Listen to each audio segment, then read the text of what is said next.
put it to work. So that's one side of the equation. And like, for instance, I have a landlocked wallet out there that has HSIs. Nothing's going to that wallet. Nothing's leaving that wallet, right? It's just locked up HSIs. Well, that was a way to, print, mint those, do it in a smart way, and actually take some of the HTTs and swap them for Hex at the current rate, and put an LP up and earn. I don't know what all the rates are right now, but earn a reward rate of between 20 and 40%, in the form of actuator tokens, right? So that was taking stagnant capital, right, in the form of an HSI, putting it to work, and it just so happened that I chose that methodology maybe to do it, right?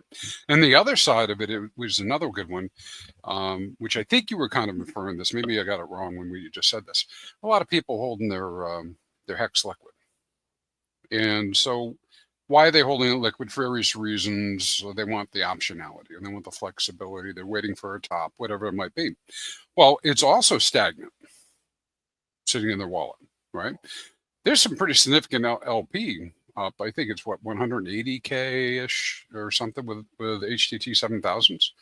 Well, if I have that Hex and I know that every HTT that I swap for is a Hex in the future, and you just went through this in your description, right? I can realize an immediate ROI by swapping into the HTT, and I will have even more Hex in the future, right? Because of that, because I'm getting more of these HTTs now at a discount. And then a similar process.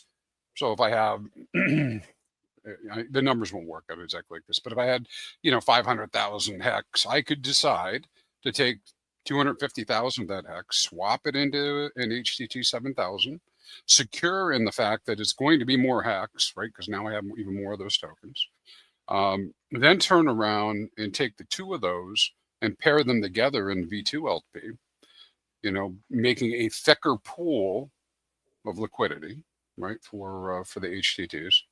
Earn it's a small percentage right now, 1 to 2% APR on the V2 itself through automated, compounding while burning PulseX, right, because it's a V2. Then take that and stake that in the actuator farm, and again earn an additional APR on top of that. With the idea being that, what I'm doing is I'm increasing the value of my Hex over time, and at any time I can pull the farm down and reconstitute it all the way back into Hex. And I also know that while there might be periods of time where we have a lot of volatility in prices between HTTs, because people do things, right? People will sell, people will buy. While there might be some volatility, the closer we get to the date, it is one Hex, right? So I know that just from, observation, that over time, it's going to get closer and closer to parity. So anyways, it's all a very low risk methodology, I think, to earn even more on my Hex that would be liquid otherwise. Well, right? That's the key. There are a handful of strategies that you can do with your liquidity to not make it completely idle, but yet give you both liquidity at any time you want it and constant Hex exposure, which you want. Like I say, you could take Hex and just dollar cost average it into HTTs. If you were to have done that, you could go look at the graph and say, all right, every now and then I'm going to step some of my liquidity more and more and more into HTTs. Every time you do that, your bag gets bigger. Your bag gets bigger. Size, yep. Yeah. And you're just waiting over time. And then, eventually you're going to harvest that one way or another. You either take it all the way to redemption days, or the curve begins to move up more and more towards one, which it will naturally do. And you're going to realize it through that. But the bag's getting bigger in native Hex terms. Well, and I think some of us, when we first started looking into it, we're like, wow, wait a minute. This is like free money. No, it's not free money. It's not free money. What's happened is you have two sides of this market. Somebody wanted to get value out of their HSIs. Now, what they did, not my business. I'm not really concentrating on what they did when we're talking about this side. I just know that these HTTs are on the market in the form of liquidity. and that I can go purchase them at a discount. Why that situation's happened, that's a whole nother story, right? That's, those people have to manage their own stuff. But it becomes an opportunity for me to go get more hex at a discount, right? And then on top of it, earn on it, which is what we were just talking about. So yeah. And you're earning on a fixed rate. Don't miss that. Your earning is a fixed rate. Yeah, on the buy. On the buy. Yeah, on the buy. On the buy. And what I mean by that, guys that are listening and ladies, is he's shown previously, right? If it's at a discount to hex, I'm locking in an ROI. If I was to keep those HTTs, I'm locking in an ROI over that period of time, automatically upfront. It's, I'm getting the best price then. Everything else is gravy on top of that as far as being able to earn. Yeah, I'll throw my 2 cents in there. Definitely the farm liquidity pools have some of the best risk parameters or risk profile specifically around impermanent loss, because it doesn't matter which token you end up with more in, they're both base hex exposure, whether it's having that actual hex token itself in the liquidity pool or having the HTT token that will eventually one day be redeemable 1-for-1 for hex. So the impermanent loss risk on these pools is, as close to zero as you can possibly get outside of doing, hex and like a wrapped hex token for whatever reason. Yeah, there's a little leakage due to fees and that kind of stuff, but I think that's overcome by just the simple compounding. Yep. And, Christy Mann's example, if you have 500,000 hex just kind of laying dormant liquid in a wallet and you wanted to put it to work in some shape or form, it doesn't matter how high or low the APRs are on the farm. That's more APR than you're getting than by just holding the hex tokens liquid while still having the same base price exposure that you would already be having by holding those tokens liquid. The only risk would be if for some reason the people are selling a bunch of HTT tokens and during a period of time and they happen to be trading at a lower level, but that eventually will work itself out over a period of time. It just all depends on your timeline. And then also the staking your HSIs through the actuator protocol basically takes away or ameliorates one of the risks of long-term staking, which is one of the downsides of long-term staking, which it's one of the trade-offs of long-term staking is a better way of describing it, which is locked capital. So if you do a normal hex stake, your capital is locked. You have to wait at least 50% of the time to get your initial principal back. And then after that, you slowly unlock the yield that you get every single day. But with the actuator protocol, when you do that stake, you automatically get a % of the value of your principal back because you can immediately mint 1-for-1 HTT to all the principal that you have in there. But every single day that you get a payout based on the T-share rate, that's a new number of HTT tokens unlocked that you're able to mint. Now, of course, the value won't be 1-to-1 relative to what the hex price is, but even if it's some fraction of it, that's some fraction of liquidity that you now have available to you in order to extract if you need to, or to like play the market cycle. So you do a 5-5-5-5 hex stake, you throw it in the HTT 7000 pool, the market cycle top comes around, you mint whatever you can to preserve your USD value, and then you come back in, rebuy the bottom, pay off the loan that you took against the protocol. Now you have your whole hex stake plus a little bit of extra USD capital. So it opens up options at a decreased, I would say, magnitude that you can take advantage of them if you just did it liquid, but while also hedging yourself to get the T-shirt exposure that you want, so that you have that going forward into the future. Which Christy Mann, as your streams and information that you put out shows, that's a rapidly decreasing opportunity to get own T-shares over time. So it's like you get to build that robust portfolio that C3 Works was talking about, where you get that long-term exposure, but you still have short-term optionality within the actuator protocol. And so both your portfolio gets diversified amongst the same price exposure risk, but you've now diversified across your time span risk. So you get opportunities both in the short term while preserving your long-term preserving your position within the system at a long-term time frame as well. Yeah, it's pretty good exposure. And they, some people might also be concerned with, well, wait, if I lock it up and I'm in the farms and all this, I got to press buttons to get it out, but I may not catch whatever happens with Hex in terms of price appreciation. Well, I would just remind everybody that the LP with HTTs is Hex. And so my expectation is that one for one, they're going to go up relatively about the same amount.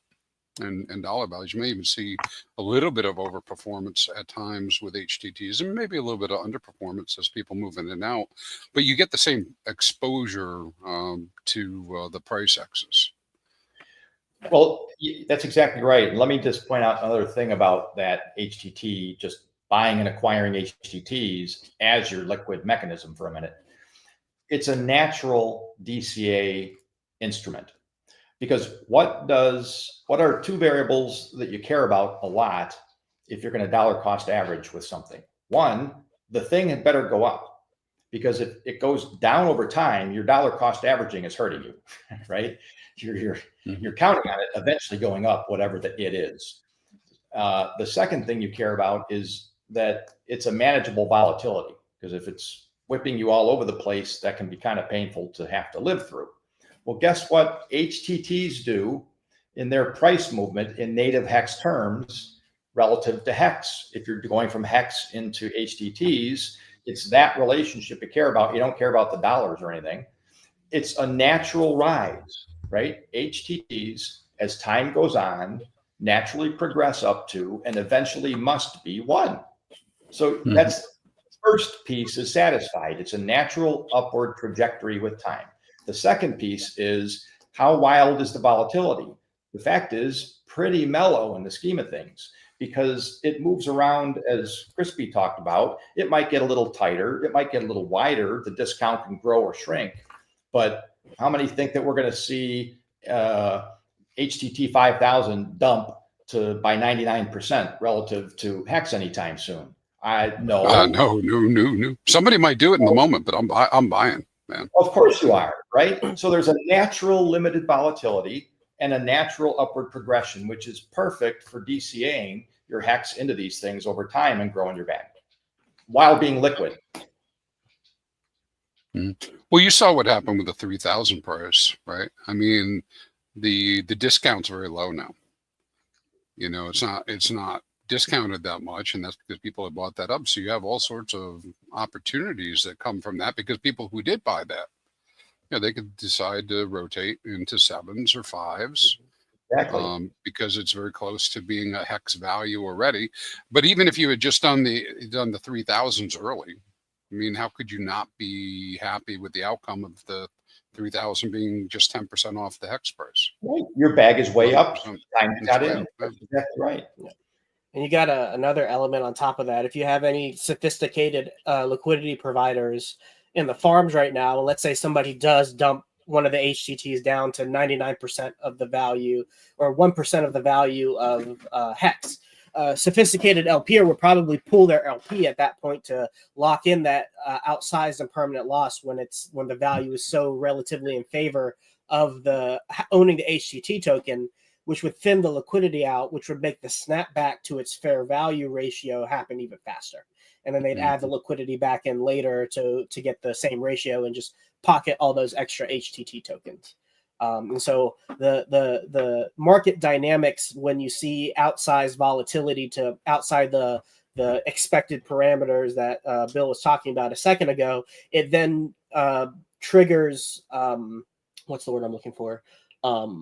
Motivation or incentives to create the environment that will snap it back into those parameters in the first place, both in the form of buy pressure, sell pressure, and in terms of pulling and adding liquidity. Yeah. Actuator good. Actuator good.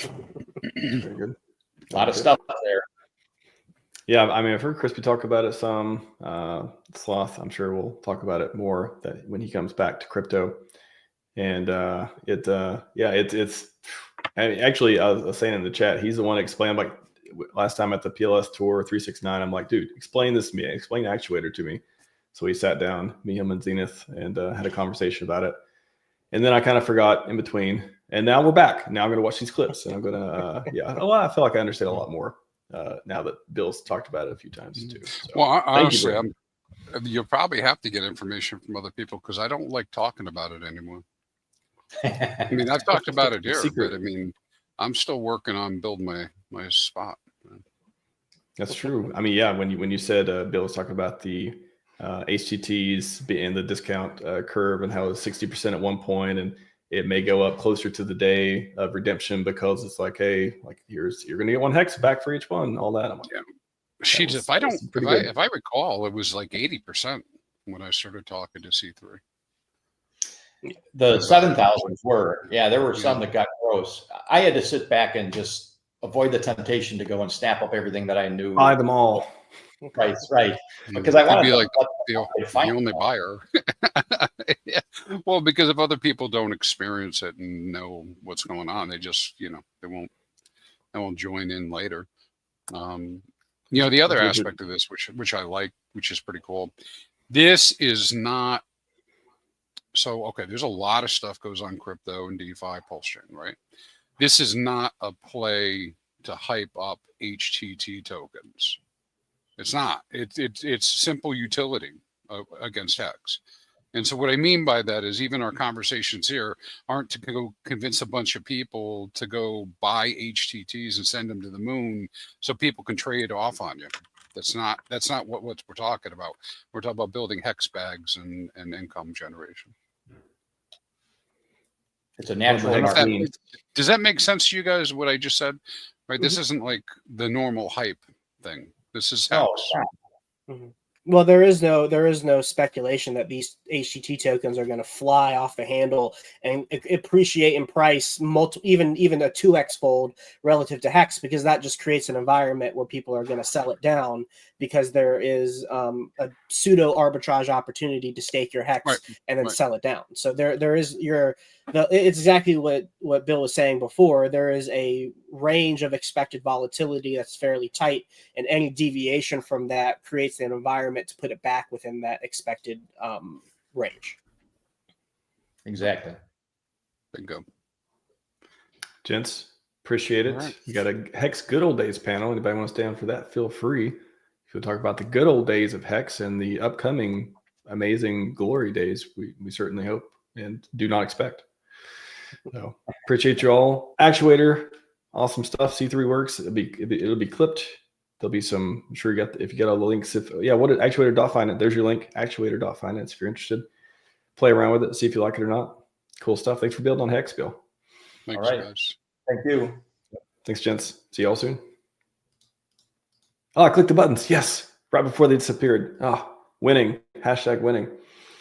All right, I think we got a new video to play. We're going to do an intro for the Hex Good Old Days. This one's from Red Notice. They said they made a Hex one. Let's go.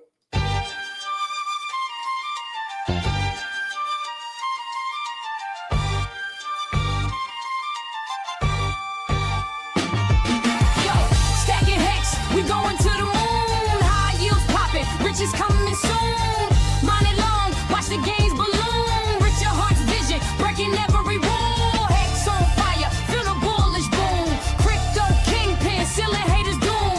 Time deposits rocking, yields that consume. Getting out on Mr. Epic Zone. From the blockchain depths, Hex was born in 19. Rich your heart's brainchild, a mind and machine. Like certificates of deposit, but decentralized dream. No banks, no fees, just pure crypto cream. Tokenomics tight, inflation capped at 3.69. Longer you mine, bigger the shine. Outdated 3 times, immutable code so fine. Private keys yours, power divine. Diamond heritage, 5555 days strong. Heart's vision, delay gratification, can't go wrong. Ethereum roots, now post-chain throng. Innovative features making the weak look wrong. Yeah, stacking Hex, we going to the moon. High yields popping, riches coming soon. Money long, watch the gains balloon. Rich your heart's vision, breaking every rule. Hex on fire, feel the bullish boom. Crypto kingpin, sealing haters doom. Time deposits rocking, yields that consume. Get it now, or Mr. Epic Zoom. Romans legendary, 10,000 likes up, no cap. Share price 16,000, that's a thunderclap. Community hyped on X and Reddit flare. Testimonials glowing, millionaires everywhere. Beat the SID league on wins in the air. Success story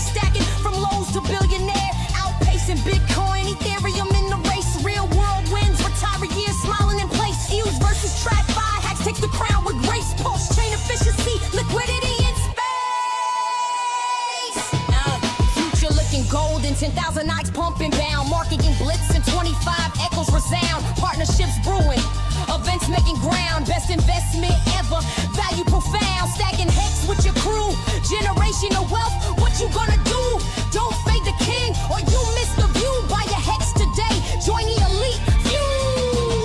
Prediction sky high, moonshot coming through. Volatility, yeah, and upside for you. Buy it, hold it, let the magic accrue. Hex forever, making dreams come true. Yo, Hex Nation, we unstoppable force. Bullish vibes only, staying on course. Richard Hart legend, leading the source. Stack mind, win, feel the remorse. Nah, just endorse to the moon and beyond. Hex endorse.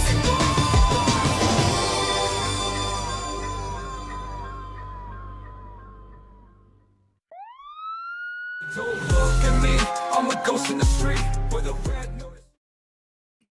Hex to the moon. Yo, yo, yo. I like that song. New one. First time I've heard all of it. I watched a little bit just to make sure it was a video. And then that was good. I like it. Shout out to Red Notice. They got a couple great videos they've contributed to us to play here.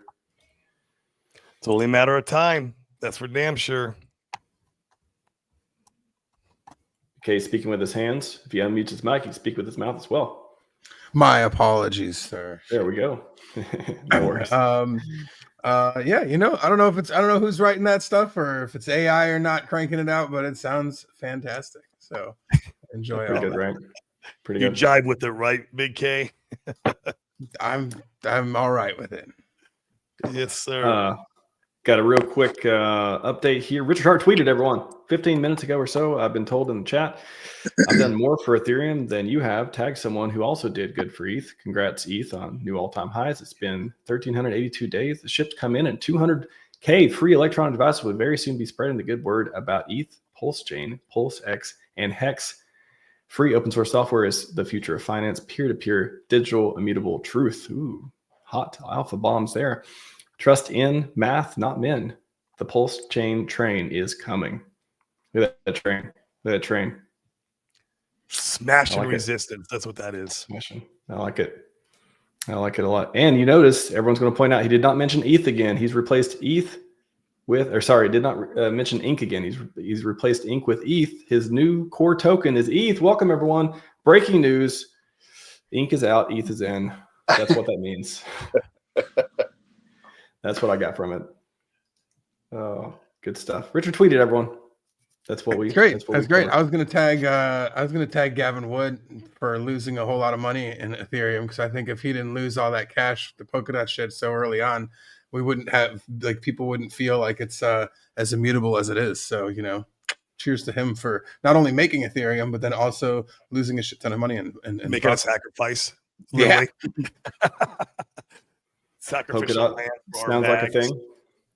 Yep. Yeah, didn't Polkadot go down? I think that's one of the ones that went down like 97%. There's a very went down a lot. very It was elite group. I mean, it did end up launching and everything, but their initial like deployment of it, like there was a line of code wrong and they lost like $40 million or something like that. It was locked for. Oof. I think it came up in a debate the other day. We're like, oh, Hex is down, but did you see Polkadot? There we go. Yeah. Polkadot. Thank you for a back pocket Polkadot. That's right. All right, gents. Feel free to talk about the good old days. Hex, 3, 2, 1, go. Good old days. Good old days. I feel like I belong on this panel, guys. I wasn't around in the good old days. I'm not an Hey, OG. the only one around. Yeah, I came in during the Pulse X sacrifice. That's where I even missed the Pulse Chain sacrifice. Well, I feel like we're gonna get a lot of the feels of the good old days over the next, 6, 8, 10 months or so. So I'm excited for everyone else to get to feel some of what we got to enjoy over the first. Well, we definitely had the Hex. flood and the bear market that Hex got right in the beginning, right? Like I got to go through that with you guys, so I feel like. Oh yeah, that's the thing is I felt like the first time around that we weren't like I was like, man, it couldn't like no one else is gonna get to feel the pain that we got to feel over the first, getting the hate that we got for as long as we did. But then, the bear market was longer. It's been longer than we expected. and a lot of people have gotten to feel the pain. We've all gotten Would to feel a little you bit. say that the pain was equal to when Hex was experiencing his first FUD, bear market? No, we Different definitely no. Like early on, there was nobody. There was just nobody here. So like I didn't know what I was doing. Like if it wasn't for RG down here, if it wasn't for RG, it wasn't for Hexo doing their regular streams, like I'm almost sure I would have sold, but and not made the stakes that I made, and not nearly as had the bags that I did if it wasn't for the little bit of community that we started to form early on. Because there was no cool songs, there was no awesome graphics. There wasn't 160 influencers. There was none of that. Nobody. We'd have like 12 people show up at our streams. We'd be like, sometimes we'd have more people on stream than that we're watching. Yeah, for real. That's for sure. And the hate of like the general hatred from crypto, like there was nobody had anything nice to say. It was crazy how like, I mean, you can find some niceness now along the way, some people who will play ball, but like nobody wanted to have, I mean, just straight block if you like brought up Hex, brought up Richard, and and it was, to me, it was such a dichotomy, because like on the one hand, like something that I like loved and respected and used very frequently, the Pirate Bay, would like put up a Hex referral link, like they were very much involved, or paying attention, like they're in front of their website was a big Hex referral link for like the first, couple of 3 months, 4 months of Hexes, like with the referral, the first year of it. Like, I mean, like, so on some hands you had that, and then on other hands you had everybody, and so like you'd see people that would show up because like this was during lockdown time, and so there's people that are showing up to protests with like Hex shirts on, getting on camera and things, and you're just like, man, did I see that? This is like, you could feel that there's something happening, but then on like you talk to anybody who was anything that had anything to do with crypto, and we were basically pariahs. We're like just Yep. It was definitely no love for the Hexicans. I mean, sometimes we just show up and they damn near be calling the cops on us or banning us or kicking. Sort of banning us most of the time, and I mean, I lost groups of friends through like mining friends that I had in crypto, because I was like, guys, this is like, I'm just trying to tell you, there's something here to make it. Yeah. Oh yeah, for they sure. were Maxis Big K, or was it because they just hated Hex so bad? They hated Hex so bad. They felt like it was such a scam, because like they weren't Maxis, because like, man, we mined everything. I mined Cheese Coin, I mined Heart Coin, I mined those every it's crazy. So like the idea that that was what was mind blowing to me, is I was like, hey guys, this is just like, this reminds me of like Masternode kind of stuff, just like there's no like limit to it. You just kind of stake your stuff, but there's a time component, and they'd be like, nope, they wouldn't have anything to do with it. Like I said, I got removed from a couple, from one group that I was mining, like I was in forever. Like I've met these dudes in person, been conferences with them and shit, and just like we basically don't exist. And like every now and then I'm like, hey guys, see how it did the thing, but they still are like that. Yeah, but it's like they believe that anything that's not proof of work, they're even super like anti the changes that have happened to Ethereum. They so, don't like EVM, they don't like proof of stake. Oh, their money, their bread and butter is running machines to mine. So like that's hard for them to see the forest from the trees. But there were general like crypto Telegram rooms that would talk about everything. But if you mentioned Hex in there, or if you came in with Hex on your tag, you're gone. Like they boot immediately. Even though it was a shill room, an overall shill room of any shit token. There. But if you were a Hexican, out of here, buddy. We're not around here. We weren't welcome. It was a wild feeling, because it felt, made me feel like I was on the right path, because like that's part of the whole, like I lean into those sort of situations where people are telling or whatever counterculture thing is going on. I'm like, oh, that's the contrarian. Well, now I'm more play, interested. Right? Like, I don't know why, but now I want to see what's going on in there. I wonder why, when we finally won and beat them all and climbed to the top of the rankings without even being ranked, right, dancing on graves and shit. I mean, it was it was like a victory. Finally, we got aided everywhere. I mean, you name it. Yeah. It was, you know, so Yeah. But that felt, but it was, and we weren't dancing on graves for like everyone else's benefit. Because, like, again, it's not like we were just Hexes up to it was 20, 30 cents, 20 some odd cents when we are making that video. I mean, it was almost at the top of that video.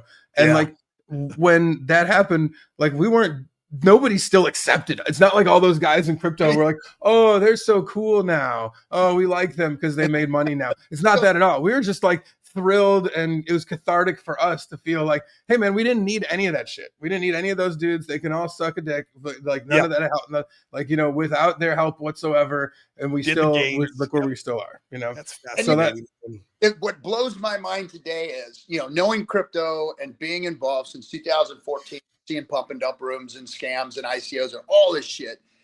It's like, how in the fuck did we 10,000x with all the shit that came at us? I mean, there was nobody, nothing, no entity, no centralized exchange, no nothing that was leaning into Hex. It was just grassroots community out there getting blasted in the face and kicked every single day, and we still did a 10,000x. So that should tell everybody something and give you a hint and a half for your ass about what's to come, because it's a different climate now. It is a completely different climate.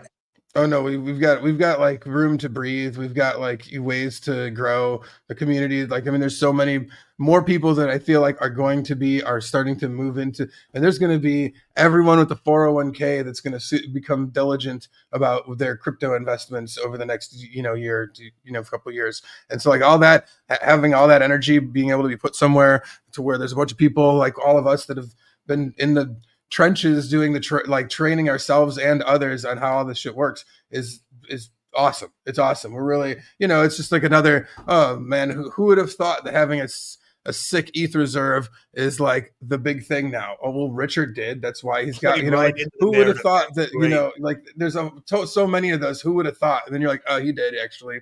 Like, you know, so I had no idea 2 years ago, and now it's like one of the biggest narratives in crypto, and Richard so happens to be one of the top. Yeah, he was 2 years, like, or, you know, a year and a half, whatever, early on that, and we didn't even realize it. In fact, people didn't realize it so much so that they just wanted to shit talk, you know, about like his mediocre time to trade on in the whole matter.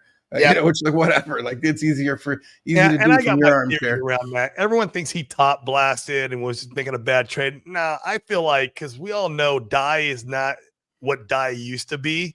Yeah, and he was making a backed by decision. USDC, they could shut that shit down.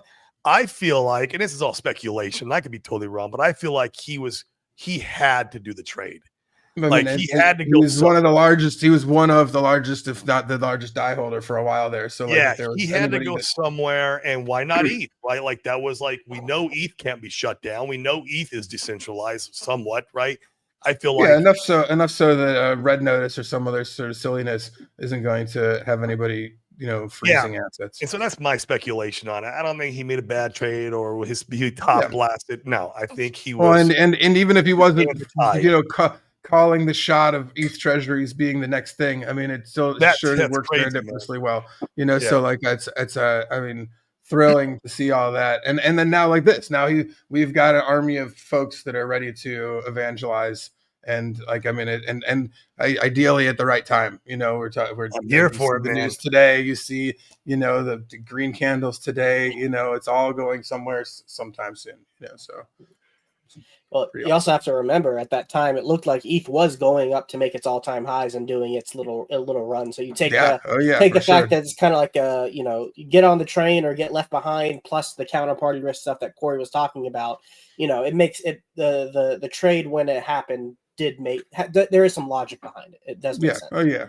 There is. And like I said, I'm not here armchair quarterbacking anybody who's got to push in or out that big a stack of anything. I mean, it's just it's, you know, you can't. You do it at whatever level you're doing it at, and then 10x that, and it feels uncomfortable, you know, and then 100x it or 1000x it, and like, yeah, good luck, dog. Good luck making the right call, you know. So I'm stoked with how it all has worked out, and like yeah, from where we began all of this, you know, like I said, some dreams to maybe hit a penny one day, you know. is pretty impressive. It's pretty And now incredible. Penny's FUD. It's like, Yeah, we're at yeah, Penny no, again. Like, that's below us. it's crazy, right? Yeah. Yeah, man. Hmm. And yeah, I mean, like I said, it's funny how much, you know, how we were talking about this yesterday, how much we didn't really, you know, I don't just took it for granted the time and the FaceTime and knowledge gained from like accessibility really of Richard for all that through all that time too. You know, like this, it was just something that I expected to just it was a thing that was always going to be there. You know, so like that I also really appreciate a lot of that. You know, like I learned a ton from that I probably wouldn't have learned from rewatching old videos because I mean, when Richard would stream, it was like, I mean, he'd say something, hey, should I stream or whatever? And like, I you know, it'd be like, hey, I'm going to be busy for the next, like, I don't know, 2-3 hours. Y'all going to have to deal with your own shit. Sorry. You Or know, like, 5-6 hours. Sometimes, you know, yeah, like 8 hours, man. I was like, what the hell? You know, and that whatever that was, you know, like that like I learned a lot and paid a lot of attention to it, and I did some too. of the things were stuff that was gone over multiple times. You know, sometimes you'd be like, "Yep, here goes Richard with the greatest hits here," you know, and he'd go into greatest hits mode, and but like you know, for me to, you know, even now, you know, sometimes now I like, you know, I'll be repeating myself to somebody recently. I'm like, yeah, this is how usually the market cycle goes, you know, Bitcoin, and then it's ETH season, and then he moves into like you know, large caps, and then we'll see some kind of alt season. And like as I'm saying that to myself, to somebody else, I'm like, oh yeah, that is how it works. And like I haven't like vocalized it, you know, in a little while. And when you do, you're like, yeah, it's reinforcing for my own self too. So it's not the same, but man, it's sure looking like it's gonna rhyme a lot, you know. So Yep, that's it. I actually like the setup better. I mean, the setup is, you know, we didn't know what the setup was before. It was just kind of seeing everything come to fruition. And now looking back at it with hindsight, you can go, okay, well, look how that materialized and how everything came together. And look at how things are materializing right now. And it's just like, wow, man, this is a different setup. The wind up here is way, way different, you know, and the kinetic energy of the industry and the macroeconomic kinetic energy of, you know, what's going on with the Fed and the interest rate stuff, the kinetic energy hold back on this market right now. I've never seen it this wound up, you know, and ready to swing.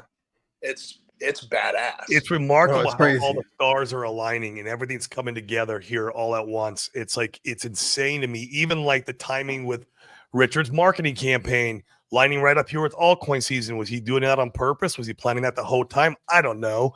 But it's like I always say on my show, we're just in a freaking matrix. The script has already been written. We just got to lean in and play our part. You got to have faith, of course. But if you have the faith, lean and play your part, the future's already been written, man. I mean, that's the way I view it.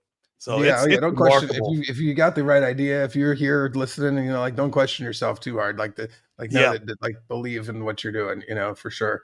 I remember like last bull cycle right before Hex took off, like that Christmas, like after first year, you know, whatever, I got in this like super heated argument with a family member of mine who's a banker, and got the full like crypto's a terrorist scam drug whatever, or you know, the full thing, and like just from there till now and being like, well, they're gonna actually use it for all of Wall Street, so that's cool, you know, like it's amazing, you know.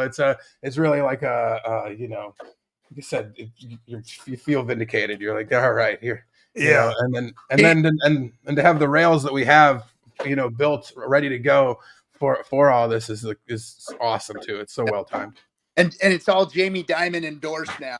Yeah. And he used to be like the meme. He was like, it was like it's like my Sailor too, you know, Sailor being like Bitcoin's garbage at $2,000, you know, and it's amazing at 20, you know. It's awesome. Yeah, it's great. It's great. No, it's way different. It's more wound up. The ease at which it can move forward now is just like, you could see it, you know. We saw how it moved before. Like we would sit here on these streams 3, 4, 5 hours and dream of a penny. You know, we literally of a penny. If it cracks a penny, and that was moon math. Like people would say, oh, you're rocket ship man, you know, you talking about moon math there, 1 penny my ass. and popped a penny, 3 pennies, 12 pennies, 30 pennies. And it was just like, oh shit. You just don't know how fast this thing moves once it starts getting that kinetic energy going behind it. And it moves. So on to your hat. I think we're in for a run here. Songs were written about penny hex. People were writing songs about it. Yeah, we were. There were songs written about it. I jammed. I remember jamming those songs, being like, "Oh man, please," and it happened faster than I ever imagined. And then it's the typical. And remember Richard super early on being like, crypto can go way, way, way, way higher than you could ever dream, but also like way, way, way lower than you could ever expect to. And until you feel that from like top to bottom, it's like hard to really like get that through to somebody's head. And you're like, no, lower, Well, higher lows next time will definitely be good. I mean, yeah. Low and at a penny, a half a penny. If that was what we thought, I mean, and then for it to sit at the dumps at the bottom of the bear market at what we were dreaming of at that time that's freaking success right there. Man. It is. It's, I mean, just in the fact that like I said past few days too, that we're all here doing this stuff, like we're still talking about this 5 years later and making it like, and it's still fun, engaging, interesting. I find new people that are engaging all the time that I want to do, I like to stream with. It's wild. It's got an amazing speculative stickiness that exactly as Richard, as designed, The community does it, man. I mean, that's what stuck me around the long, why I'm here. I mean, it's the community that really bought me in. I mean, that's why I love this asset. And it's awesome. And it's wonderful how people will FUD Hex and say it's down 97, 99%, but they don't talk about how much it's up from the bottom, on the bottom of the bear. Like it was up, to your point, RG3, I think it's still up like an 80 to 100x from the absolute bottom, which is crazy. Like they don't talk about that. No, nobody wants to hit that log button. No. And that's the thing. I mean, it's that's the, it's a cognitive dissonance that unless you've gone through the whole situation, you're like, when people talk that shit about it, I'm like, well, I don't know. I'm like, I don't know. I feel like I would feel it if this was the case, but I still feel like I'm pretty up. I still feel like I'm doing all right. So I don't know. But I'm sitting at night smoking my cigar. It doesn't feel too bad, to be honest. No, it does. It does not. It does not. It could be better. I mean, I get it, and we're all working towards that, But man, it's not. But I agree. We're still, I'm still living a dream, and doing my best to hope that like other folks out there can actualize it, some of their own version of it too. I mean, that's what really got me and like to keep doing it all is when I started to feel that like man, it's everybody else should feel this too. It's real. It's intoxicating. Yeah, it is. It is. And then, to have this community grow with all the new people that have come in, like you guys, for people who bought in from 3 cents to 56 cents, and to have this community grow with people like that, I mean, that's freaking fire, man. I mean, to have it grow probably faster than it grew when we were building it, the community, to watch it grow now up this bear market the way it has been with the people that are coming in and what they're doing. And it's just that's staying power right there. That's strong. And what's going to happen with that during another bull run is, man, there's just so 10x community. Let's reinforce everybody even more, and like there'll be a whole new wave of Hexcon graduates that'll be ready for their next, for the next 4 years of whatever happened, the next cycle. That's it. I mean, my first buy on Hex was about 33 cents. That was my first buy. And if you're buying at 33 cents, it's still pretty OG, dog. That's it feels like it was painful, and we'll put a lot of money in there, but I DCA'd, and then of course I put most of my money in here at the lows. So now Hex is my biggest bag out of my entire portfolio, but like it didn't start that way for sure, right? Like I had to stick with it, and that was the hard part. But I'm ready for it now. So nice. That's me too, man. Me too. And again, that's what like impresses me, gives me hope. makes me proud of like what me and Big K did in the beginning by gathering everybody that we could to just start streaming and talking and helping. And, when, you've done amazing shit in this community, both of you guys, and you built like from buying at 33 cents, the stuff that you guys have done, the way that you guys have interacted, the way that you guys, you guys are proof that, hey, DCAing in on the way down. Oh, powerful.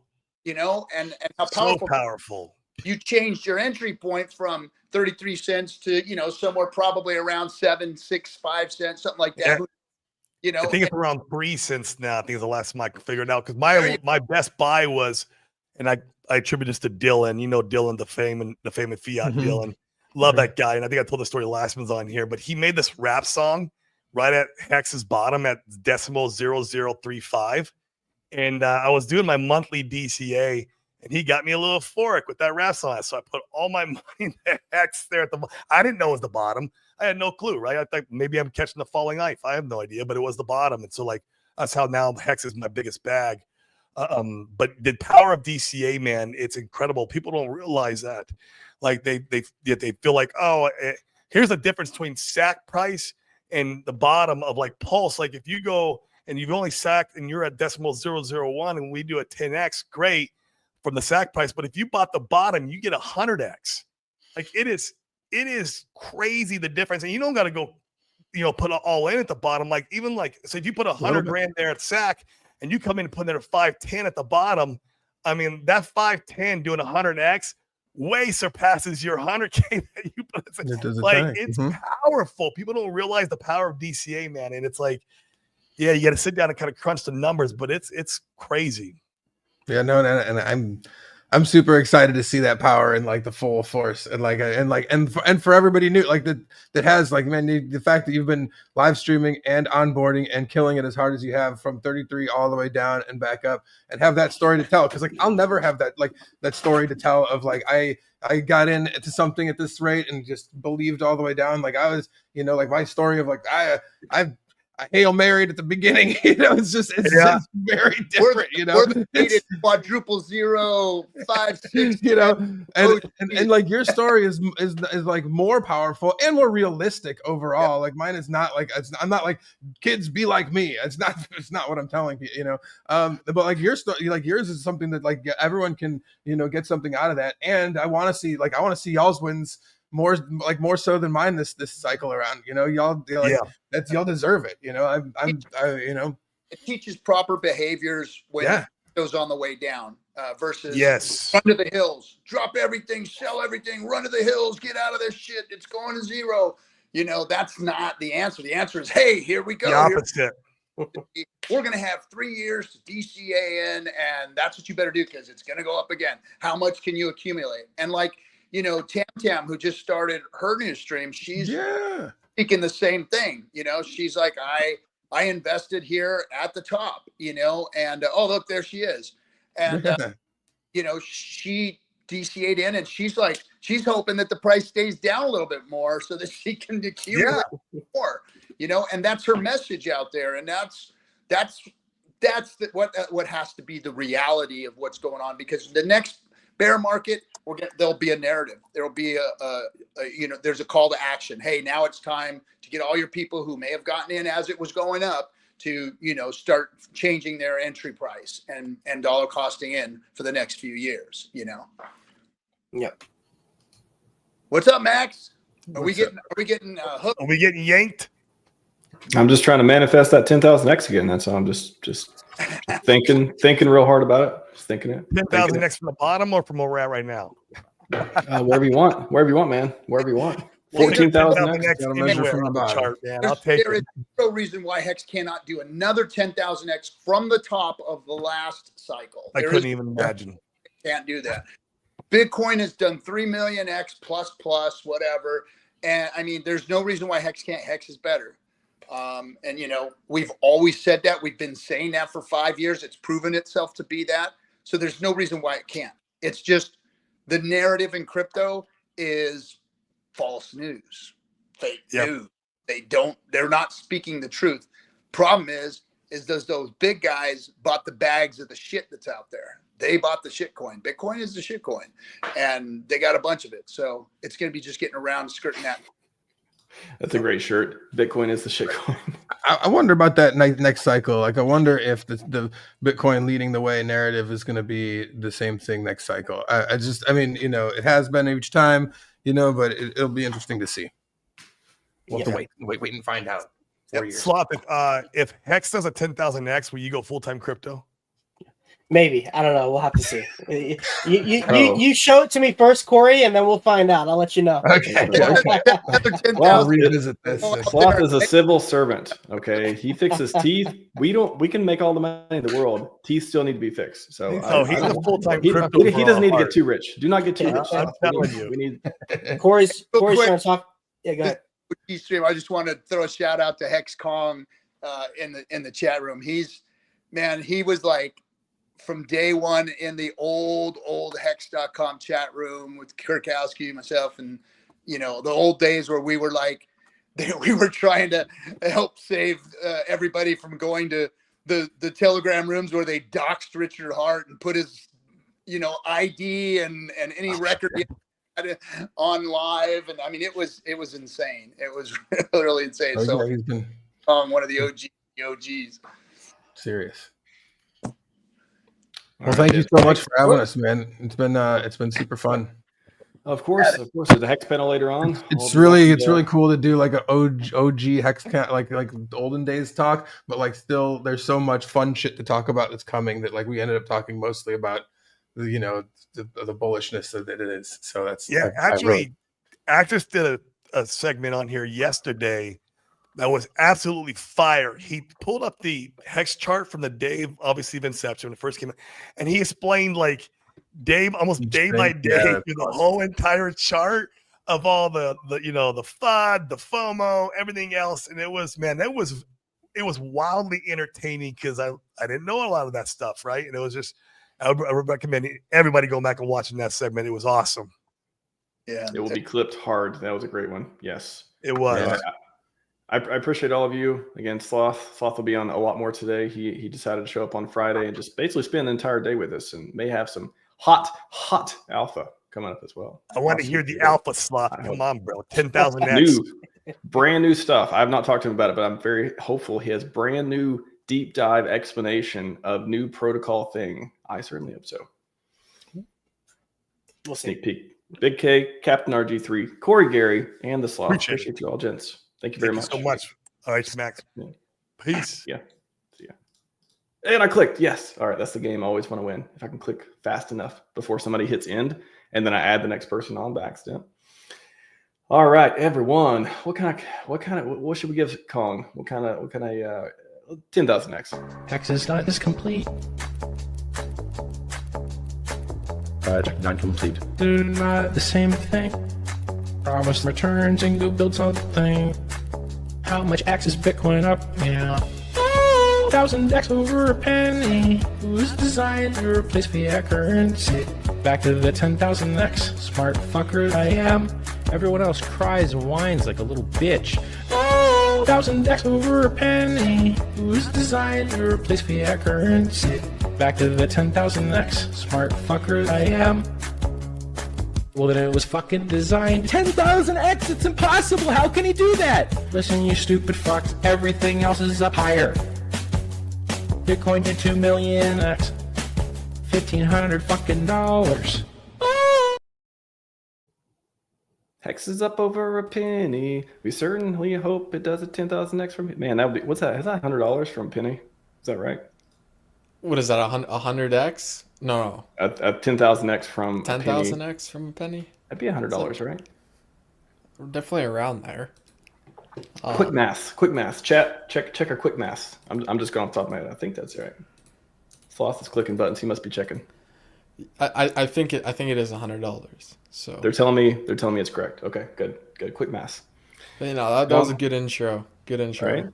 Right. You only the 10,000. Not a lot of people get 10,000x intros, so no pressure. But show us how we're gonna do it. Right. Show us. Yeah, we'll do. Right.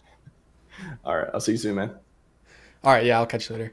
So yeah, I'm just gonna start off here by just touching on what that previous panel we're talking about as well in terms of the hex and the gatekeeping and all that type of stuff, because that type of like that talk kind of resonated with me because that was one of the reasons that got me into hex as well. Was I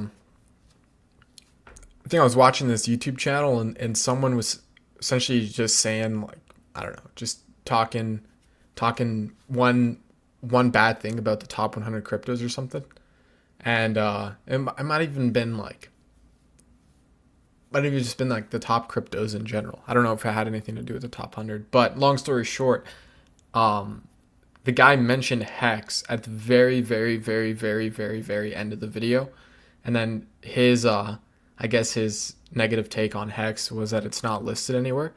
And I was like, that's interesting. Like, well, why isn't this Hex token listed anywhere? So that's kind of what got me into the whole Hex ecosystem and everything like that. And I think that'll tie into the conversation here of Hex to, I think it's Hex bulls only. And we'll show you guys kind of what I'm looking at, talk a little bit about, like, I think the journey of Hex, where Hex started, where Hex is now, and kind of what I think even the future of Hex could possibly be. So if you guys aren't already aware, Hex, and I might share my screen here just because I think it's definitely worth pulling up the chart. See if, yeah, there we go. So yeah, we'll talk about kind of where Hex started and everything like that. So just like I was saying, like, Hex was one of these, I think it was and it still is one of these probably gate kept, and it might be a little bit kind of I think it's definitely a lot more mainstream as it started to run up a little bit, but I don't know if it's as mainstream as Bitcoin or Ethereum, although I do think if you are in the the DeFi vicinity, you have known about Hex and you probably have heard about Hex. So keep in mind, like, this ticker has done, and I don't know if this chart shows the full 1,000,000%, just because I think might be missing some of the wick highs and stuff. But I mean, this one draws up a ton. So keep that in mind. Is like, even with Hex, people, and I think they were talking about it on the panel, but people were talking about how, 1 penny was this, like, kind of impossible, far-fetched, impossible price target. And even today, Hex is it's pretty much sitting above 1 penny, right? And then from that previous all-time high, it ran all the way up to 55 pennies, right? So I'm not sure anyone necessarily knows exactly, like, I don't know if anyone has a crystal ball and knows exactly what's going to happen to any of these cryptos. But what I will say too, and I might just do just a little bit of moon math here real quick, but what I will say is Hex has been one of the top performers here on Pulse Chain, especially given the RH core tickers. You can see how much it's currently up. So it's currently up 90% versus Pulse, and it's actually from its low to its high, or at least its local low to its high, it's up over 266% against Pulse in its ratio, right? So I actually built one of these Hart's Law calculators that will take the pair address of Hex. So this is the pair address of Hex, essentially WPLS. You're able to kind of take this X factor, which is kind of what you're seeing here on the chart. So looking at how much Hex has outperformed Pulse, and we're just going to keep it simple and just say a 2x, right? Because I think Hex can go up potentially even more than a 2x versus Pulse Chain. But you can see in the previous, like, history, like, I mean, that's up almost a 3x. That went up almost, over a 2x here. That's 100% move, which is basically a 2x.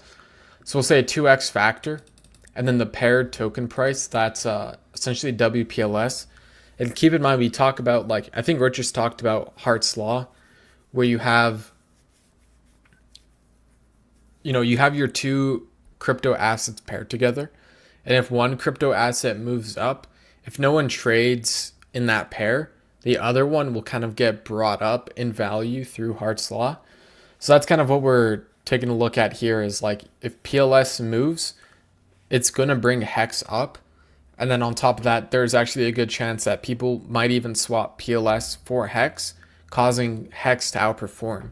And that's kind of what this calculator is taking a look at as well. So we'll do a few conservative options of like for like PLS growth, and then that'll also kind of dictate the Hex growth as well. But here's a 10x, 2x factor for Hex. Basically, that means that you can read it here. Essentially, Hex is outperforming Pulse by a 2x. You can see the current ratio here. That's basically the same ratio that we get here on the Dex screener. And you can see where that puts the Hex price, right at 22 cents, which, keep in mind, that's only off of a 10x on PLS and a 2x over that, right? So you could say this is a little conservative. Like if RH is shooting for the glory and trying to, I guess, like we're here for the moon and everything, we'll crank this up a little bit, and we'll do it in, like, I guess, chunks here. But say like a 25x, right? And this is only with Hex outperforming by a double. You essentially get a 54-cent Hex, right? 54-cent Hex, which that just about breaks your all-time high. And that's if Pulse does a 25x approximately. So let's start to crank this up a little more. Like, let's put a 40x here. You can see that puts Hex over here at over 87 cents. So now we're getting close to that dollar region. And you can keep, like, here's the calculation assumptions here. So Pulse will reach, this is about 20x the SAC rate. And then if Hex outperforms by 2x, like, you get 87 cents. And I guess kind of what I'm trying to do here is show you guys how, and I think the previous panel even touched on it quite well, was like, crypto can go way higher than you could ever imagine. And yes, of course, it can also go way lower than you could ever imagine as well. But I think the point is like, one day, or it doesn't even have to be one day, but I think there will be a time where these tickers start to move and the price will start to run away from you. And just kind of the example we brought up where the 1 cent sort of price target for Hex seemed like this unreachable, kind of like far-fetched, it's never going to get there type of move. People might look at 87 cents, or even let's do like a more not conservative, a more bullish estimate, like even here $1.75. People will look at this and say, that's not going to happen, that's way too far-fetched, like Hex it's down so much. But I think in reality, it's possible. And even with some of these numbers, like, it doesn't even have to be that extreme, right? Like, that's basically Pulse reaching a 40x the SAC price, and then Hex doing a 2x over it gives you $1.74. So keep that in mind. Is it doesn't take a ton of economic energy to move these things. Another thing I'll bring up, and I think I brought up this simulator before too, but keep in mind, people might also ask, like, why would the price ever move like that? Like, why would the price ever, like, this calculation depends on, it depends a little bit on PLS going to 40x a SAC rate. So if someone asks, like, why would PLS ever do that? And like, maybe here I'll give just like a simple example of like how that might even be possible, just based off the math in the AMMs and stuff. But here, this is just I'm saying just, but it's still like quite a hefty buy. But this is $200 million buy, and you can see that appreciates the price by 400x. So keep in mind, we only need about a 40x from the SAC rate to make this calculation work. This is already a 400x, and that's not even, I don't even think that's like a quarter of the reserve, right? It's probably less than a quarter of the reserve. And like even here, we'll add some sell pressure and we'll recalculate and see what happens. But even with the sell pressure, you get 180x on the pulse price, right? So let me do that real quick here, and we'll say 180x on the pulse price. And let's just say this does, like it outperforms it by 50%. This is basically saying. So you can see where that puts Hex, $2.94. So also remembering what I said when I was saying, and like even with the previous panel was saying, when like Hex came out, you had all these guys kind of just dreaming for at least 1 penny, right? And that seemed like super far-fetched, super kind of insane. And then by the time it happened, right, it kept going and it hit 50 pennies. So that same sort of logic might even be able to be applied to this, right? Where Hex can, like these numbers, they seem far-fetched and pretty impossible, but it can run up. And we've been showing you guys how, even with some sell pressure and like $200 million, which keep in mind the treasury is 800 million currently, like you can still pull these kind of crazy numbers out. And especially kind of given Richard and his, I think he said he's doing it for glory, and just because, like number 2 isn't as appreciated as number 1. So I do think he wants, to have his number 1 assets and number 1 tokens, number 1 charts, number 1 everything, right? So that's kind of how I kind of look at the whole Hex ecosystem and stuff. And it is like Hex is unique, right? And I think there has been probably some copycats that have tried to, I don't know, replicate it in some way. But for the most part, like there's not really a product like Hex, especially keeping in mind that how much was raised for Pulse Chain and Pulse X and all those different things to all support Hex, right? Like that's one of the core things that, Pulse Chain was kind of brought into existence for, was to save the users from those hefty ETH fees that were kind of chopping up Hex users a little bit. So keep that in mind in terms of like, yes, some of the prices do seemed far-fetched, but even like let's do $100 million buy into POS here. I mean, that gives you your 49x with 35% sell pressure, right? So yes, the numbers can seem far-fetched, but when you do kind of break it down and you look at it in terms of like, if this, then that, then this, in a way, because you can sort of, the blockchain is all code, right? So you can look at like an action and then a reaction, right? You can prove this stuff with the code on the chain, which is I think which is actually what we've done with a lot of these tools, right? So taking a look at, these calculations, plugging in the 49x into here, and we'll do an example here with 49x, and then just seeing like a simple, X factor, and that still gives you an 80x for Hex, right? So keep that in mind, is like, yes, some of these price targets can look a little far-fetched, but I do think that and we'll do another example here, but I do think that there is some kind of reason behind them and stuff, and maybe this will be the last thing I do before might have to wrap up here. But take a look at this. So if we do even, I'm not sure if this is an even split, but essentially splitting $200 million in the Hex, $200 million in the Pulse. Hex does a 10,000x here to $114, right?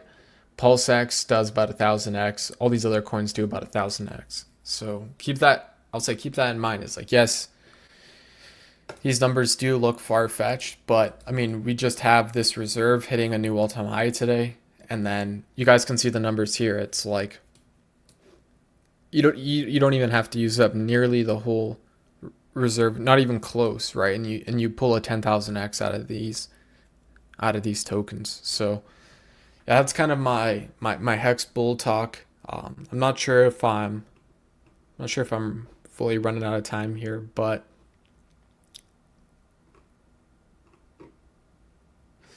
Yeah, maybe I'll riff on a few other things here until Max jumps back in. But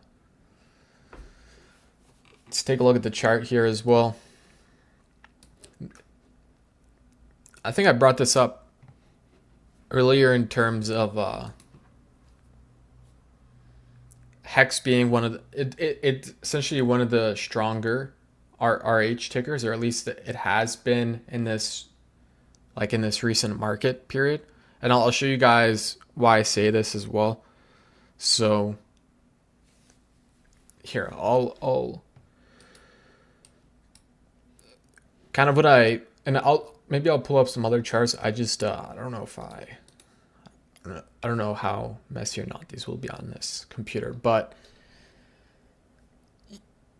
you can kind of see pretty much the structure on this chart. Like, you had the initial sort of run up, you had a retracement. Now we've made a new all-time high on this chart. And then, yes, we had a little bit of a retracement, but you can also see here, like on this retrace, it did retrace essentially in a higher zone than it bottomed last time. So long story short is it is making these higher lows against PLS. So Hex looks pretty strong, and maybe I won't compare other charts like that, but I'll go take a look at it in terms of a few other pairs. Like, let's take a look at it versus incentive. I don't know if I've fully done this, but yeah, it looks pretty good here. So keep in mind, this is Hex versus incentive. You can actually see during the early days of Pulse Chain, this is Hex outperforming INC. And then, yes, you had a retracement, but it does look like you start to have another run up. Like, that's over a 550% move versus versus Inc here, like Hex outperforming Inc. And then even if we look at it from this current local low to where we are now, like, you're up 81% versus incentive. So Hex, I think it definitely looks like one of the at least one of the core market leaders here. Check out versus PLSX as well.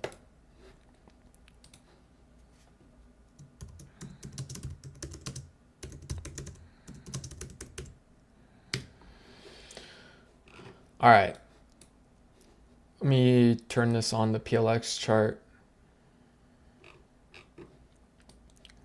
This one too, I don't know if it shows as much strength as the PLS chart, but it does show a lot of strength for Hex here. Like, that's Hex outperforming PLSX by 261%, even as of recently as well. And I think this is one of the key points I want to drive home. But as of recently, like, this is the trend of Hex on a lot of its key pairs is, Hex is moving up. Like, it has been starting to outperform against even some of these other RH tickers. But here, taking a look at this ratio, if you had purchased in essentially June of 2025, this chart rode up almost 70%. And even if you're taking a look at today, like, you're still up 30% here versus PulseX, right? So we'll see what happens with this. I know PulseX has also been one of the stronger RH tickers too, but Hex, especially in the short term, I think it has kind of taken the lead here on some of its pairings, even with some of these other core RH tickers. So Hex strong like bull. I think so. Like, you wouldn't want to try and tackle Hex while it's coming at you. So that freight train, I hope, runs all the way to the moon, past the moon, high fives Pluto, just has a grand old time. I'd like to see that happen. Let's do it. Why not? Why not? Why can't we do it? What is there anything stopping us, Kong? I don't think so. I think no, I don't really think so. Can't think of anything either. Good. Oh, bullish, man. Awesome work as usual. I will see you back soon for the panel. We may have some amazing Sloth. Better bring it, Sloth. better bring it. We have some new Sigma information. Came across the desk yesterday. Gonna be fun. I think you'll be excited. New Yeah, I'm protocol, excited. Kong. New protocol. Is there a new protocol, or is this code word for something else? New protocol. New protocol details have came across the desk and have been free to share, as far as I can tell. Okay. Well, I'm excited then. Old new protocol. The old protocol that we've been waiting for, but new details. If that makes sense. That I think that'll be good. I'm excited. Catch you guys super soon then for the panel. So yeah, I'll see you soon. See you soon. Let's go. I cannot warn you enough. There will be more new protocol details coming very, very soon. Very, very soon. All right. Let's give Sloth the transition here. Which one? Which one would he like? Should I ask him? No, it's all right. Let's do money gun. Haven't done money gun for a while. Wow. Neat. Don't leave home without it. Yeah.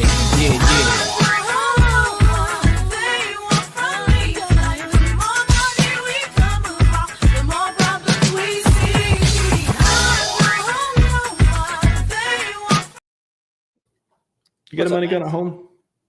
Not yet. Not yet. Yeah. Supreme is not in the budget quite yet, but we're working on it. Got a couple more crowns and fillings to do.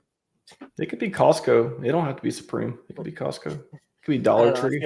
I feel like if you're buying a money gun, it should be Supreme branded to play out the whole joke. Dude, that was the video. Oh man, I should get that video and play it here too. It's so good. But I took the money gun to the bowling alley when we had a meetup a couple years ago. Did the money gun there, and I had these RH fake bills to go through it, and it was super fun, super cool to do. Oh, the good old days, you may say, the middle ages, the Middle Ages. Hey, everything's gonna be so fun. Just close your eyes the next 2 years. It's gonna be great, man. Don't worry.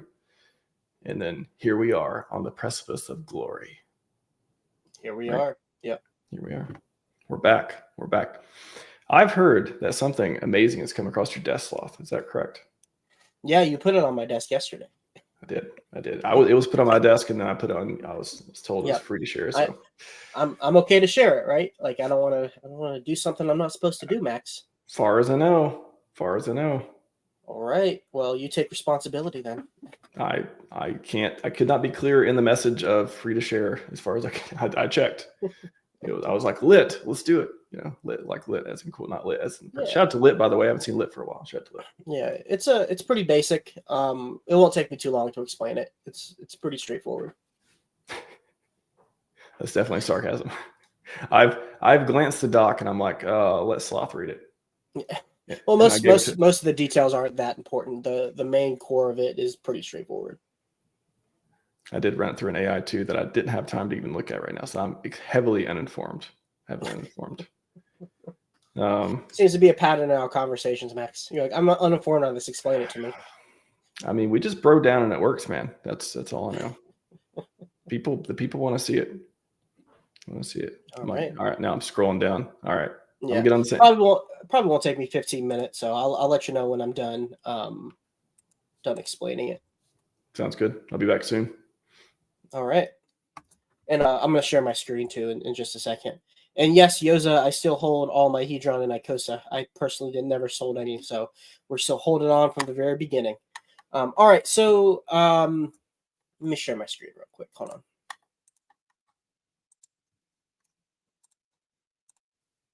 There it is. Okay. And Max will pull it up when he's able to. So yeah, I got some extra details on the Sigma protocol that was teased by Alex. Of course, my normal disclaimer when I talk about Hedron Icosa stuff or anything that Alex builds, I am not a part of like the official team or anything like that. So all the information given to me was just given to me through other people. I'm not like on the inside of any of this stuff. But a while ago, a new Twitter page popped up called Sigma Protocol. It is actually not directly related to icosahedron version 2, which we're still waiting for updates on the launch date, testnet, all of that stuff. If you want more details on the upgrades that are happening to Hedron Icosa, go to the Icosa Telegram, Hedron or Icosa Telegram room. And in there, in the pinned messages, you'll see all of the details and information that will be applicable for the V2 launch, which I'm excited to get when the time comes. But the Sigma protocol at bird's eye view is basically a decentralized, non-custodial ETF protocol. So it allows us to create baskets of assets and bundle them into an ETF for people to be able to hold them by holding like a single token. We have similar things that exist right now on Pulse Chain, but there are some key differences. I will explain those differences when I explain the protocol. But just going over what the protocol is, this Sigma protocol will create two different types of ETFs, an equal weight asset ETF and a variable rate one. Let me pull up exactly what it's called again, so I get that correct. EWI. I'm sorry, EWI. Take out this EWI ETF. So this is an equal weight ETF, and then we also have a mutual ETF, and this one is MUT, and this one is EWI. EWI. So the main difference between the two is that the EWI ETFs, these are comprised of 4 assets at equal weights. And the mutual ETFs are between 3 to, I believe, 30 assets, also at equal weights. So the general way that this protocol works is you have a base currency or a base asset. In the example, we're just going to use DAI. And what you can do is deposit this base asset into the Sigma protocol.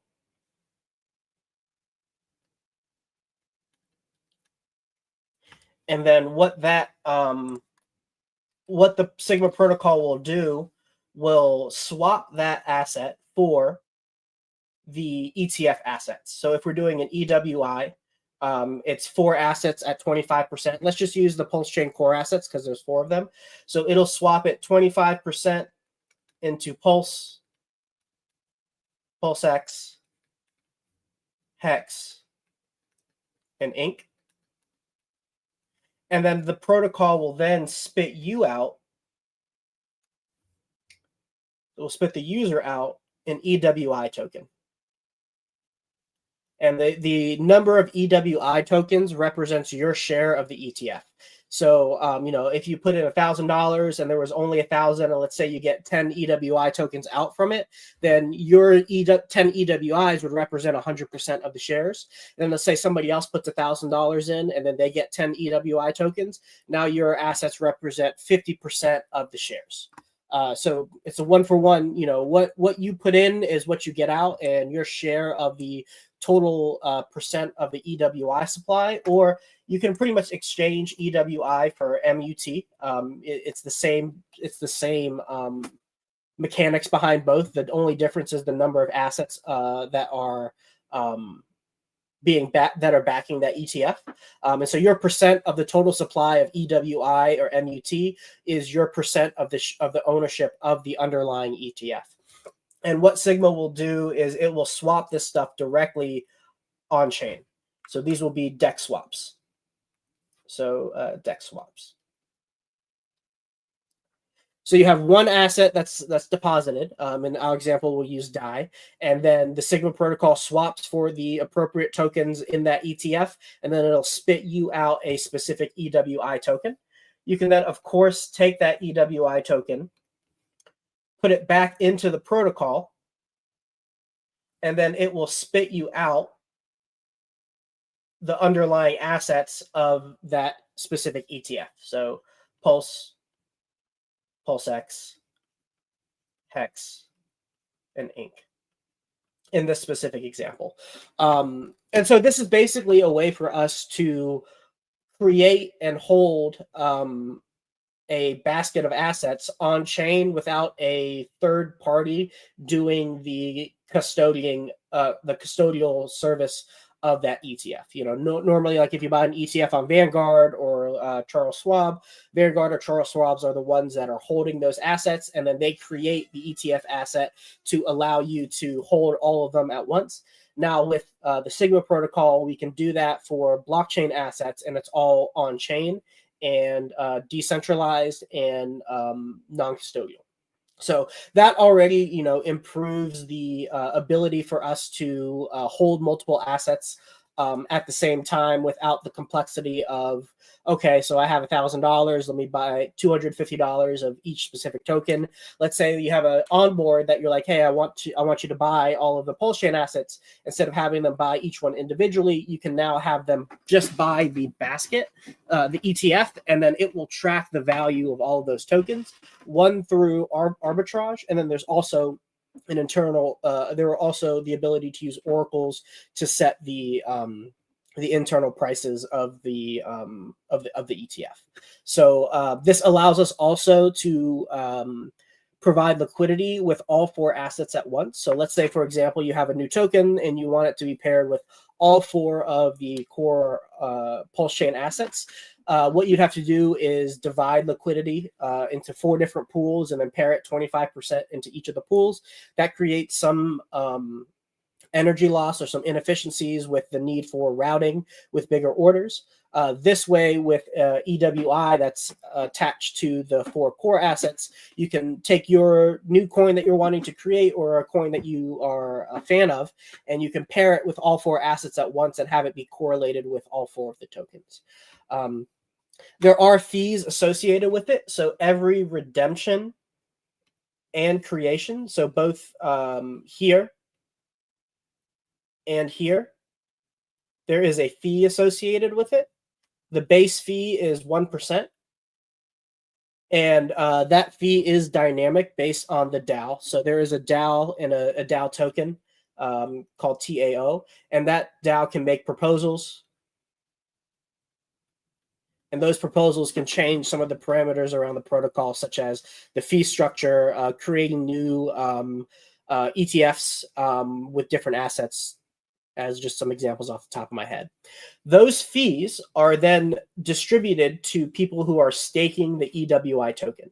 So you can take the EWI token, you can stake it, and then the fees are then paid to the stakers of that asset. So if you you put a bunch of your asset, you put a bunch of DAI in there, you get your assets that you want, then you can stake it to earn the protocol revenue that comes through that specific ETF. So it's not all all ETFs, as far as I understand it right now. Of course, any details that I say are amenable to change from official sources. But as far as I can tell right now, the fees go to people who are redeeming or creating new EWI tokens or MUT tokens from that specific ETF. The stakes do have minimum locks. So it's not a maximum lock of like hex staking where you're locked for X number of days and you have to end stake it at that specific day. There's a minimum lock based on your percent of ownership of the, I believe it's the pool. I believe it's the pool of it's either the staking pool or the total assets that exist. I can't remember off the top of my head, but it's volume dependent. So the more tokens that you stake for the protocol fees, the longer your minimum lock period is.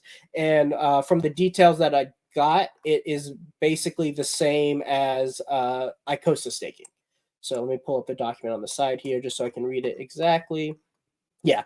So a whale size staking. Okay. So it's by supply. I'm sorry. It's by the supply.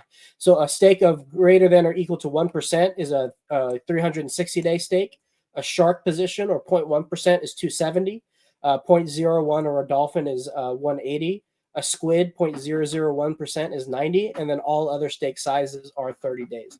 And if you end your stake before that minimum period, then some fees are incurred. So it's the exact same layout as the Icosa and Hedron staking that we currently have with that protocol. And this is it. And so, not you can imagine, there are a bunch of different ecosystems that exist on Pulse Chain. You have SolidX, you have the PTGC /UFO, you have PDI. They have a bunch of assets. You have the RSI ecosystem. Tons of ecosystems that are already thriving and doing well on Pulse Chain. These have the potential to create basically an ETF for their main tokens, or if you're able to get a proposal through, whatever tokens you want to have an ETF associated with it are able to be created. Let me think. Anything else to say on this? That's pretty much the long and short of it, guys. It's really not that complicated. You put in one asset. This base asset can be changed technically, so you can. Let's say you have, a PDI one. You can put PDI in instead of DI if you want, or if you want to do Pulse for the example one that I have here of the core assets. Instead of having it be DI, you can do Pulse. Although for that one, I think DI would probably be the best, so that you can put some buy pressure into the core assets. We do have similar things that exist right now. The two that come to my head are the PHUX liquidity tokens and the FAME liquidity index. It's based on the pool sloth. Okay. Thanks, Red Squirrel. Appreciate that. Okay, so you have the two liquidity pools, the FAME liquidity pools and the FUX liquidity pools. The main difference between this protocol and the ones that already exist is that the ETFs are not liquidity pools. They are an ETF, so there is no impermanent loss associated with them. Good examples would be like the HTT tokens, HTT and Hex. That would be a pretty cool ETF to be created. COM and Hex, just to keep it on topic for the conference. But yeah, basically you can create. You have the theoretically you could create an ETF for any basket of assets as long as you can get DAO approval for it. So yeah, that is it, Max. That is all that I got for the protocol. Go ahead and clean this up a little bit. Is it all going to make us insanely rich? In of itself, Richer. probably not. No, this protocol is more of a infrastructure value add, not necessarily something that's going to inherently put buy pressure into the chart or create some kind of flywheel. But you can imagine, like, okay, so we have this ETF asset. If we wanted to use that as the base of anything that we're building in the future, instead of having that ETF be held by a third party, we have the ability to have it completely on chain. And so, yeah, it's not something that's going to directly create a bunch of buy pressure, but it does make onboarding easier, for example, because you can just have them buy this token and then they'll own all the assets up front instead of, okay, go and swap into all of these. And there can be some, confusion when it comes to DEX swap. So if someone's like, hey, I don't care about all this decentralized mumbo jumbo woo-woo crap, just tell me what to buy and hold. This would be something that gives them base exposure and they only hold one token. So it's not like, where's all my tokens? Where's all my stuff? It's like, okay, buy this one. And then whenever you want to sell it, you can sell it. All right. Very interesting. I'm sure the panelists will have more questions as well. Thank you for the deep, simple dive and clicking buttons on a screen. You're very good at that. Then, Just Live has a question. Does it rebalance? It does. Yeah, there's some internal rebalancing mechanisms. Yeah. Sweet. And welcome or Fast is. Oh, as soon as I said it, boom, you're in. Kong's back as well. I'm here for the tech. I'm back. You guys came to the right place if you're here for the tech, because were you watching Sloth play around with his mouse for the last 15 minutes? I saw that. Yeah, it was a good demo. Okay. So just to get people framing too, there's so many different projects that Alex has talked about the last couple of years, and everything from Rocket Pool Fork to Icosa Hedron V2 to now Sigma. It launched the other day, and then we got some more information on that now too. What is the other? Wasn't there something else? You talked about doing something else. The data center is like kind of like what is the thing? Infura, but for pulse chain type of deal. So there's that. There's like four or five different. Am I missing one? I feel like I'm missing one. 4 or 5 different projects he's talked about. Probably mentioned like, hey, you guys think I'd be interested in this particular thing? There's one other one. I made a list of them. Every 6 months I make a list of these to run myself. Watsa? That's Watsa. But I want to Watsa. Watsa gets its own printing protocol. That'd be cool. Yeah. Hex on ETH, he's provided a lot of utility for Hex on ETH. That's how can we bridge Watsas to Hex Bear? How can we make NFTs of what actually? Yeah, wasn't there some kind of a secondary marketplace? An NFT platform to buy and sell your Watsas. That was supposed to be a thing. That was the thing. Monkey pictures, I like to call them. That was supposed to be a thing too. Yep. Yeah, images for Watsas beyond the default. Oh yeah, I remember that. I thought those were. It sounded like they were a lot closer. Than, yeah, we made a bunch of AI images back in the early AI days of it, but it never we never got around to actually adding them to the metadata. I just remember doing a bunch of AI prompts and submitting a bunch of images. Wow. But maybe one day.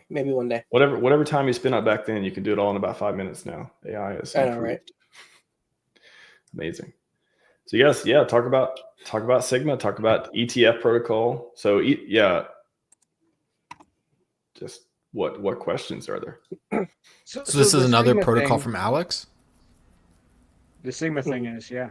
Mm-hmm. So what is the play, do you figure, Sloth, on Sigma? Like, if that comes to be, what's the play? Yeah. It's not totally obvious to me quite yet. It's definitely a good infrastructure to have on top of things. But in terms of where is there like some alpha to make some extra returns on stuff, it's not quite known to me just from reading it. Obviously, the ability to create some cash flow with your pulse chain assets, that's an immediately obvious one. That's yield that you don't have access to now by just buying the native asset. So by holding the ETF and staking it, like if you plan to hold these tokens for more than whatever the minimum stake length is, well, that's some income that you're generating that you would not have been generating by just holding the assets. So there's that. Fair enough. One thing I was a little confused about is like, what's the difference between these proposed ETFs and just making an LP pool on Fux that has these assets? There's no impermanent loss that's associated with it because they're liquidity pools. That's the main difference that I'm seeing. Yeah. Okay. Yeah. But doesn't the ETF have like a rebalancing feature and so on and so forth? I was looking at it just now when somebody asked the questions because I thought that it did, but I'm not seeing a rebalancing feature. What I see is that it distributes it across the assets at the weighting that it's at. So if it's like the equal weight one, then there is a when you put the die in, then it splits that die up 25% to each one. But I don't see a weighting as of right now, like internal changing of weights. So, doesn't that sound a lot like a liquidity pool?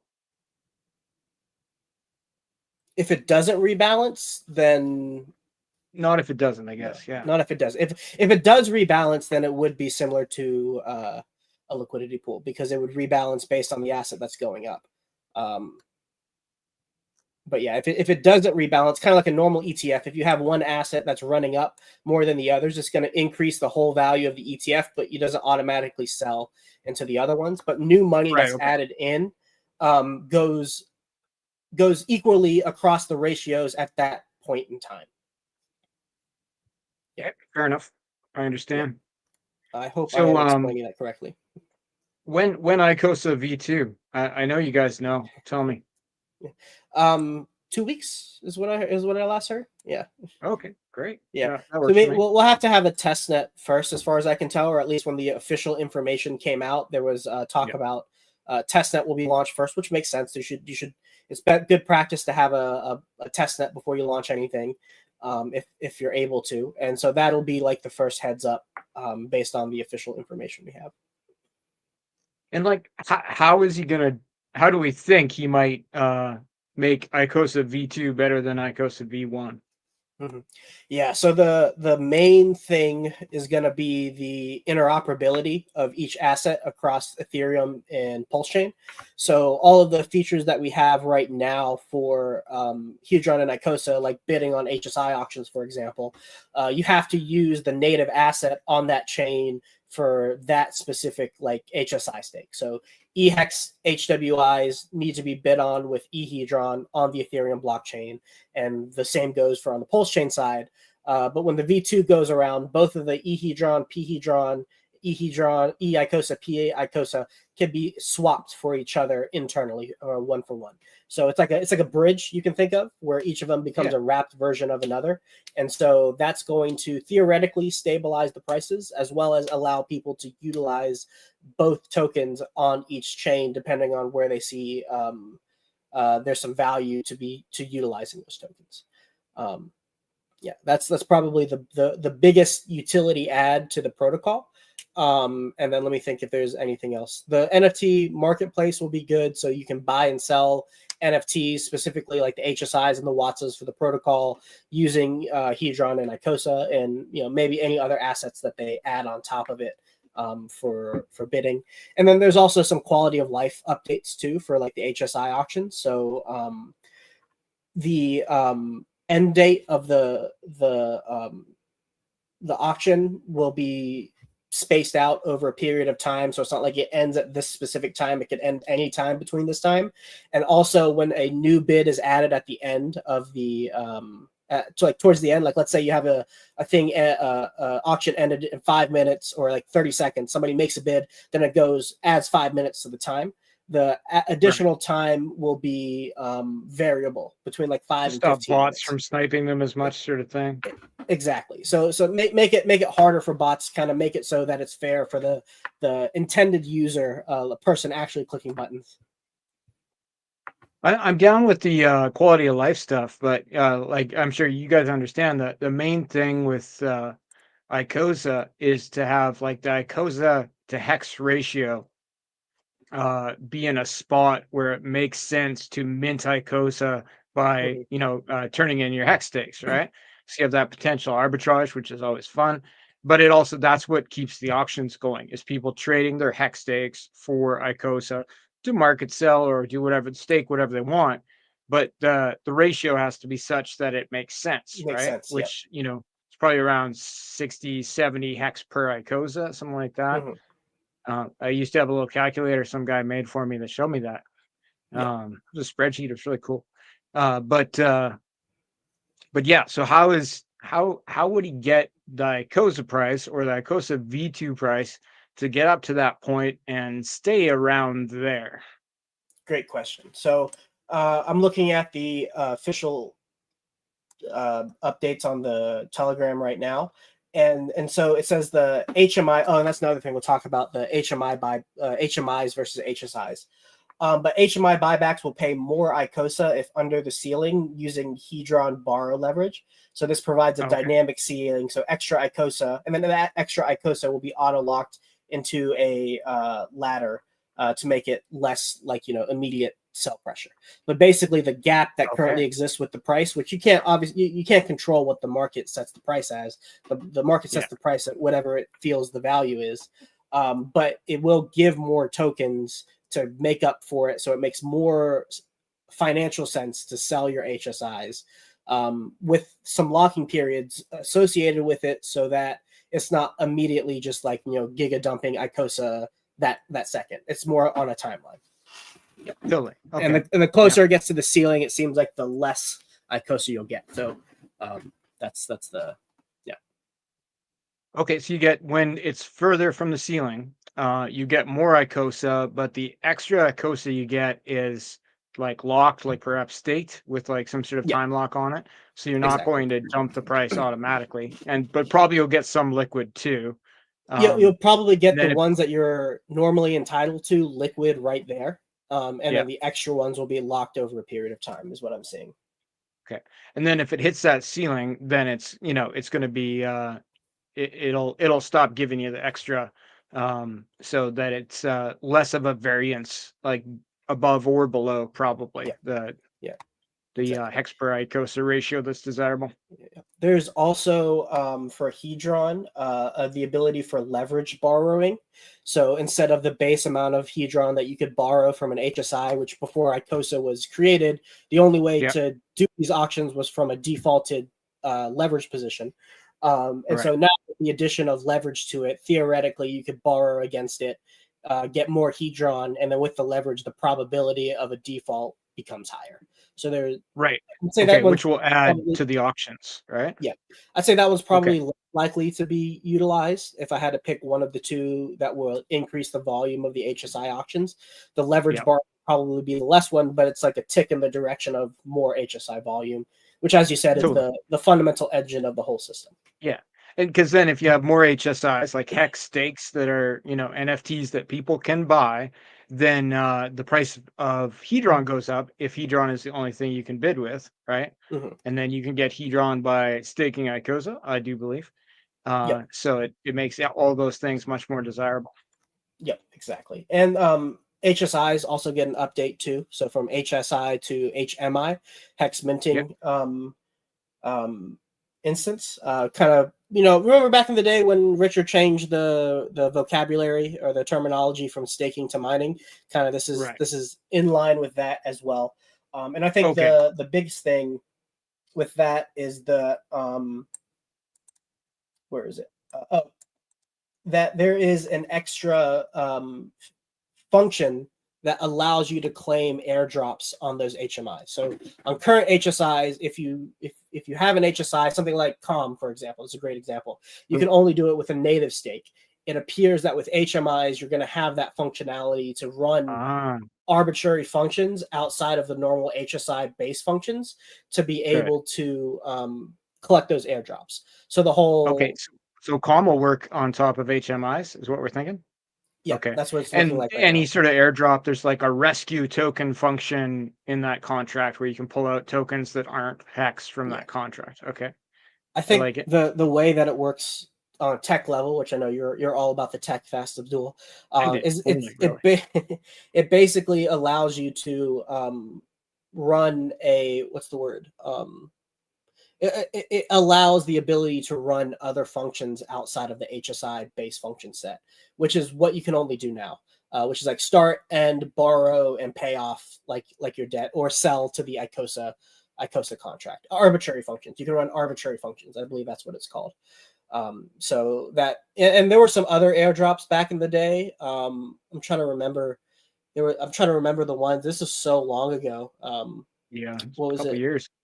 It was quite a while ago, but there were other ones that launched where they only allowed native hex stakes to mint those airdrops. Was it like P Doge, or it was like Doge on Pulse Chain? There was it was the one that Gunther, the one connected to Pulse Bitcoin, Pulse Doge. Pulse Doge, that one. I think that one. And it was what worth a lot blast of money from the past. at the time. Totally. Yeah, it was worth a ton of money at the time. So that that was a thing. Okay, well that's pretty good upgrade. Now I seem to recall from the Telegram room something about people will have an option, their choice, to switch their V1 Hedron, V1 ICOSA, and perhaps also their V1 Watsas for the V2 version. Yep. So there is a timeline for the tokens. Let me see if I can find the exact numbers. It was like you have like 30 days to do it at 1-for-1, and then after 30 days it cuts in half. Okay, so it did give a ratio. Okay. Yeah, that's cool. Yeah. but the Wutzas can be upgraded at any point in time. So there is no penalty if you come in late to be able to upgrade them. So I think that was one of the things. It's like this isn't an airdrop. You don't have to upgrade them if you don't want to. You have the option to upgrade them. And so with that, one important piece that I'm going to be looking for is like what does the liquidity do when that happens? Because obviously people who want to upgrade will be pulling their liquidity if they have any, and then putting it into V2. And so there's going to be kind of similar to when Pulse Chain launched. There's kind of like where'd the liquidity go? Like what's the liquidity situation? There's going to be a little lag time to see what the new setup's going to be.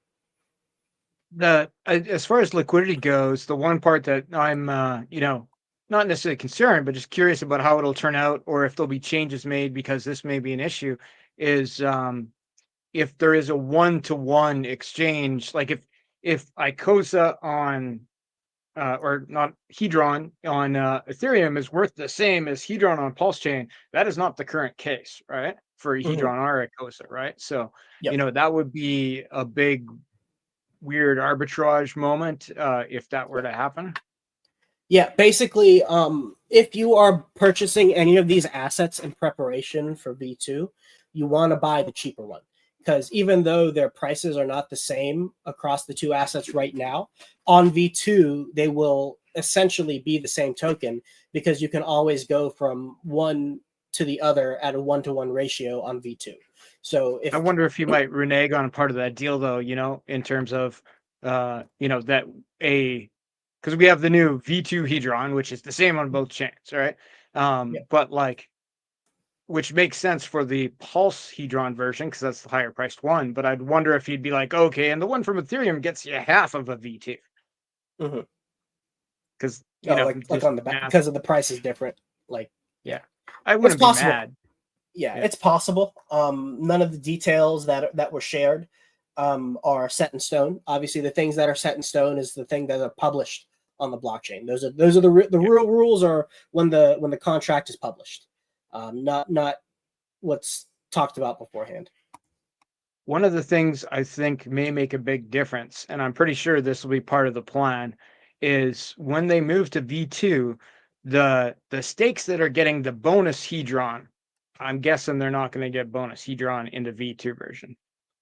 I believe there was some talk about that, removing the bonuses, which I know people would really like that. the community would love. Some people would, and some people would, and some people wouldn't. Yeah. But those were a money printing machine. Like if you had that early faith, you were getting because the bonus Hedron you got was it was more than the regular Hedron you got on the same stake. Like it was a huge amount. If you had a 10x bonus HSI, like those things were definitely worth a premium. But it added a lot of sell pressure to the system, I think, right? Yeah, it was definitely that was the biggest criticism of the ecosystem from the beginning. And it was coming, partly from people who had these big stakes. They're basically like, I have all these, I have thousands of T-shares, and I'm minting like $4,000 a month from doing nothing, and like I have no incentive to hold this, and it's definitely true. Like it is sell pressure on the chart. My rebuttal to that always was the supply is dependent on the T-share rate, and so going forward from that point in time, it's going to eventually dry up. But yeah, in that period of time from when you got the 10x's to when those 10x's are up, then that is a lot of sell pressure added on top of the Hedron chart.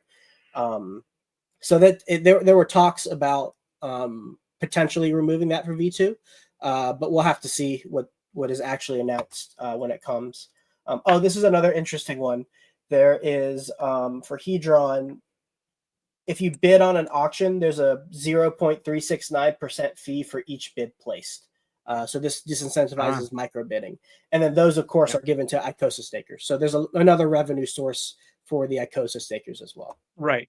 Thus making ICOSA worth more, thus making the ratio to Hex better, and then thus making more auctions happen. So I see how this all adds up. I'd really like Alex to just come on the screen. If you're here, Alex, DM Max and just hop on, just tell us tell us when and the details, because he's been pretty quiet for a long time. Mm-hmm. Yeah, I would love to hear him talk again. I always enjoy Yeah. whenever he pops up on stream. He always has good stuff to say. I always He learn does. something. Not that he was ever super loud or anything, or that he was on a ton of streams, but whenever he was it was educational. Yeah. See, Crispy, what's the play with Hedron? We have liquid right now.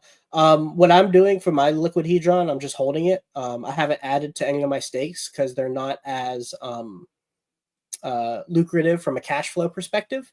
But I'm just holding on to my tokens for V2. That's personally what I'm doing. And yeah, Biggie, we want Alex. I know you guys. I would rather listen to Alex talk about this stuff than listen to me talk about it. So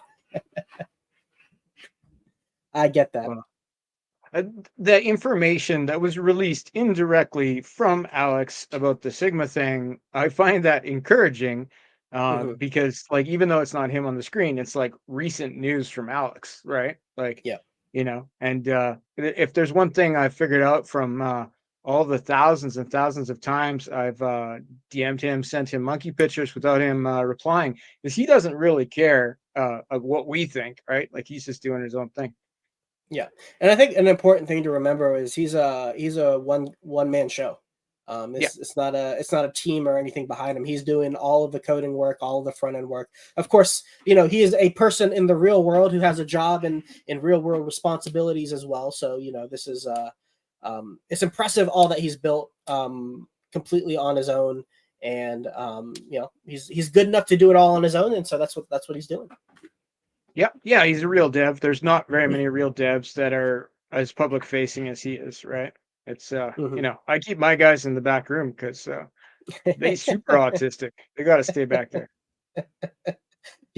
You got to translate for them in real people talk, incomprehensible talk. Oh, yeah. Well, that's usually how it is, right? Is they're not, they're just not thinking about the same things as everybody else, which is kind of what you want them to do. So yeah, Alex seems to be able to walk that line when he wants to.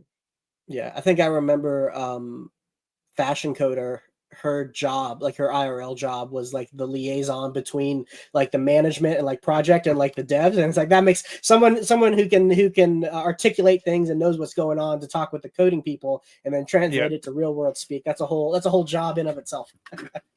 Oh yeah, that's probably the only girl those guys ever talked to. But yeah, I mean, overall, we're pretty much in the same place that we've been, waiting for official updates. I have no doubt that when we get more definitive timelines on this stuff, everyone's going to be real excited about it and want to jump in on it. I think one thing that is easy to forget is the amount of legwork that Alex did to get like altcoins on top of Hex like accepted in the community. Before Hedron and Icosa, there were a lot of them. Like I don't even remember what they were, honestly, but they were basically riffs off Hex. They weren't accepted by the community, and then Hedron and Icosa was the first one where the community mostly adopted it and kind of opened up the avenue for people to build on top of Hex, and that's how we got things like Maximus DAO right afterwards. Like it did a lot of the legwork so that team could make their stuff and the perpetuals, and then that's opened the door for things like com to be more accepted. It was like, yeah, someone's building on Hex again, and then even more recently Actuator Protocol. So it's kind of Hedron and Icosa have a very important part in the history books of Hex and Pulse Chain, especially even more with HSIs, because it allows people to build on top of Hex stakes.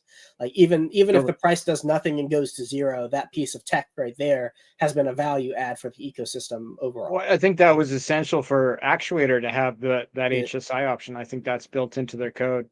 Exactly. They would have had to build that piece of tech themselves, and so now they don't have to. They didn't have to. You don't have to reinvent the wheel. They already had the tech there for it, so they just plugged it in. I'd be so stoked when this launches. Like, I remember the early days of Icosa, like the arbitraging of Hex stakes, right? And like the bottom line is it results in people making many Quattro Cinco Hex stakes, like 15-year Hex stakes, to sell them to the contract for Icosa, but it's still staked Hex, right? It's just like that then other people can bid on in the auctions. So like how much hex got Quattro Cinco staked because of the ICOSA protocol? It must be a Yeah. stupid number. It's a lot, and people were making new stakes just for that protocol, like you were saying, to do that initial Yeah. arbitrage. So that was a lot of hex that's now just locked up, and that can be turned on at any point in time whenever the prices make it make sense. I think I remember you DMing me early on to be like, "Hey, look how much like hex I've made from all this arbitrage." Like at the very beginning. Yeah, it was sweet. Yeah. And Yeah, it was like when I put through like hundreds of thousands of dollars in hex into hex stakes, sell it to the ICOSA contract, and then use the ICOSA I made to buy back more hex than I just sold. But now that the hex that I sold lives in a 15-year stake, right? That someone else can choose to buy, right? So, and people did choose to buy it. So it was like, yeah, it was really fun for one, right? Like you can make, and sometimes you're making like $30. So you put in $1,000 for the hex and you take out $1,030 for the hex, but still like, it's like great. And you just staked $1,000 for the hex for 15 years. Like where's the downside, right? Yeah. Each iteration of that flywheel results in a action that is definitive and not able to be taken back. So it's not like it's this infinite thing. It's all dependent on the hex supply. So playing it out to its logical conclusion, if you assume that it goes on forever, which isn't, the best assumption to make, but if you make the assumption, then that just ends up, with hex being locked for 15 years until the supply dries up. If you were to, assume that if ICOSA was $1 million forever, then all the hex that exists will get locked up forever. Like that's what 14 years from now, those HSIs that are, minted out for, or 13 years, I think now, those HSIs that are minted out for 15 years going to be worth a lot. Yeah. Oh yeah, absolutely. And those 10x ones right now are hot commodities if you're able to get them. Yeah. Great. Breaking news. Ooh. Richard tweeted again. He tweeted again, everyone. We got ETH all-time highs, baby. It's tweet season. I explain pumps to you. You have X influence. Your influence can cause Y amount of buys. The more liquid what you are promoting, the less the price will move up with Y. I'm not going to try to read all this. I can't do it right now, Richard. Less liquidity means price go up more, Max. That's what he said in the first paragraph. Man, just there's the words, they're grouped together in a certain way. It's just read faster, Max. Come on. I can read. It's like the adverbs are like twisted. I don't know what it is. It's weird. If legacy buy Ethereum into the Bitcoin price, it moves it more or less liquid. And if they buy Pulse Chain, it super duper goes up more because it's less for sale. Okay. But wait, there's more. If all of your influence is only worth Y dollars, why would you rather promote something you own a larger percentage of or a smaller percentage of? What do you own a larger percentage of total supply of BTC, ETH, or PLS? This is why you often see people choose to promote most that which they own the largest percentage of, so they don't have dead weight pulling down their gains from promoting. Like I'm just tired. I guess I don't. Who wants to go into that one? If your influence results in $1 million of buy pressure, would you rather that $1 million go into something that has a lot of liquidity where price doesn't move as much, or would you rather have it to go into something with lower liquidity where price moves up more? And so basically, the long and short of it is, if you have influence, you probably want to own a lower liquidity asset, direct the buy pressure that's derived from your influence to that low liquidity asset so that there are greater returns associated with it. And because you can own a larger percentage of it, you get more bang for your buck in that term. So things with lower liquidity have better returns. And if you have influence that can result in buy pressure, it's in your incentive to put it in lower liquidity stuff. Is this a call to influencers to either pump their bag of Pulse Chain or get it back and start pumping it because it'll go up more X's than ETH, for example? Indirectly. And then also putting it for ETH as well in a larger context to basically have the cycle of adoption that Bitcoin had be replicated in ETH. So if you take it to the next level of scale, ETH has much less liquidity than Bitcoin. And so the magnitude that institutional money can bring in will amplify the ETH price more than the Bitcoin price at its current liquidity setup. And so it plays out at all levels, and it's just dependent on like what's your level of influence. He's definitely trying to pump ETH. which seems to be working because the sack bag now has $812 million in change in it. It's up 185 million. So pushing towards that billion. But bro, it was down for a while though. I thought bad trade. Oh no. I thought bad $185 trade. million dollars. Like that terrible trade. Like what? Fat man, bad trade. Fat man, bad trade. Yeah. Terrible. Terrible. Fat man, good. Is that where we're at now? That's what the price says. I see green, so now Fat Man good. That's all. If I see red, bad. If I see green, good. That's all. That's all you need to know in crypto. Right? Yeah. Come get your limited edition T-shirt at Hex Week 2025. Fat man, good, and it's just got like a green candles of the ETH going. I like it. 29%, not bad. Not bad. Add another 0 to that. That'd be nice. 290%. You never know. I do think it's funny how ETH like peaks over the all-time high, and everyone's like, "Ah, ETH all-time high." I don't know. I find it funny. We take the smallest win and amplify it, and I love it. We see that on Pulse Chain as well sometimes. Yep. Price is up 7% today. We're going winning from red candle syndrome to yellow candle syndrome. Hopefully, green candle syndrome. 2 more weeks. People are going to be shocked in 2 weeks. Shocked. Don't tase me, bro.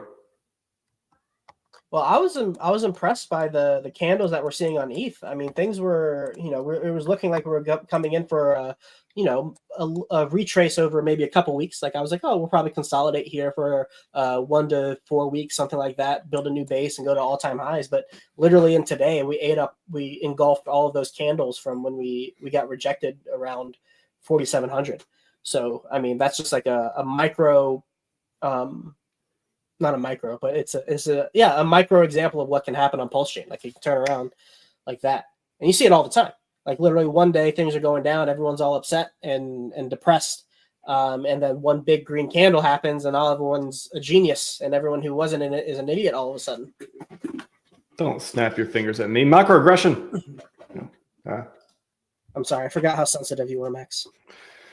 It takes thin skin to be an influencer, I tell you that. Anyways, great segue to Hex liquidity. I'm pop you guys off. I'm gonna pop Sloth back on. He's gonna do it in about 7 minutes, 6 minutes, because we got some stuff to debate. Yeah, I can do it. I can do it quickly. Nice. Thank you, Max. Yep. Thanks, Colin. Fast. See you guys soon. All you. Is it just me again? Oh, great. Okay, let me get my pen and let me share my screen again. 1 second, my friends. Where's my mouse? There it is.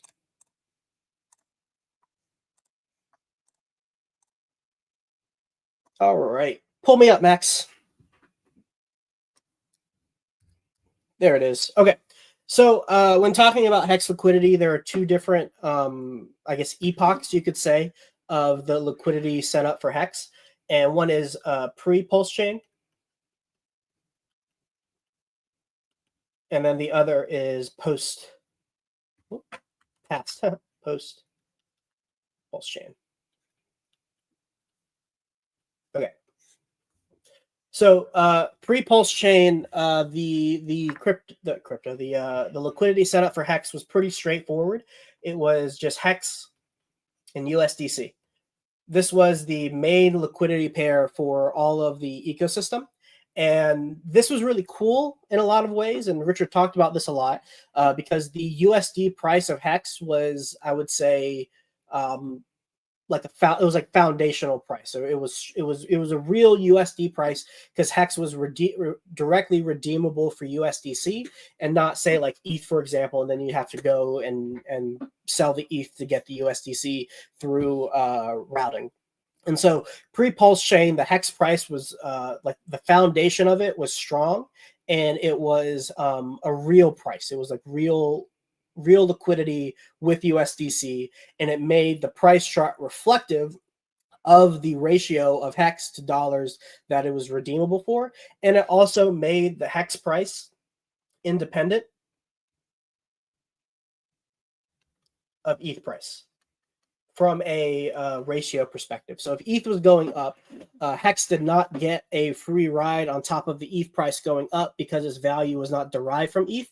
It was derived from USDC. After Pulse Chain launched, the liquidity setup changed dramatically, and this changed with the ink farms. And so what we got was the real liquidity, or the value backing liquidity that I like to call it, was split up between USDC, DAI, USDT, and ETH. So all of these are what I call value backing liquidity, because all of these can be easily redeemable for US dollars in your bank account. And ETH is included in that because the liquidity is so high that you can move hundreds of millions of dollars through ETH with no problem. So for all intents and purposes, ETH is base value. And all of these had their farms set up with Pulse. So now Pulse is the main value basket for all of Pulse Chain. All of the value that's backing the entire chain is in a liquidity pool versus Pulse. And then Pulse had a farm set up with Hex. So now all of Hex's liquidity, the main liquidity that Hex has, the most of the TVL, is backed by Pulse, which is backed by the value backing liquidity of USDC, DAI, USDT, and ETH. And then, of course, we also have the auxiliary, not auxiliary, but the other farm pools of Pulse and PulseX, and Pulse and Ink. And then PulseX and Ink also have their own farm with each other as well. So Hex is unique from the other core assets because it doesn't have a separate liquidity pool with Hex and Ink and Hex and PulseX. The main value of all of Hex is in Pulse, in the Hex Pulse Ink farm that's on the PulseX farms. And so now where the foundation of Hex's liquidity was solid versus USDC, it's now more elastic in that the USD price of Hex is derived from the Pulse USD price, which is set by its aggregate ratio between the three stable coins and ETH. And so this makes a scenario where Hex technically does not need direct buy pressure to go up in price. If we get buy pressure coming in, so we get dollars coming in from outside of the ecosystem, and that flows into Pulse, for example, it's going to flow into one of these four pools, depending on whatever the buyer is using in order to purchase Pulse. And then from there, Pulse's price will go up. And because Hex's price is denominated in Pulse, that will automatically make Hex's price go up in nominal terms. Now, if this buyer also, when they bought Pulse, then buys Hex goes up double as much, because not only is Hex going up in nominal value because Pulse is going up in USD value, but Hex is also going up in Pulse terms. So it's like a force multiplier, or a momentum multiplier, where Hex is going up in Pulse terms, Pulse is going up in USD, so Hex's USD price is going up extra in terms of USD value, because you have both of those effects happening at the same time. Of course, the reverse is also true, where if people are selling Hex for any of these stable coins, it goes down twice as much, because Hex is going down in Pulse terms, and it's also going down in USD terms, because that Pulse is being sold for any of those value backing liquidity tokens. But if, say, somebody is selling Hex for PulseX or Ink, then it would only go down in Pulse terms, and it would not go down in Pulse would not go down in USD terms. So it would only go down as a factor of one, or a multiple of one instead of a multiple of two in relative terms. Now, the fact that Hex does not have extra liquidity pools like PulseX and Ink does, that does mean that its ability to go up in value, or ability to appreciate in price, is higher than PulseX and Ink, because it has less liquidity. So let me pull up the Pampy.app site. And this will give you like a real-time example of that also. So let's go to the price simulators, and shout out to the Pampy.app team. They've created a really, really cool tool. So if we do just some money going into Pulse, we just let's just throw 10 million in, just to pick a round number.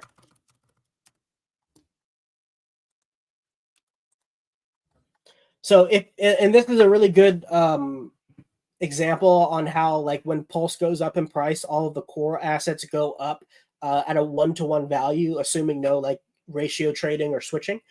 So if you put $10 million into Pulse, then what you see is that all of the assets go up 3.68x. And that's because that's the price that Pulse is going up. All of these tokens have their USD value priced in terms of Pulse, or its prices in terms of Pulse, so its USD value is derived from the Pulse price. So if Pulse gets purchased, then all of them go up in price. Well, let's go ahead and change this to just buying Hex. So if we just put $10 million into Hex, let's see what happens. Okay, so this is important. So we see that Pulse X, and Ink all go up 3.68x, which was the exact same that we saw when we just put that price into put that buy pressure into Pulse. So the routing that I showed you guys before, where that value goes into Pulse and then goes into Hex, stays true. But then also Hex goes up an extra, 24x on top of it, because that extra additional buy pressure of Pulse going into Hex amplifies its returns. And so now we get a 27x when it just goes into Hex versus just going into Pulse. And so now let's do it one more time, but let's do it with Pulse X. So if we do 10 million into Pulse X,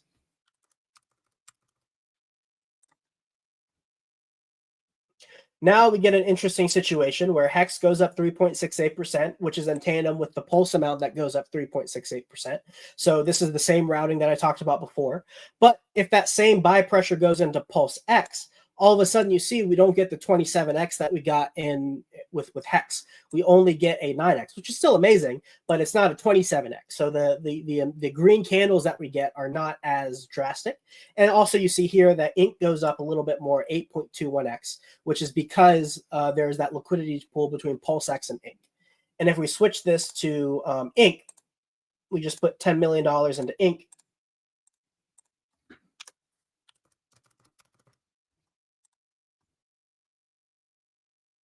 Now we get a situation where there's a 14x on Ink and a 6x on Pulse X, while Hex and Pulse get that same 3.68, 3.69x return just from the base routing that happens. And so Ink has a little bit more pumpability relative to Pulse X. Pulse Hex has a little bit more to Pulse, but if you see, Hex has the biggest ability to pump, because it has the lowest liquidity amongst all of these assets. So we talk a lot about in this ecosystem, oh, when's that God candle going to come? If we were to guess which asset would get the God candle based on the efficiency of money, so the least amount of money to get the biggest green candle on the chart, Hex is that specific token that, assuming the same buy pressure across all the assets, and it doesn't matter where this buy pressure comes from. That's not relevant in this specific situation, in this specific example. But just assuming $10 million net is coming in, so 20 million comes in, 10 million gets sold. That's 10 million net. Then in this specific scenario, Hex is going to be the one that gives the biggest green candle. So yeah, that's a little bit of a breakdown of the liquidity, the Hex liquidity situation. I hope that made sense. I hope you guys understood that. And if you have questions, let me know. But Max, that's all I got. So I will pass it back over to you.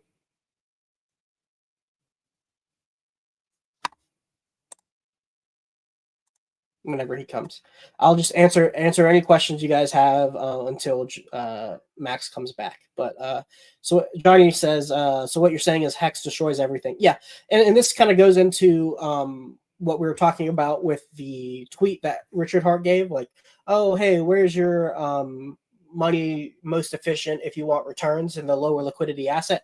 Hex for all of the core assets is that lower liquidity asset. Do I collect teeth? I should collect teeth. I should have a little jar of all the teeth I extract. That'd be a fun little mantle for me to have in the background of my streams. What else we got? Kryptonite, Hex Wizard. Hey, I hope you guys enjoyed that. Turk, Richard's not pumping your bags, not our money. Work harder. Yeah. There is no guarantee that the SAC funds get rotated to in any way, shape, or form into our assets. So if it happens, great. But if not, we don't control the keys to those assets. 19, which hex? This is all p-hex. So e-hex has its own liquidity on Ethereum, and that one technically does have less liquidity than p-hex. So if you wanted to talk about which ones could give the biggest green candle, e-hex would technically be the one that can give the and yeah, fast duels question. Do I think it will pump? Yeah, it'll probably pump. Like if all of the core assets are doing well, then e-hex will do well also. And there's definitely a chance of it outperforming core assets at any given point in time because of its low liquidity nature. So yeah, like that. There is a real possibility based on the liquidity setup alone that e-hex does well. So what actually happens is dependent on where the buy pressure goes, which we can only know in retrospect. So that's not something that we can know until it happens. And so your speculation then needs to be tampered with, information that like analysis and information like I gave just now on liquidity, as well as, how likely do you feel money coming in is going to go to those different assets. And then once you do that analysis, you can kind of figure out, okay, I think this is how my capital is best allocated across the assets that I have the potential to buy. Hey, no problem, 19. You're a G2. Well, the OA emergency end stake to increase APRs, that is a potential. That is definitely a potential. Increasing. Oh, hey, he's back. He saved me. I was saving your conference, Max. You just let me go. I had to go like I'm streaming again. I had to put my streamer hat back on. Dude, I thought I was on your channel for a minute. It was crazy.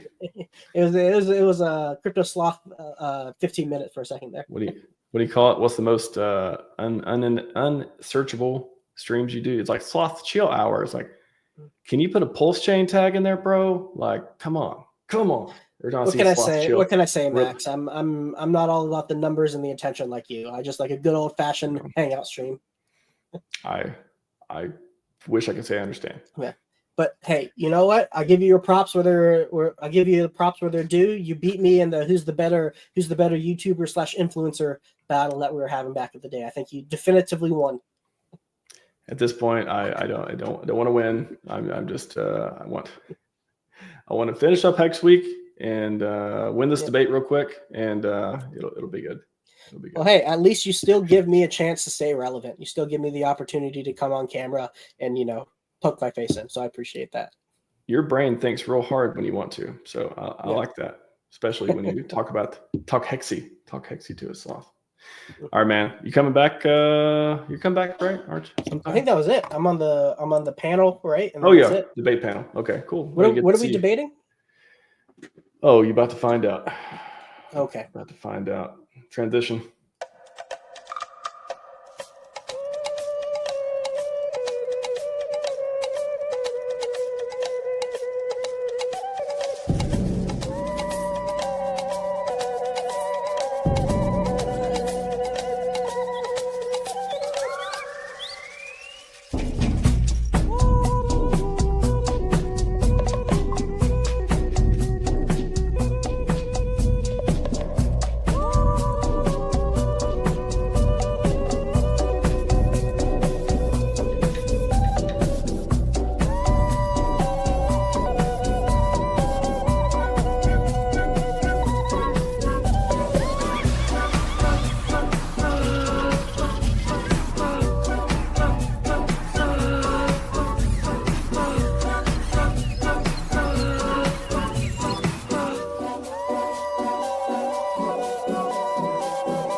And we are back. The master debaters have arrived. Hey. How's it going, guys? Going good, man. Welcome back, Cairo. Yeah, I got some great news to report here. I was listening to Wendy O earlier, and she is predicting $25,000 Ethereum. Now, what I know about Wendy is that she is a very conservative predictor. So if she's predicting something like that, she must, like, with her connections, must know something. Nice. That puts the sock bag just over 4 billion. That's be right. Okay. That's That's right, it? man. I think like if it goes to 20,000, that kicks EHEX all the way up to $7. Goes to 25,000. We got like a $10 EHEX, and goodness knows what Pulse Hex is going to be doing. The Pulse chain version of Hex. I can't really even think of like how high that thing could go. Thank God for this man. Woohoo. Whoa, bringing us the hot news of the day. You know, Pedro, come back. We got a debate to do. Yep. Y'all watched the Jackson Hole speech earlier? I didn't watch the speech, but I saw the outcome yesterday morning. Everyone's like, "Oh, bearish. Oh, they're not going to cut grade." I'm like, "Come on, this got to be a joke, right?" And then Powell gets on there. Yeah, I'm thinking October might be a time where we should take some profits, but I don't want to say like the bull run has begun yet, because still we got the Treasury above the 10-year above 4%. So I don't want to say it's begun yet, and I also think there could, when they do the first cut, there could be a pretty hard dip there. But then after that, that's when the bull run could really begin. I like it. So you're thinking September rate cut, and then October, November start to kick off? That's right. That's what I'm thinking. If we get the rate cut in September, because like there's still a chance that Jay Powell could decide not to do it, because we still got about 3.5 weeks before that meeting. But fire him. I mean, you take a look at the Fed and the makeup. Adriana completely up and ran out of nowhere. Like usually when somebody would quit the Fed, it'd be like months before they actually leave. They'd be finding a replacement. She just ups and quits like they were digging into her or something. And then the very next day on the other Fed governor, Cook, they are investigating her for mortgage fraud. So that tells me that Trump really wants to stack the Fed with all of his people, kind of like, how a president would want to stack the Supreme Court. And they want the Fed governors to be ones that would be doing his agenda of cutting and a weak dollar, which is amazing for us. And it tells me like what they're doing is they're doing anything they can. They probably got the IRS investigating all the Fed governors to do it with, or anything any dirt they can find on them. Kind of like, the whole Al Capone untouchables thing. Every time I look at Jerome Powell, I mean, it seems like he's trying to do the right thing for inflation and all that stuff. If I'm being a generous view of him, but at the same time, I'm like, dude, this president is here for number go up. So like, it's just not a good time, Powell. Not a good time. Yeah. I don't hate Powell because I understand like why he's doing what he's doing, but still, I mean, like, hey, if you did 3 rate cuts last year, but you haven't done them this year, when we got like a lot more going for us, it makes no sense to me. Yep. All right, everyone. I've had very few suggestions for debates in this thread, as I kind of expected as well. However, there was one I thought of that me and Pedro are going to get to initially to kick things off, because that's the idea on the table right now. There's another one here from Retarded Investor. Who's 2025? You can't say that. I don't monetize, so I can say whatever I want, I think. So how are we still down 99% after 4 years? The 10-year Treasury is above 4% is the easy answer. Easy for some. Most will not get that. If you're slow. I can break it down if anybody wants a deeper explanation on it. We could do a meta debate with if you could imagine this avatar on the other side in a way. Yeah, if somebody can cosplay as him. Okay. Somebody cosplay, somebody go, oh, hi, I'm the investor. Sloth, you up for that? We could debate why Hex on EW is the best Hex. Because it has the lowest liquidity. It's the lowest liquidity. It could pump the most. It's only 10x off the price of Hex on Ethereum. Just saying. This one's pretty funny. When 2 alphas meet, they both realize the name is Dick. See, I like that one. That's funny. You can chill if it's funny. How about that? Okay, I don't want to make that official rule in the comments, but if it's funny, it's less likely to be unkept. We'll say that. So go ahead before me and Pedro get into it too, with how are we speak to this this very loyal patron here. Who wants to go first? Because I got a lot to say about that. Bring it. All right. So yeah, it looks discouraging that we're still down 99% after 4 years. But I've done this multiple times on my stream where I just pulled up CoinMarketCap and showed several other coins, even on page 1 of CoinMarketCap, that are down over 90%. And then when we go to the next page, we see a lot of things that are down 99%. So it's not uncommon. And the reason for it here, I mean, we're right in line with the rest of the market. And the reason for it is because the 10-year treasury is over 4%. It's at 4.25 right now. And what that is telling you, what is communicated by the 10-year treasury, why every financial analyst and investment analyst pays attention to it, why it's so important, is that it tells you how comfortable the investing public is with even investing, because a treasury is supposedly risk-free return that you can get. And if people are not even happy with a risk-free return, or they're not even feeling that it's safe enough to go buy a 10-year treasury that's supposedly guaranteed, and so they're not buying it, the price of it is going down because no one's buying it, so the yield is going up. And when that yield goes up above 4%, that's exactly what's being communicated, is that the public is not comfortable with investing. And it also gives more strength to U.S. dollar bills. That's why the Dixie, I mean, it's down today here. It went down to like 97.7. But the dollar strength is greater right now because you can put it into a treasury or put it into a money market that invests in treasuries and earn those handsome interest rates. So why would you take those dollar bills and put them into risk assets, especially crypto, the most risky asset? And then what else we could say about this 10-year treasury is that it affects all other kinds of investments because it goes into what we call risk premiums. Like if I'm looking at a stock or if I'm looking at a crypto, I need to set a standard for what I call the risk premium, basically saying this is what I demand to get as a return to even think about taking risk.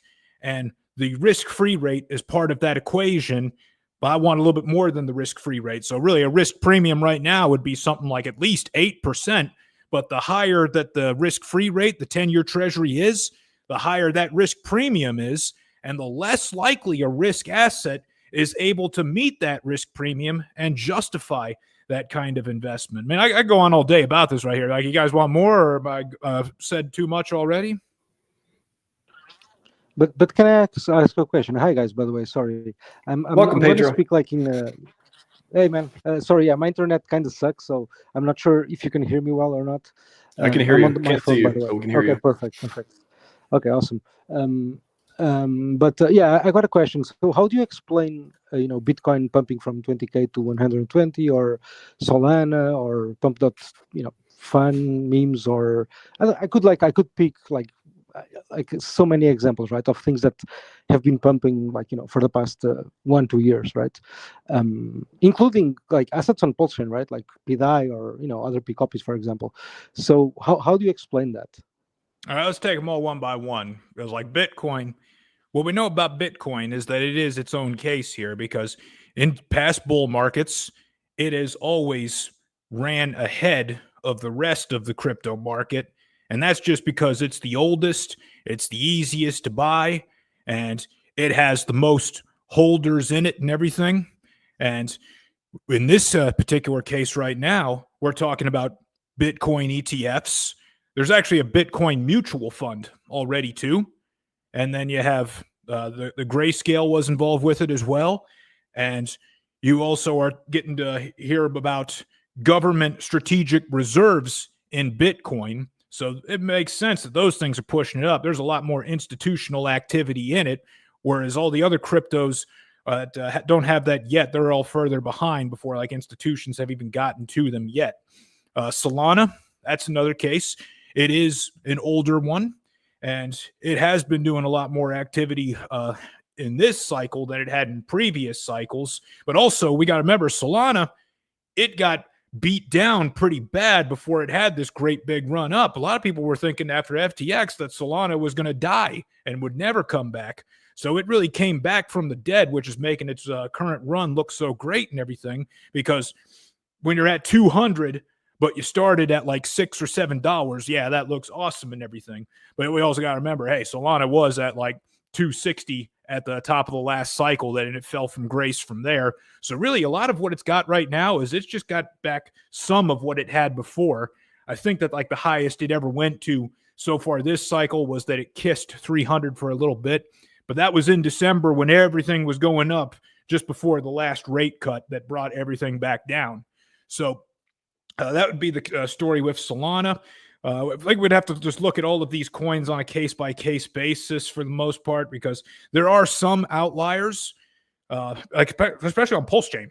Like there are some outliers on Pulse Chain. We got like some assets that go up very well, but is it really an apples-to-apples comparison to compare a obscure meme coin on Pulse Chain or some other kind of small community on Pulse Chain to say the original Hex or Pulse Chain version of Hex? I don't think that's really a good apples to apples comparison.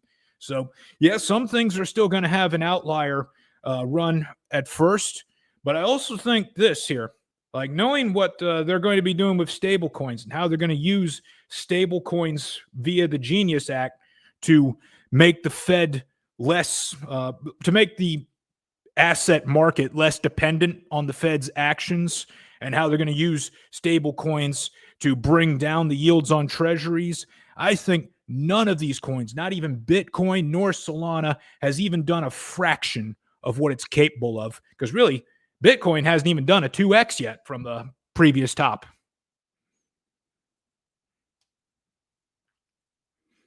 This is good. Keep hitting me with some more right here. Like any of our bearish like feelings or fears or anything I can alleviate, because this is what I like doing. I'm sad because Hex is down, and I saw a meme coin on Solana that was up 50,000%. So why shouldn't I just go buy that instead? That meme coin stay 50,000%? I mean, is it still climbing? Is it? No, it rugged 4 minutes after that. Exactly. Like you could possibly get that 50,000, but you got to know when to get in and get out at just the right time. Yeah, I think like there's something to be said for price history, but also like liquidity history, right? When it's like we have now established beyond a shadow of the doubt that Hex is not a rug pull, Hex is not a scam. There's even at the lows there is ample liquidity. Think what that liquidity will be at the highs, right? Because I think everybody on the screen here understands that if Hex does a 10,000x from the current, then its liquidity essentially will do a large number of X's, not necessarily 10,000x, because some of it will go into other things, but yeah, there'll be a lot of liquidity. Yeah, we're still only at 352 million Pulse Chain version of Hex for liquidity right now. So still, that's just under $4 million there. So if I wanted to buy 5 million Pulse Chain Hex, could I do that? If you want to buy 5 million, well, with that much liquidity here, yeah, we could buy 5 million, but that's going to have like a major effect there on the price. So will your 5 million all get the same price? No, because like each time with each execution, it's going to push the price up for just about each token, kind of like a line of dominoes going upstairs. Nice. You're like the bear personal trainer. You're going to work them in, you're going to massage them into a bull. That's right. That's right. Let's kill all the bears here. What else has everybody got? Anybody got? Come on, chat. Like nightmares or like any what bearish would nightmares or things you see on Twitter? What would you say to the person who's riddled with bear market PTSD after 3 years of going down minus 90% in our assets, and now they're scared of every pump that happens, that it's just going to be a repeat of before? Sometimes you just gotta shut the FUD up. That's what we would tell them. That's the first thing I'd say, yes. But here's the other thing is that, do you understand what causes bull markets to occur? What causes the number to go up? Because I'll tell you, the more you understand that, the more you understand the cause and effect of it all, the less bearish you're ever going to feel. Because when you know the process inside out, that, first it's weakening the dollar, it's lowering the interest rates, it's the money printer going burr. Those are the things that cause the crypto bull runs to happen. Because, remember, our coins, our assets, what are they priced in? They're priced in dollars. The weaker the dollar, or the more dollar bills that are in circulation that need a place to go, the higher our asset price is going to be. And when we look at, this past almost 4 years now, almost 4 years of bear market we've had now, when you look at it, we've had a strong dollar because it started getting really strong ever since 2022 when the bear market began. And we've had high interest rates. They were higher than they are today. I mean, like the federal funds rate went all the way up to 5.5%. So that makes sense that we've had a bad several years. But now that we're at a turning point, like a Fed is saying, well, we might pivot. We might pivot. I mean, there's still a chance that Powell could rug us coming up in September. But still, when you look at who's going to be replacing him, or who has the authority to replace him, and what he wants, what the president wants, and what he's willing to do right now with chasing some of these other governors out. I mean, maybe did you see that one press conference where they had their hard hats on and Trump was like trying to embarrass him right in front of the camera and everything? You can see he wants Powell gone as quickly as he can, and he wants that Fed playing ball with him as quickly as he can. They are going to pivot. They are going to have to turn around.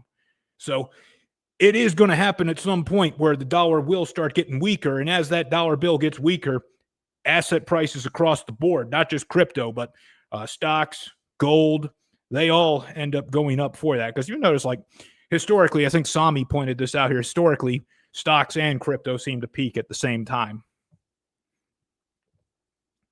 Cool. Thanks. When Sloth meets Cairo. So we connect people on stream here. I know every time we have a conference or event or otherwise, new people get to meet. Pretty cool. Yeah. Nice to meet you, man. Pleasure. Yeah. Pedro, you ready? Let's He's taking go. another call. Yeah, man. Is your body ready? Go for it. I'm gonna go for it. I'm gonna lay out the case. All right. Yes. Hex. Always. The Hex game versus the meme coin game. This little micro debate is about Hex versus the game you're playing when you buy Hex and hold Hex and all that stuff versus meme coins. I had my AI draw up this based on some words I put together. And I'd like to start at the top. Probably hard to see, but I'll read it from here. Should I buy crypto? And they're like, oh, maybe I'll buy Hex or maybe I'll buy a meme coin. Which one should I get in Pulse Chain with? And if you go the Hex route here, you can see, oh, you bought Hex, the future of finance. Cool. Yeah, everybody likes that. What do you do with Hex? Well, you can stake it, you can hold it, you can LP, you can promote it. Maybe you get a 10,000 X at some point. You never know, something like that. So pretty cool stuff. Not a lot. There's a risk curve of everything, but boy, it's a little bit different than the meme coin, which we'll go through. So buy meme coin. Welcome to the party. What's your strategy now? You could hold it, you could trade it, you could LP with it. But big factor that a panel alluded to before.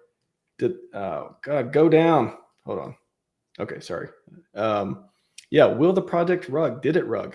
What if it rugs? Okay, let's see. Yes, it did rug. Wow, you lost everything. Oh no. But what if it doesn't rug? Okay, well, now you got to start the grind. Now you got to start becoming annoying. You got to get on everybody's posts. You got to shield on everything until you get blocked or otherwise. Got to spam those comments. Got to get in that Telegram. Got to tell people to buy. Come on. I have it back. Please buy it. What does it do? Nothing. Just buy it. Just keep buying it, please. And then you got to keep talking about it. There's a roadmap. Oh, they may add staking to it. Oh, may add this other feature. Oh, yeah, look at that. Yeah. And then you look at the liquidity. It's got $15 in it. Probably has about 5K the first week or so. And then also you got to keep comparing it to the Hex price. You got to be like, oh, look, Hex is down 99%. Haha, look at my meme coin. Look at the green candles. It went up last week. Look at it. It might go up more. Who knows? And then you got to keep saying Hart's Law, everyone. Hart's Law. You can do whatever you want. Hart's Law will save it. Hart's Law solves everything, and it gives me a reason to create every coin in the world. And then Hart's Law. You just got to keep screaming Hart's Law. And then all the toxic maxis, it's all their fault. No, they won't promote my thing. They won't give me marketing. Oh, no. And then everyone who criticizes or otherwise, have fun staying broke, bro. Have fun staying broke. We're over here with Green Candle Land. You broke land. You in broke land right now. You broke, bro. And that's pretty much the end of it. We're all Hexicans here, so I think it's okay for us all to admit this. How many of us bought the top? Because I'll bet I bought some at the top. Yeah, You've made we the all top, kinda and I'm did. pretty sure I saw 20 cents. Yeah. With most meme coins, by the time you hear about them, it's too late. Most people buy the tops on meme coins. Yep. Remember buying some P-Hex at 10 cents as well, or something like that. Now, I won't say that it's not. There aren't some successful meme coins. Of course, there are. I could probably name. I don't like meme coins. I could probably name 5 off the top of my head that I've seen that have communities that last a long time, that seem to be doing something other than just a funny picture of something, and have all this liquidity and have all these other things behind them. I get it. Like, they can last and they can do stuff. And hey, you can make money and stuff off of them. But the overwhelming majority is just not going to happen. You're going to buy high and you're going to sell low, and it's just going to be like just rinse, repeat. And you just get in this cycle, and it's just another reason I'm not a big fan. So I just want to. That's my thesis of the difference between playing the Hex game versus playing the meme coin game. And I await Pedro's very academic and eloquently put rebuttal. That's okay. That's a high expectation, man. I'll try my best. So for me, bear in mind, like I kind of heard like the things that you were saying, but my connection was dropping a lot, so I heard like half of it, let's say. But I saw the diagram anyways, like that you shared. Yeah, I saw the diagram anyways, like before I had the chance to read it. So I think the misunderstanding is, at least in my perspective, right? What utility is, right? Because everybody assumes that if you build something with utility, then the price will go high, or the probability that the price will go high, right? Each cycle increases, and I understand that. I understand that where that perspective comes from, but empirically that is not true, right? It can be true in some cases, but it's not true in other cases, right? So that's obviously my first argument. My second one is that meme coins are quite useful to build communities, right? And to attract people. And in some cases, these meme coins actually have good tokenomics, right? They have a limited supply, they cannot be minted, don't have admin keys, etc. Right? So they have a bunch of features that you can say there are cool features. Which means that there's absolutely no reason why those coins cannot, pump, like on every cycle, right? And I could, pick up the example of Dodge, for example, that has been extremely inflationary, and even though it has been extremely inflationary, they were able to build a huge community around Dogecoin, right? So. And you also mentioned that, right? So my case is only that utility. I understand the point of utility, but it's not a guarantee that the token price will go up, right? Because it's just not a guarantee, right?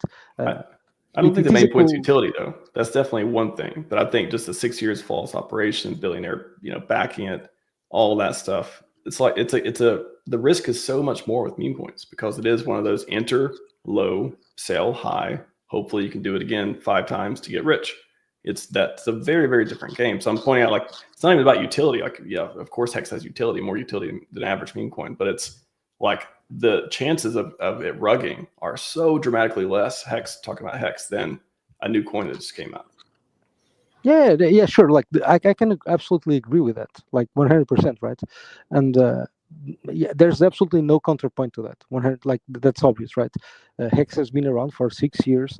It's a DeFi product, so there's like rugging Hex means that people are selling only that, right? That's it. There's no like admin, like selling the coins, extracting liquidity. Let's say it's just people selling. People who own Hex, they just decided to sell, and thus the price went down. It's very simple. And in some cases in meme coins, right? You do have owners and admins with loads of coins that they can just dump, right? And that will happen for sure. And I can 100% agree with you, right?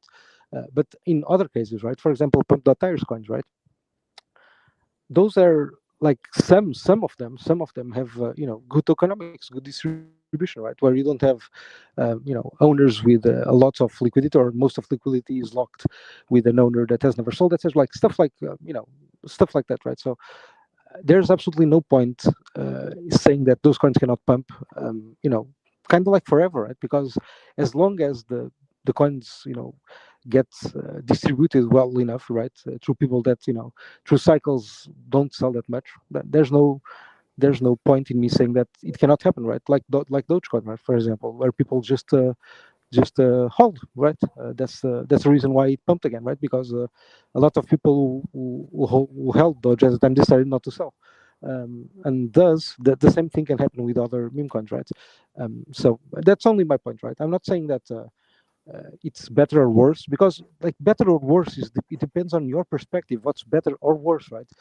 I would say that for most people, the majority of people in crypto, better means that the price will go up higher. That's it. That's what better means. I'm not saying that it is my definition, or I'm just saying that what I believe that most people think, right? That's the definition of better, right? I'll go back to, there was one point that came from our last debate that I think was really good. When I asked you, which one do you think will mint more millionaires, Hex, or I think maybe we were saying Hex versus most, or Hex versus meme coins. I forget what it was. And I think you remind me. I think you agreed with me that Hex will mint more. And I'm saying that because I think that's one measurement that's interesting to use. Is better, worse. Okay, that could be subjective, but which one will make more people money? The biggest amount of people, rich. I think it's Hex. I think it's an easy win for Hex on that particular measurement. No. I agree with you. Like compared to newer coins, sure, absolutely. But I also said, don't forget, if you compare Hex to Ethereum or Ethereum to Bitcoin, like it's going to be the older one, right? So it applies the same in the same logic, in the same way, right? So sure, Hex compared to newer coins, absolutely, you're right. Hex will probably meet more millionaires because it has more liquidity. So as the price goes up higher, right, you have more people who can exit, right? That's my only reasoning. And it's an older coin, right? So there's still a lot of people with a lot of coins, right? So in that sense, it will be easier for them, let's say, or perhaps a little bit easier compared to meme coins, just because they will probably have less liquidity. So yes, I can agree with you on that 100%. But don't forget that the same applies comparing Hex to Ethereum, for example, Twitter. So ETH will probably mint more millionaires, right? Maybe. I will say that I think there's a compelling point to be made of will there be coins on Pulse Chain that do more exits than Hex? Oh yeah, of course. I could say yes. Yeah, I could agree with that. Obviously, will you, or will anyone listening be the person to buy it at the low and sell it at the high and actually attain more exits than they would by holding and selling Hex, or holding and buying Hex at the lows?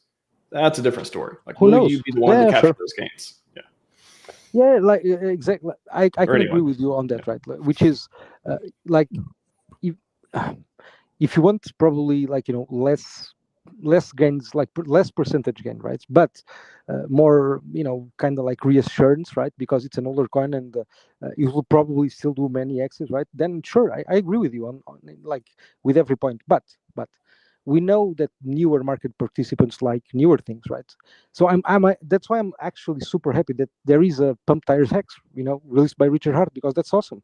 It's absolutely awesome because it caters to a different community, like different people, and we just need to accept that. Because I think what's kind of stupid is forcing something into people who don't care about that, right?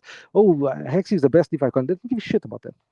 Honestly, they want cool things, right? They want cool things, and right now, for at least that's how I see it, right? I could be wrong. Obviously, this is subjective opinion, but they want cooler things, newer things like PDI, for example, that it had a crazy run the past 2 years, for example, and I'm sure the same will apply to other things, right?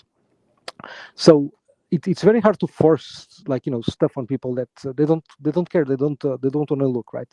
So I think it will be much easier to actually upsell Hex when Hex starts going up, right? It's very simple. It's I don't think it's a forcing thing. I think it's a choosing to promote things that are, again, rug. To me, Hex is rug proof as far as the contract stuff, because I think it's proven itself over time. So I think even promoting things that are super risky just doesn't make sense. Okay, again, for my particular example, I want Hex to win, so I want to promote Hex, and why would I go, even if I didn't, even if I wanted other things to win too, like just the idea of promoting something that could totally just blow up or not be around in 6 months just doesn't, that's just like, I don't know. It seems like it's way too risky. And like we always like laugh, oh, DGen stuff, oh, risk stuff. Like it's almost lost its meaning. Like DGen is like this, like people just casually think about it and joke around and stuff. Like that's, a lot of DGens lose all their money. Like losing all your money is not fun. Yeah, like we're way too jaded to that. To like we people turned from it into outside of something different. crypto, it's ridiculous, right? But the To same happens tell with someone- Hex, guys. Don't forget, like if the price went down 99.9%, like a lot of people lost money. The majority of people. 0.8%, 99.8%. Yeah, like whatever, right? It doesn't matter, right? What I mean is like a lot of people lost money, like for sure, right? There's no other way around this. So I mean, like, what's the difference? Tip, Let me, go ahead. I'm gonna step in here on this because, like, yeah, meme coins, they get a ton of hostility toward them, and then like the debates between like the believers and the skeptics get very hostile as well. But I think that like the spirit of the debate, at least to the objectors, I don't know if they make the case clear as far as like why they are not necessarily against these meme coins, but they see problems that meme coins are causing. Now, I'd headline this by saying, I love Hexy Bastard. He's a swell guy. I like the decks and everything. I mean, 9 Inch, it reminds me of my favorite band, 9 Inch Nails, which is going to be the only reason to go see the new Tron movie. But the danger that we see with meme coins is that it's taken something that we would like to present to new people, this entire crypto ecosystem. We'd like to present it to new people as something that makes sense, that if you put in the work, if you study what you're buying, know what you hold and why you hold it, you got a great investment thesis and everything, well, then you will do very well. That's what we want to present.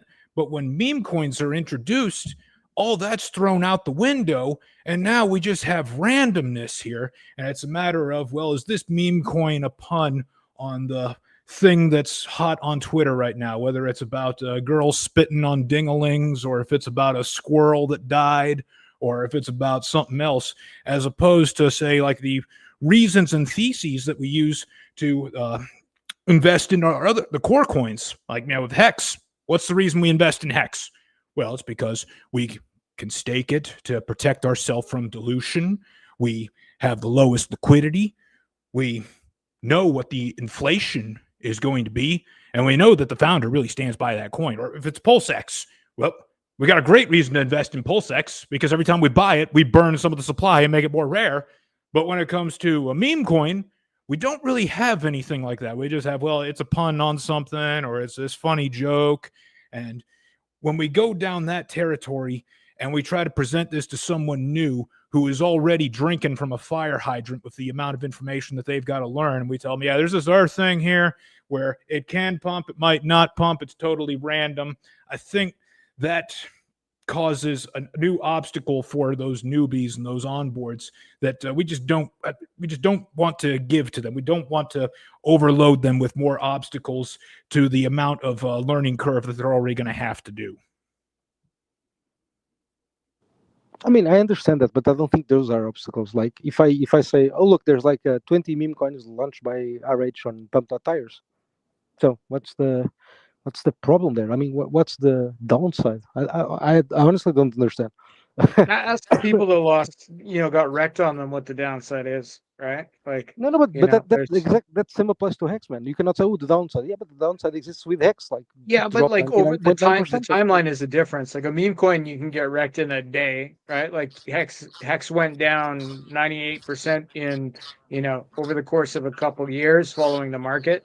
Like whereas on Solana, there's a meme coin rug every 2 seconds or something like that, where people lose I all their understand money. that, and I agree. But the ones that I mentioned, I mentioned 20 coins, right? 20 coins from the address of the Pump Tires deployer. Those coins did not go to zero. Why? Because like in the case of like Pump and Most, the deployer address owns 80% of them. No, So there's 20. There's 20. What about the others? There's 2 XRPs, man. There's literally 2 XRPs. Like, well, there's more of them, yeah, but like those 2 big ones are more of the tokens were bought up in the initial launch than with all the others, right? Yeah, sure. So But I think like that makes a big I guess difference. the deployer bought like about 8% of the supply of the other ones, right? Like 80% of pump and tire, and the most 60% of Trump, and then 8% of the others. It's not 8%, but it's around 8%. Yep. See, I think that like this would satisfy me. Maybe it would satisfy all of us here. Is meme coins. There is a place for them. Not saying we should never have any meme coins or anything, but there's definitely a place for them. They serve a purpose in the crypto ecosystem. But it's like this here. Penny stocks do not hurt or hinder the blue chips or even the small cap stocks in the Russell 2000. They're kind of like their own separate world. Yes. But when I go to buy a penny stock, every broker is going to tell you, hey, this is a penny stock you're buying. Do you know anything about it? You should read these disclosures here about what this is.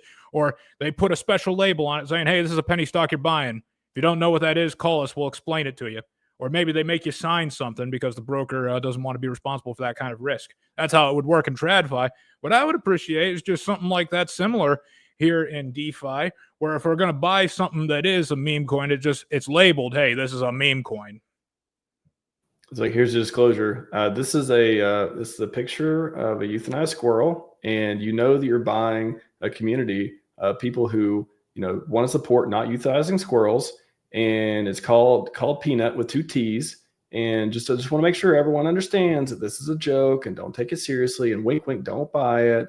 And it could totally exist on Dex Screener. Just if you want to put liquidity in, that's fine. But just want to make sure everyone knows you're investing in a euthanized squirrel, anti-euthanized squirrel cult thing. And we hope it goes to the moon. But just to let you know, there's just like, yeah, it'll never happen like that. It'll be like, no, we're gonna revolutionize the anti-euthanization of squirrels. It's like it will be this rally call that makes no sense, but it'll be no, I'll put $5 in. It's just yeah. But I'm with you. I'll just agree with you, Cairo, on the point of I totally think meme coins should exist. I've never said they shouldn't exist. I've said many times they should.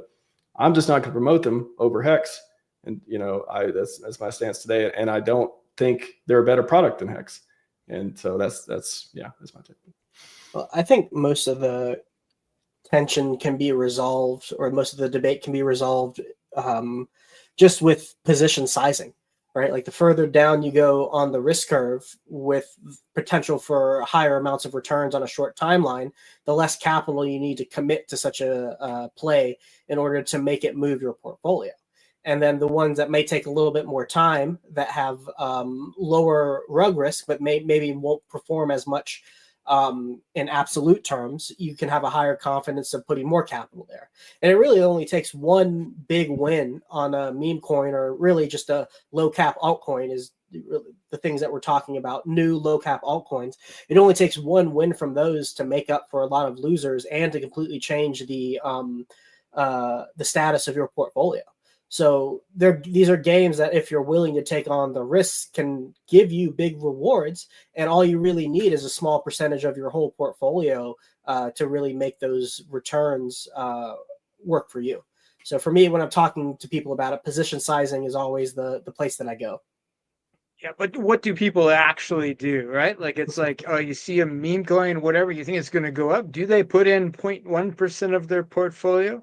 Or do they get excited and put in 50% of their portfolio? Yeah. Well, what people do and what people should do are always very different things.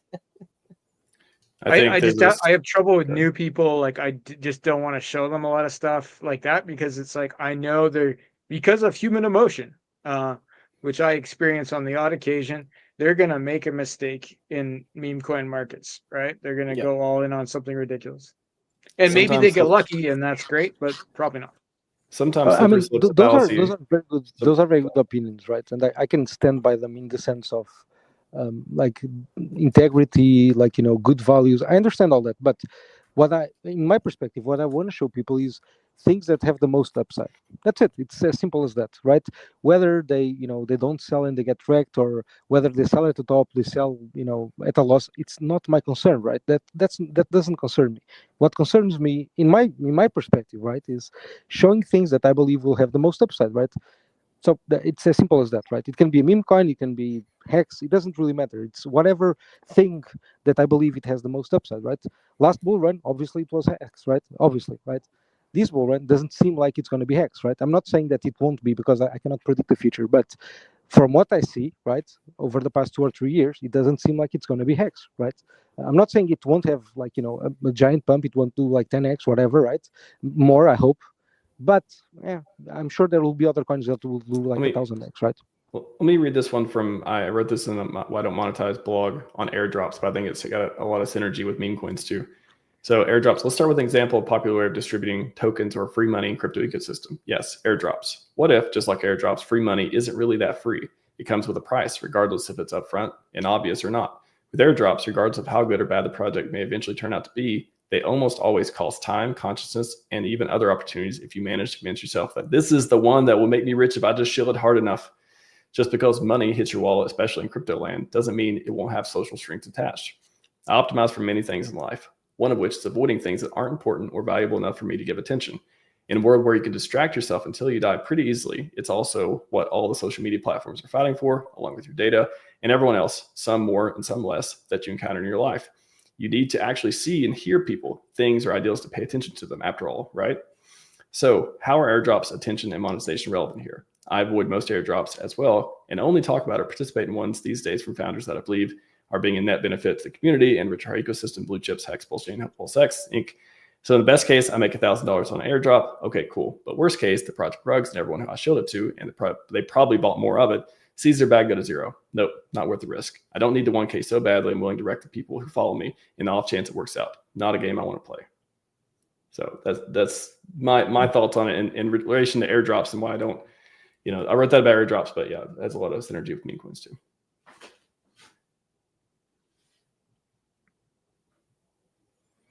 Also, do you think any coin? But don't forget that Hex was airdrop, man. Don't forget that Hex was airdrop to Bitcoin holders. Bitcoin holders, yeah. Wasn't that auto staked too? Was it auto staked? No. It wasn't auto staked. No, it wasn't auto staked. No. You're like, it wasn't auto staked. I sold that shit immediately. No, yeah. Exactly. There was a time when airdrops worked differently. I think people view airdrops very differently now than they did in the initial Hex airdrop to Bitcoin holders. It's not the same win or potential win it was at 5 years ago, 6 years ago. I think didn't PDI did like 1,000x from the bottom or like 10,000x from lunch at some point? I'm pretty sure PDI did 10,000x from lunch, right? And how many people captured it though? It's like the same thing. But it's the same with Hex.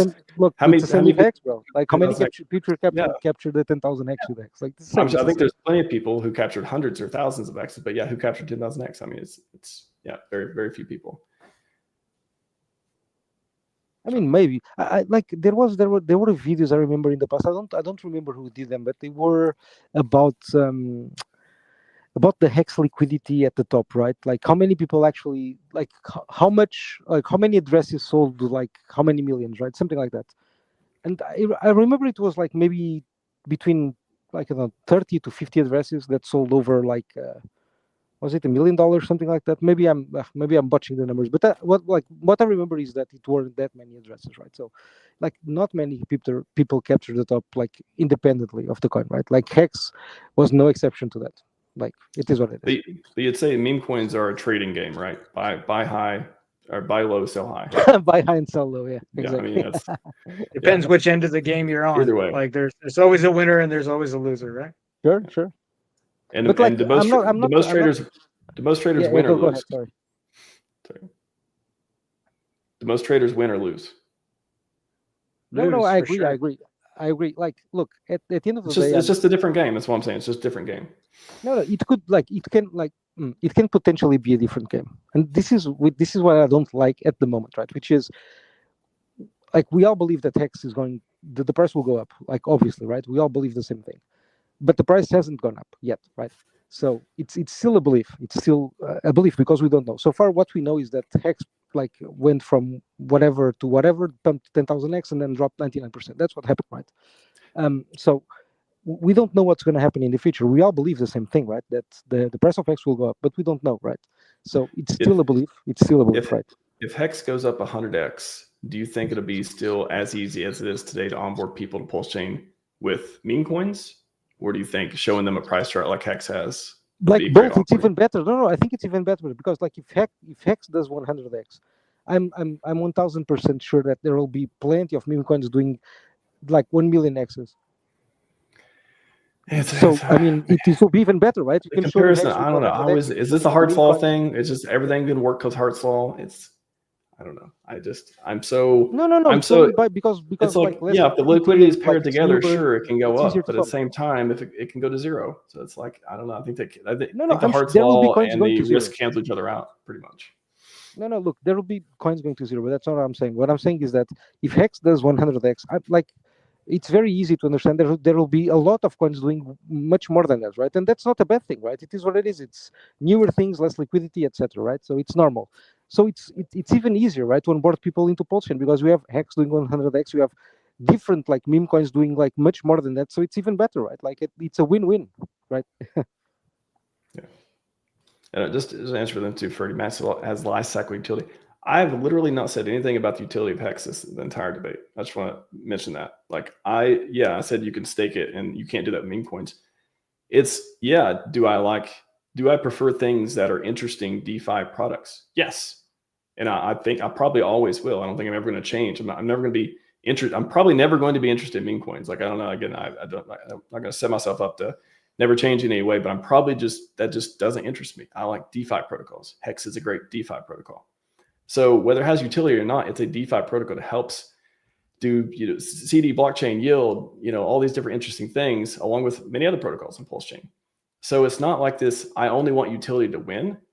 My point for this is I think meme coins are uninteresting and much more risky than, for example, Hex and other protocols like it for the reason I've mentioned. And I think more people are going to win with Hex than they are going to win with meme coins. So it's not even, I don't even frame it as like utility or not utility type of thing. It's just not an interesting product. And I think Hex winning means a lot more, even beyond the price chart, even beyond these things. I think it's richly successful and go do longevity research, all that stuff too. There's a whole bunch more to that I think is important, that these things are successful and the core products succeed. So it's not, wouldn't frame it as a utility argument, but of course I like utility more than not utility because I don't like looking at pictures and trading coins and hoping one goes up. I don't know. Like, it's so weird to have to defend that. It's weird to have to defend liking something that does something. I don't know. That's where we are in Pulse Chain. I feel like I like it because it does something. It's like, no, you should like the thing that doesn't do anything, but it does this. It does this. It's like, I don't want to like that. I'm probably never going to like that. So I might have like a middle ground here on all of that because go for it. I think we've heard like Richard himself say that the greater the utility on a coin, probably less likely it's going to have or less price appreciation it's going to have, or the more use cases it has, the less price appreciation it might have and everything. Like what utility does is it gives the coin a reason to exist and stay beyond its first cycle. But what I think we really want to look into is what Richard himself has coined for what he wants us to look at, and that's pumpamentals. When I look at Hex, it's got the pumpamentals. When I look at PulseX, it's got the pumpamentals. Inc. definitely has it. Even Pulse Chain has it. And by those pumpamentals, what we mean is like, well, does it have a buy and burn? Or does it have some staking mechanism that allows the holders to uphold the price and protect themselves from dilution? Does it have low liquidity? Because really that low liquidity, that is what creates the winner. Like, we know that it's the money printing that makes the coins go up. What makes a coin go up more than anything else is the low liquidity. So when I'm looking at a coin here, I'm not necessarily looking at, is it going to be a popular meme that's going to get a lot of attention? And I'm not looking at, is it going to have a lot of utility? I'm going to look at what Richard coined as pumpamentals, because we're all here just to make money. Like, I don't think anybody of us here is going to say, oh, I'm in it for the tech. We make fun of those people. We're all here to make money and everything. But I might say that. I don't succeed. I would add see ideals succeed. I think there are ideals that are worth succeeding in the world. I think Richard's got a few of them. So that's There are artist ideals. maximization. Yep, There's there that, are yeah. ideals that we want to see. But yeah, money good though. Money good though. Too. Yeah. Money go up though. But like, here's another thing I'll also say though is that when it comes to crypto itself, and this is like really what attracts me to crypto and keeps me hodling for as long as I have, is that crypto is one of very few assets in the world. One of very few assets in the world that is not somebody else's liability. And I think that is definitely true when it comes to coins with the large pumpamentals and certainly the Richard Hart core coins. When it comes to the meme coins, I'm not so sure I can say that. I'm not so sure I could say that just because of like how with how much regularity many of them rug. Like, yeah, some are going to stick around, some are going to rug, some are going to go up, some are not, some will disappear. But I don't see them as being an asset on par with the other coins. One more comment before we wrap up here in a minute. Good comments, by the way, Ferdy. I appreciate the comments. DeFi is boring compared to Richard's memes. I really think that is, I don't share that sentiment, but I think you've hit it on the head of like what a common sentiment is in the ecosystem, where people over the bear market have become jaded with DeFi, or they've just been like, yeah, this thing is, it's got this Rube Goldberg machine, or it's got these protocol. Like, I don't care. Like, what's going to make me money? This thing went down a whole lot. Like, I've lost money. I don't want to lose money anymore. Give me something that makes money instead. I think that is a common thread, even though I could see in the community as well. And I think the thing that makes memes popular and attractive to people and all that. So what do you think of that? Do you think DeFi being boring, or at least boring in the sense of, I guess I would say from that, the price going down in a lot of DeFi protocols has pushed people into meme coins? I think there's seasons, right? Like there's been an extended meme season this cycle, and certainly on Pulse Chain, just due to, the way the cycle worked. But I think there'll be like a DeFi/utility season at one point, where people will be like, okay, I want things with utility, and that it will become much more exciting. Yeah, meme season was a lot longer this time around here just because the main assets on all the different chains were so suppressed, like the top L1s and everything. And of course, all the, I guess you could call them blue chip coins up in the top 100, 200 of coin market cap. That all goes back to the 10-year treasury and a real strong dollar, because when you got those big boy coins up there, it takes a lot more money to push them up.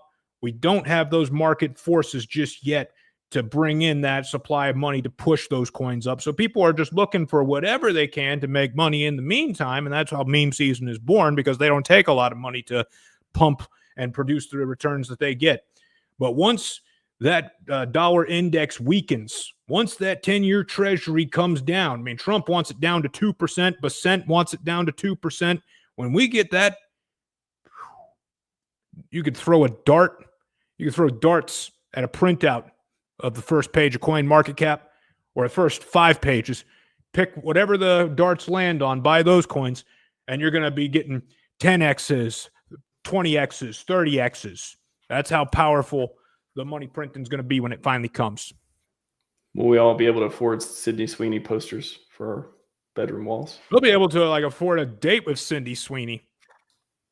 She'll be doing Hex. My wife would object. Yeah. Should be like doing an auction. Like back in the old days when you auction yourself off as a date, or there was an episode of the Batman animated series where he was being auctioned, Bruce Wayne was being auctioned off as a date. It'd be like that. Bachelor auction. We did that live here the other day. I was auctioning off Kong, I believe. It didn't go that well, but we'll try again. Maybe we should do that instead of a sacrifice next time. Maybe we could sacrifice Kong. Kong, are you in the green room? Do you comply?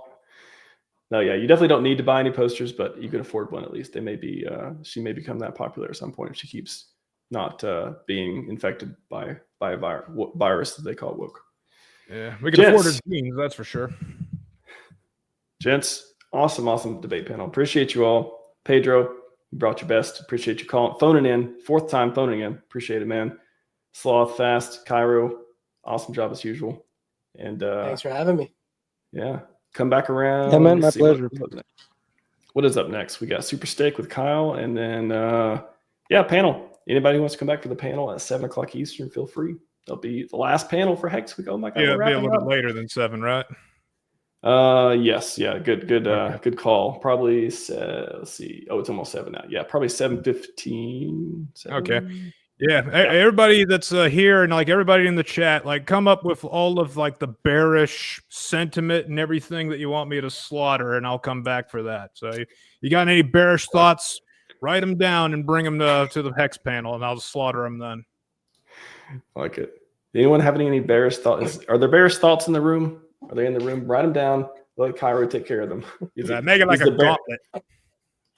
The bear exterminator. I like it. All right, gents. See you soon. All right. All right. Yes. Oh, are you not entertained? We got to pump it up. We're going to pump it up real quick. Kyle's coming up for Super Steak. And then we got the last panel of the day. And I finally get to take a break. More than a few minutes to gather food and listen in case anyone wants me to share a stream or put their thing on screen, all that fun stuff. What are we gonna do? I'm gonna say Crypto King for probably the last one, but let's do Hex commercial. It's pretty good.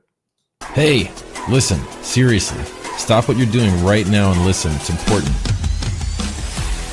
People are getting rich right now, truly rich, and you could be one of them.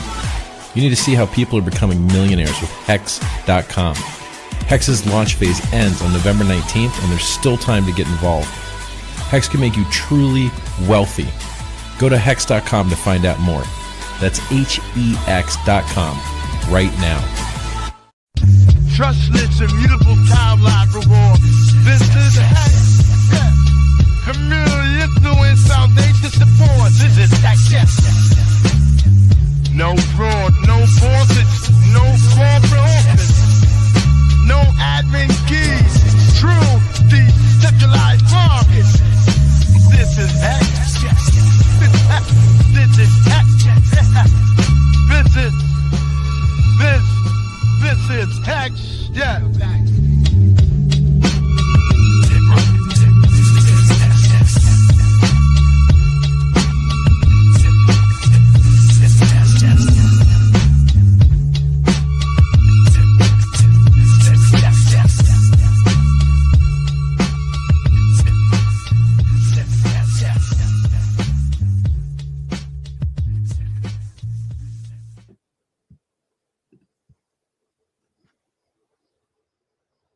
Welcome back to Hex Week, Kyle. How's it going, man?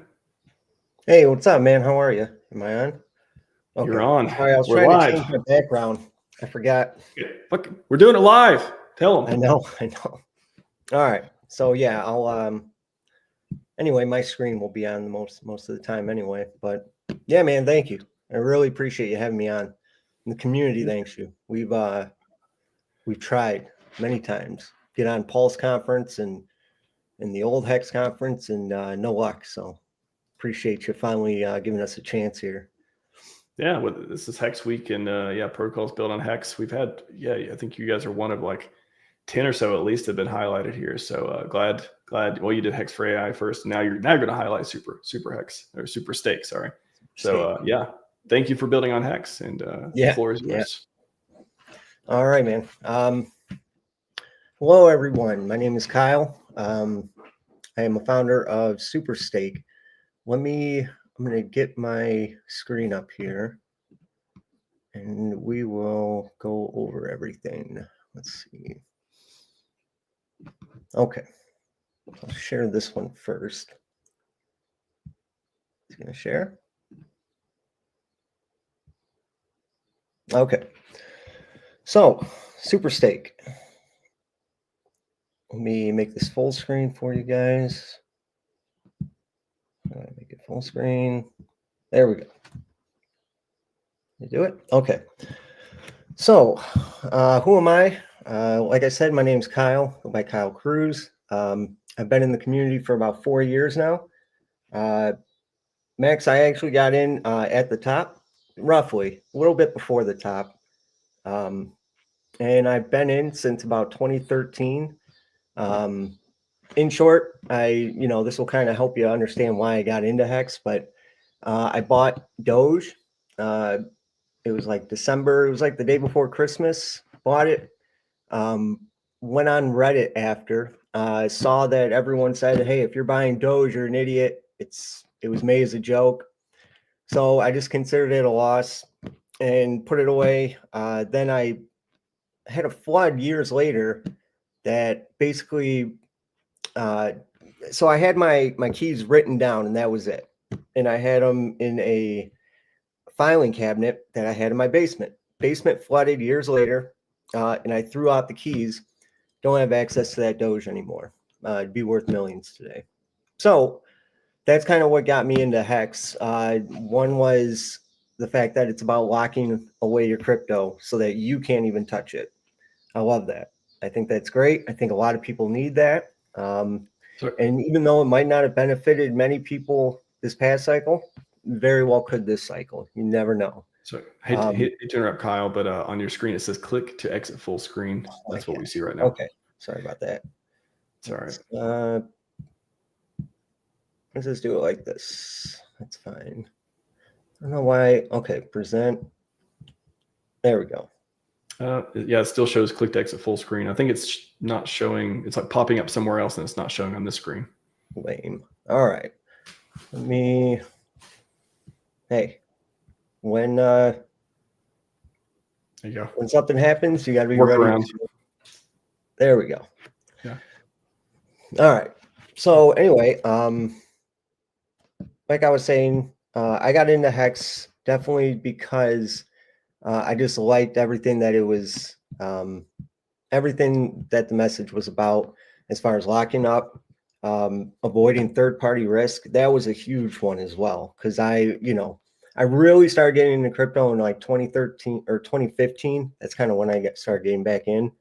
And yeah, just countless projects. I mean, it was literally where you went every night, you would basically take your money and put it back into Bitcoin because you just expected that that project was not going to be around, completely rugged the next day.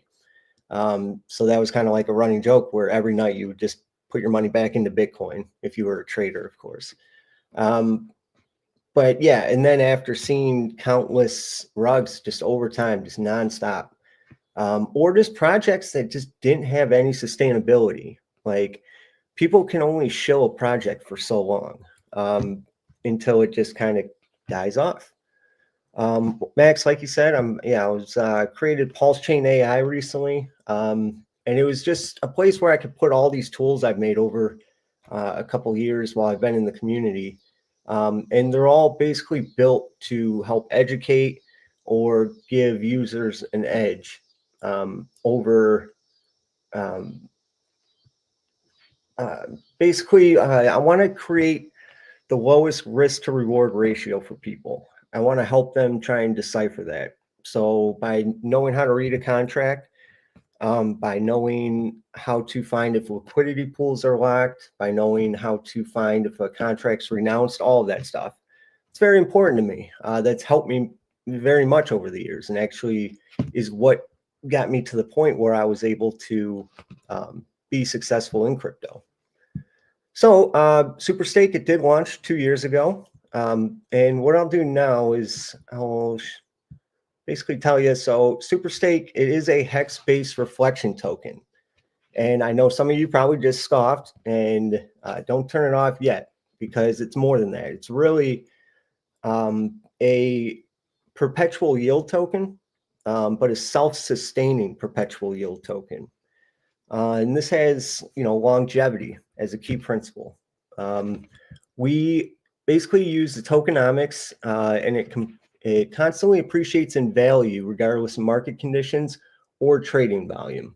Now, there is an asterisk next to this, and I'll show you why. But let me, I'm going to play a quick video for you that Hexplain, he's in the community. He actually made it for us, so big shout out to him. And he's a great supporter in the community, great content creator. So I urge everyone to please go check him out too. But without further ado, let me play this video. Hopefully it doesn't cause any issues. Let's see.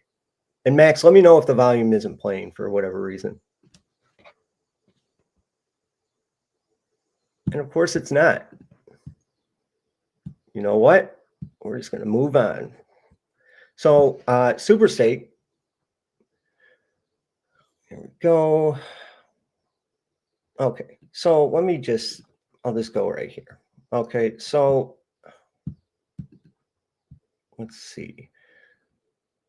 Okay, so the problem here, reflection tokens. So I don't know, many of you might not know, but when BNB came out, or BSC, the Binance Smart Chain, when that came out, it was pretty successful. It was doing okay, doing good numbers. And then SafeMoon, which, trust me, I'm not a fan at all, but SafeMoon launched, and it just rocketed. BSC was massive. It became number one in volume. It was just, it brought so many people to that chain. It was ridiculous. And then created all these copycats, and all of them obviously rugged, and all of them just died off. I'm sure many of you'll say, there's no reflection token that has ever lasted more than 2 years. Show me one. Well, the biggest thing with reflection tokens, for those who don't know as well, so most of the time the tax will go into an auto deposit in the liquidity pool, buy and burn of tokens, and then reward distribution to token holders. A lot of times they'll have founder allocation, marketing, development, and stuff like that, where you have no idea what it's being used for. So first and foremost, let me just explain: Superstake does not put any of its taxes towards the founders, or you know exactly where the tax is going, and all the tax. Let me pull this up here. Okay, so yeah, that video being down kind of threw me off, but you have to be ready for anything. Okay, so how does Superstake solve all these problems, which is a massive problem in the industry? Massive. Reflection tokens, and they're still very prominent in crypto. Nobody's ever going to get rid of them. You're not going to convince people otherwise. So build something that'll try and convince them, or build something that'll make it safer for them. So what Superstake did is, our tax is split by the following: 2.5% is used to buy Hex. This is only on buys and sells, so no transfer tax. 2.5% is used to buy Hex and distribute directly to holders of Superstake. 1% goes towards buying and burning Superstake, so it is deflationary. Now, the last 2%, this is where it's a game changer, and it basically fixes all issues with reflection tokens. So 2% goes towards buying stake as well, buying Hex as well, and it is put into an endless rolling 60-day native Hex stake. Okay, and every 60 days, 1% of that total balance that's being compounded, obviously, after each stake, 1% of that balance is distributed back to holders of Superstake. All of this is automatic. There's no keys. There's no third-party intervention or anything. It's a very simple system. It just buys the Hex, stakes it, distributes, and stakes, distributes, restakes. So that 2% of volume every 60 days, that will get added to the new stake.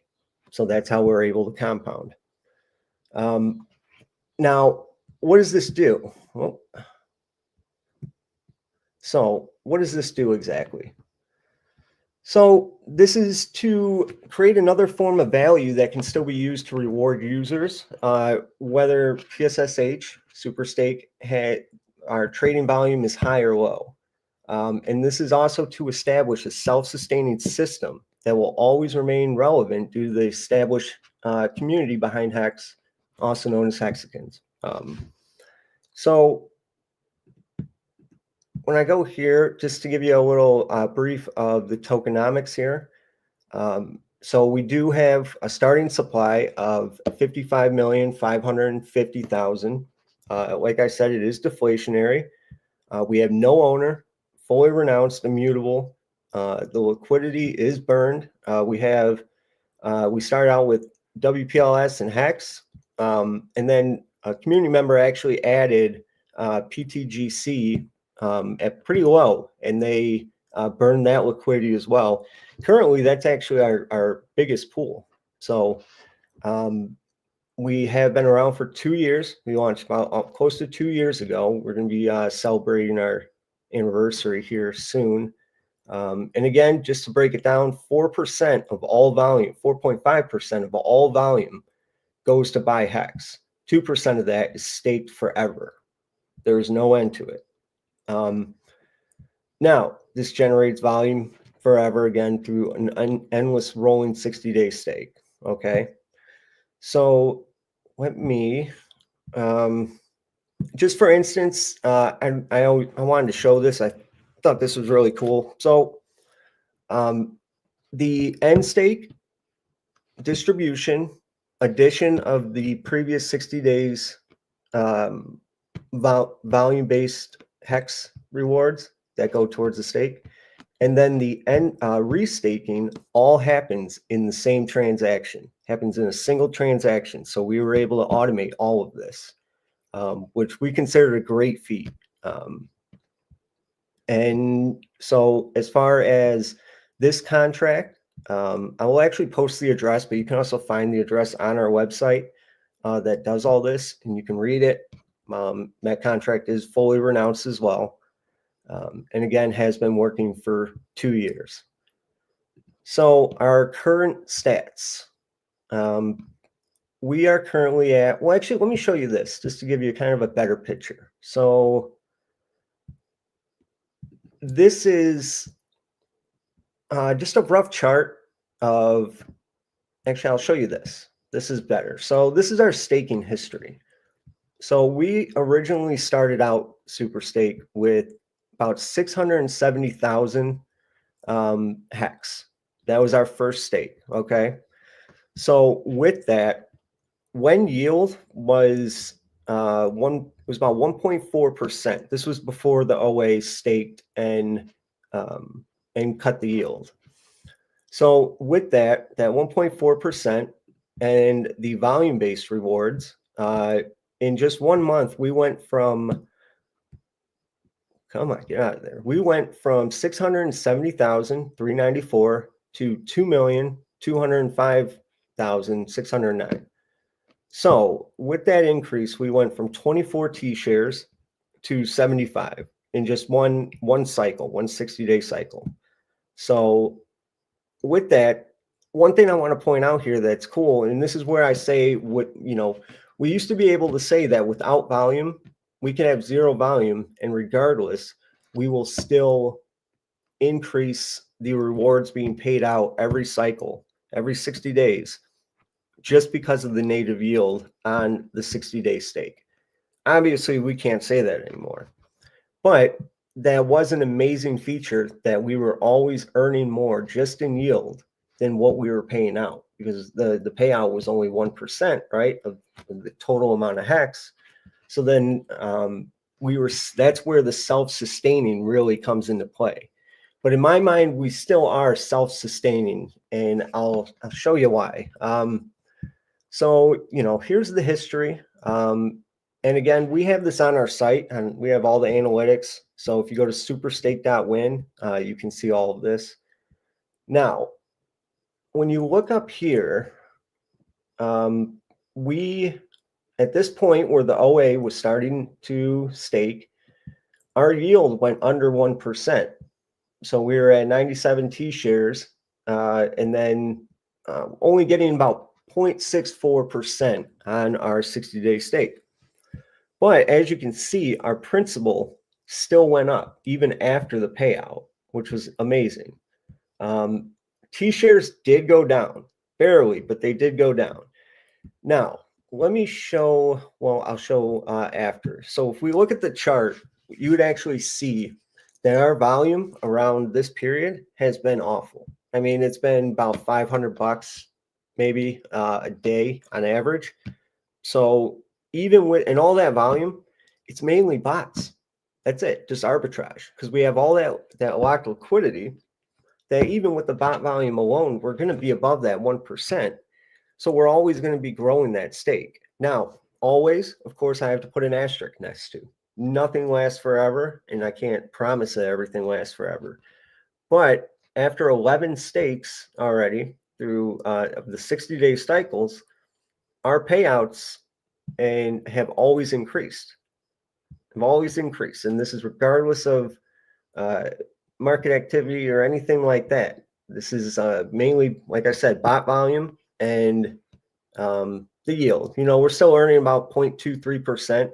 But what people also have to remember is that the OA is not staked fully for 15 years. There's many stakes, and as they end, that yield will start going back up in the payout per T share, which is great. So, just some more rough stats here. So total rewards we've paid out so far, about 4,166,000 hex. We're at about close to 4.5% of the supply total burnt. Our volume, we've actually had good volume these past few weeks. We've had really good volume, just because I've been trying to get out there more and market more. But outside of that, as you can see, I mean, our market cap's only 225,000. So there's so much room for growth, so much, you know, and our liquidity is fairly low, around 30 to 40,000, I believe right now. Actually, maybe around 50 or 60. But so there's amazing room for growth. But, you know, let me just explain that this isn't about me trying to sell you Super Stake. This is about the idea behind Super Stake and the fact that it saves people from reflection tokens, from most reflection tokens. There's some out there that are good, that I like. But at the end of the day, when you ask about sustainability, most of the time it comes to, well, bot volume. Bot volume is going to create rewards. Those rewards are not going to be that great. Regardless, either way, it's not going to keep interest. And it's just going to slowly, in my opinion, slowly die off. And then you need people to market for you, okay?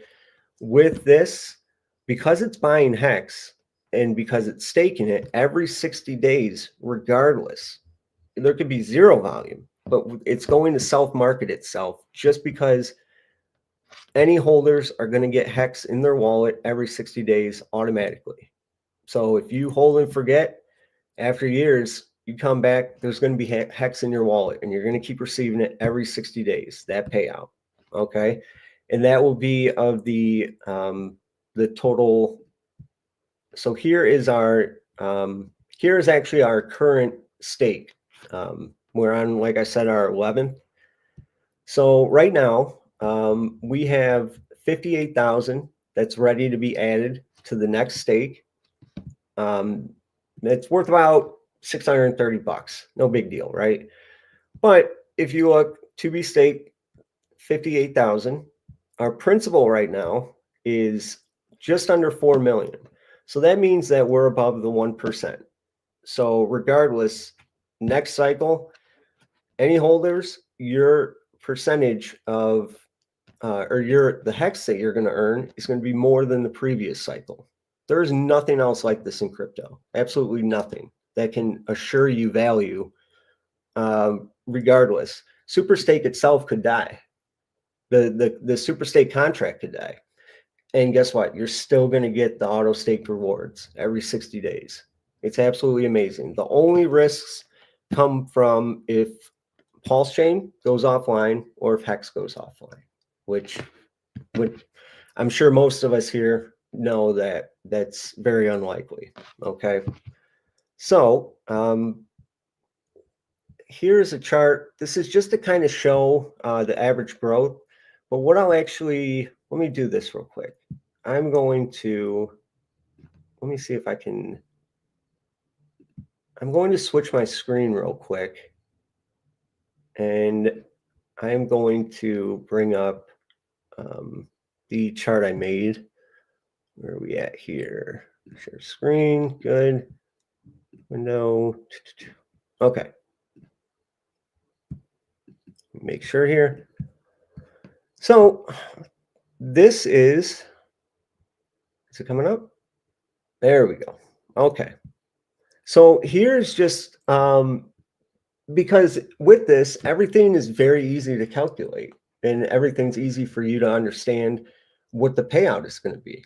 So here's, for instance, with $500 volume daily. Okay. Just 500. So let's go down to where we're currently at. And this is about 30, or we'll just do 4 million. Okay. So each cycle after that, as you can see, with just $500 volume, it's about 30,000 a month. The total hex that's market bought, and this is at 1 cent. Okay. 1 cent hex, is about $1,350, which is a mix between 75,000 that would be paid out to holders, 75,000 hex that is distributed to holders over that 60-day period, and then 60,000 that's put into the stake. Okay, 60,000 hex. Now that would push our principal up, obviously, and then the payout, as you can see, just keeps going up. So these are cycle after cycle. It's very little, of course, but that's only with $500 volume. But it's still going up. This is to show off the concept. Now, imagine if this pool were to get to, right now it's at 4 million. So if you own 10% of supply, if you say own 10% of supply, every 60 days, you're getting 4,000 hex and it goes up. Okay. So if you own 1%, you're still getting 400 hex every 60 days, which is pennies. I get it. But what about if hex goes back to all-time high? That's $200 every 60 days for that amount of time that it's like that. That it's at all-time high. Many people are saying $1. Okay, so our pool just went from being worth about 40,000 right now to $2 million or $4 million. I'm sorry. Now imagine when that pool gets to 100 million. If it can get to 100 million, it'll take a long time with $500 volume daily, obviously. But at 100 million hex in there, which many wallets you'll see have, like that, it's not crazy to think about, but that means that every 60 days, 1 million hex is going to be distributed on a single day to all holders. Okay. Now, hex gets to 50 cents and there's 1 million hex being distributed in one day. That's $500,000 worth of value that's being distributed in a single day between all holders. That's going to generate an amazing amount of hype. And the thing is, it's not speculation. That's one of the beauties of Super Stake is we wanted to get away from needing speculation, and we wanted to get away from just chasing the hype train and the FOMO and stuff like that. So here you can clearly, and let me show you another one. Let's do even $10,000 daily volume. Now you can see around, so say where we're at today. If every day after this we were doing 10,000 in volume roughly, within just 1 year,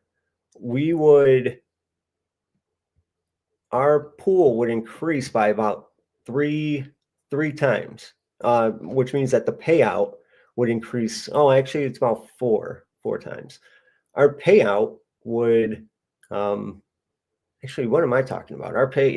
So it would increase much more than that. So, for instance, with $10,000 daily volume on average, with where the pool is currently at, we would go from about 4 million to 19 million in just a year.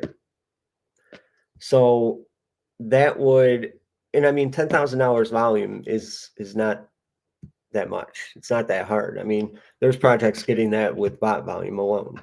Okay. Now, this shows new utility for Hex, because I've always said that individual Hex staking is great, if you're a whale and if you're big enough. You can do shorter staking. You can, there's a ton of game theory.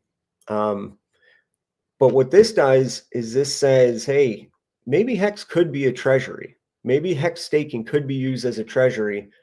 And in our sense, the way we built it is to ensure value regardless of volume, market conditions, liquidity, or anything. We wanted to make what could essentially be called the safest crypto in cryptocurrency. I mean, when you really break it down, and I love this argument, and I try to get people to debate me on it often, and nobody will. Nobody will. Because at the end of the day, even Hex itself, and this might upset people, but Hex itself could go to zero liquidity.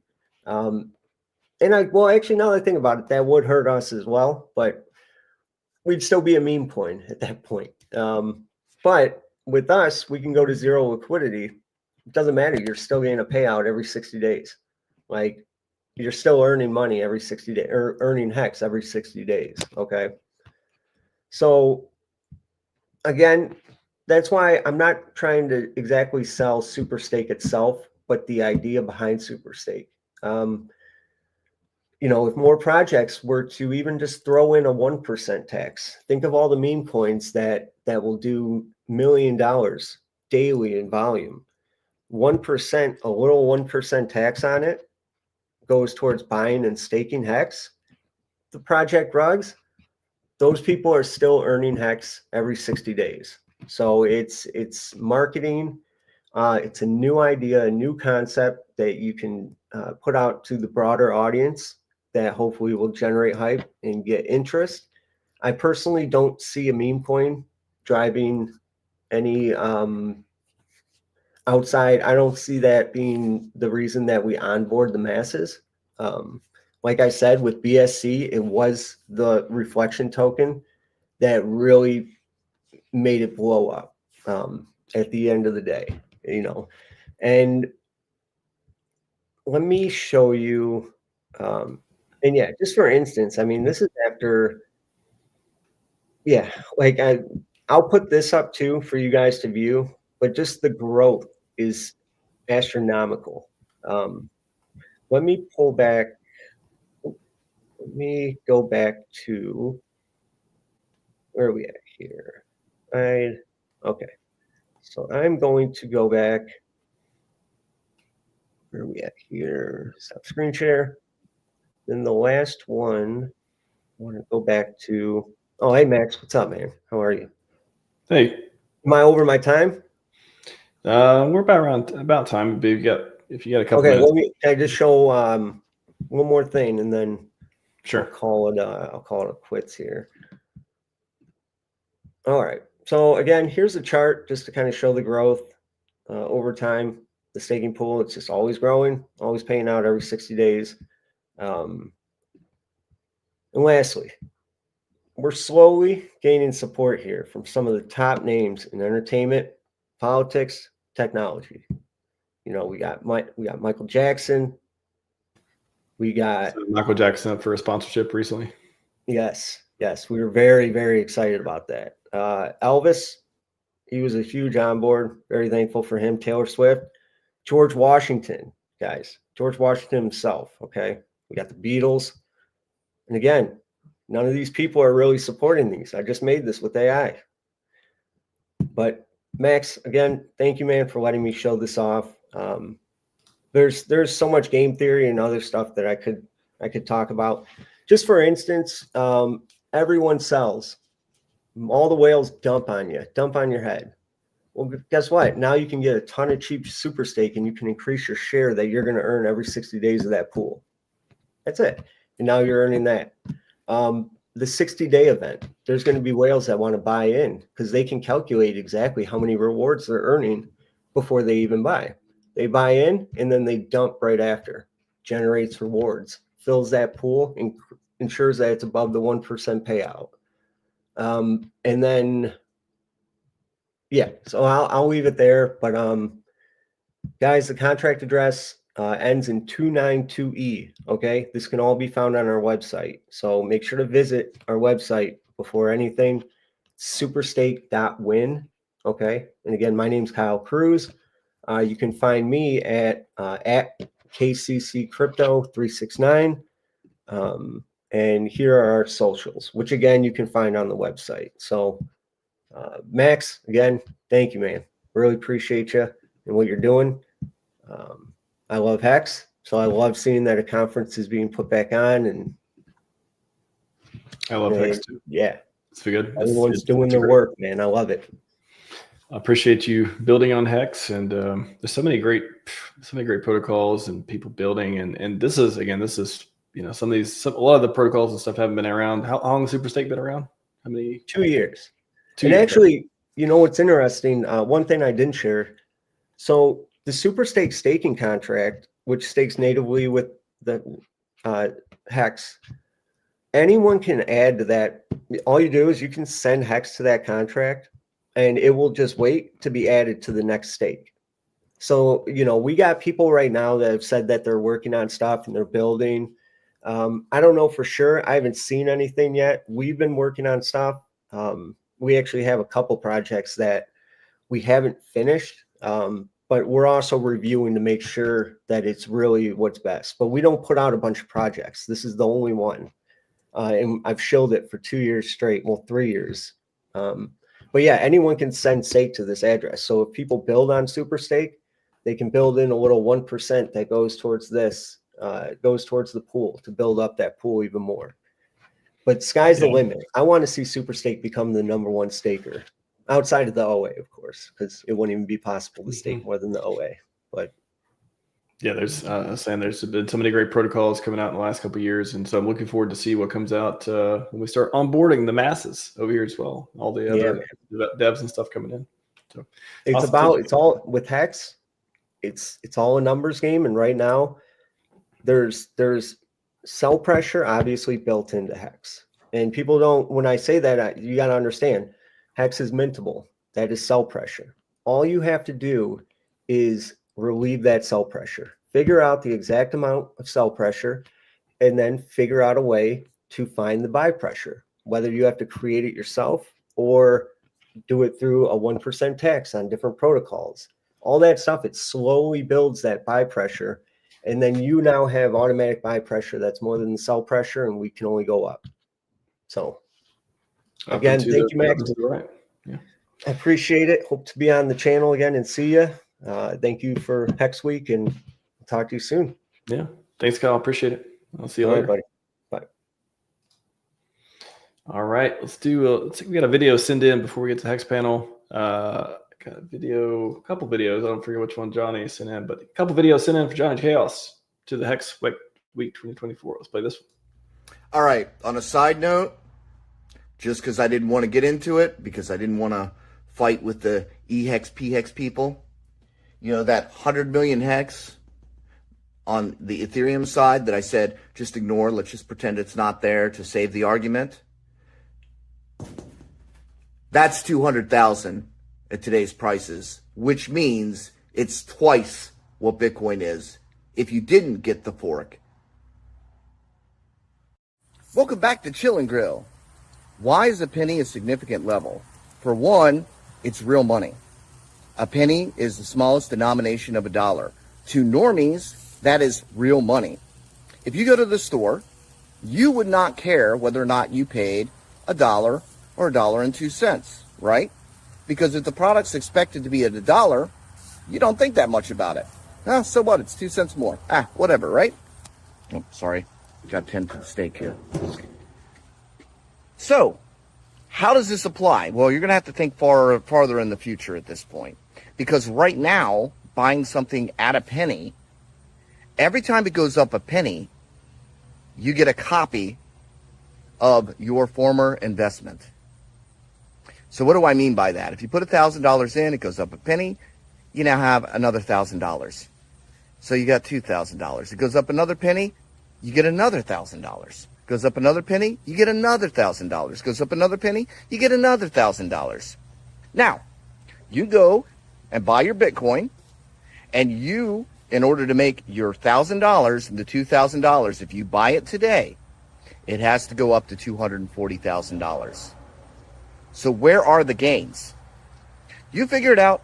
I'm going to eat. Boom. Hex token good. That's pretty good. Neil for t-shirts. How's it going, man?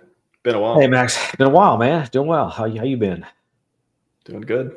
Doing good. Trying to stay hexy over here. Kyra's back as well. How's it going, Kyra? Yeah, and speaking of like that penny that Johnny was mentioning, what's amazing to me is that throughout all this volatility, throughout all this chaos, all the sell pressure, we stayed above 1 cent the whole time. I don't think we ever went down below 1 cent throughout all this chaos this past week. Boom. It's true.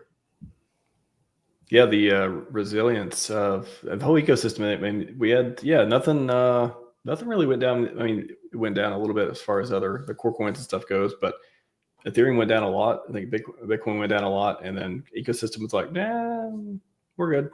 So why is that? Why is it? You guys have any idea? Hopeful anticipation. Right, everybody's ready. Right, that's what we all have. We have hope that this thing's going to kick off, and marketing, and maybe an RH himself will do something. Who knows? DXY. It may also be that like all of the weak hands are finally out, at least out of Pulse Chain Hex. Pulse Chain is. Are you saying there's weaker hands in Ethereum Hex? It may be. I mean, like that one seems to be more volatile because like the level it's at here, where it's kind of like right on the line of 002. It has gone down from there to below it, but then bounces right back above it. But when you look at the Pulse Chain Hex, I mean that is the only thing that's actually cracked like an actual unit of exchange here, because like there is a penny. There's not a there's not a 0.2 of a cent piece. So for it to stay at 1 penny or above is incredible, because like here is like, okay, now we know we can easily calculate how much we're going to buy whenever I put $1 into it and everything. And for all of like for all of the FUD that's out there and all of like the bearish sentiment and everything, to still be holding a high price like that, relatively high compared to like how low we've been in recent months, that's incredible to me, because like I think uncertainty about the Jackson Hole speech and like the direction of the markets themselves has been so negative lately. There's been more uncertainty than usual, but now like we have like some positive clarity going forward. Yeah, it's been one of those. I was just watching Anthony Pompliano, the Pump. He used to have a show. Now, well, he has a new show now. He used to be with his brothers and stuff, and now he's got just the 10-minute clip deal where he covers the latest stuff going on. But I was just watching that, and I called a little bit of the Powell speech when I had a break, and yeah, like I saw yesterday, I was bearish. Oh no, the chances went up and down, and it's like, guys, it's pump timber. It's pump timber time. Come on. My body's ready for pump timber. Pump that timber. Pump the timber. Yeah, so where are we at now on the CME? We're back up to 84% chance of a cut. And I imagine it's probably higher than that on Polymarket. Real telltale sign to me, though, is like someone that has like very conservative predictions, like Wendy O is saying $25,000 Ethereum. That is a real sign to me right there, because that's probably like the last mainstream person in crypto that I have a shred of respect for, because I definitely don't have any respect for some of these other folks like Rand Nooner or Ivan on Tech or George from Cryptos R Us. I mean, you guys gotta side with me on this here. Whenever he talks, he sounds like he's constipated. Welcome back to Cryptos R Us. I'm George. We're all George. Wait, you were able to get past the thumbnail? How does anybody watch him? I guess it all depends on how much they are going to cut it. They only cut it like a quarter point or something. That's it's not bad, but it's just really not enough. We really need at least 3/4 point or a full point to really kick this thing off, right? Because just doing a little bit at a time is not going to be enough really to excite retail and major investment. I mean, I'm sitting on the sidelines watching all my potential clients in real life, waiting to deploy their capital, waiting for the stuff to drop significantly enough to make it worthwhile.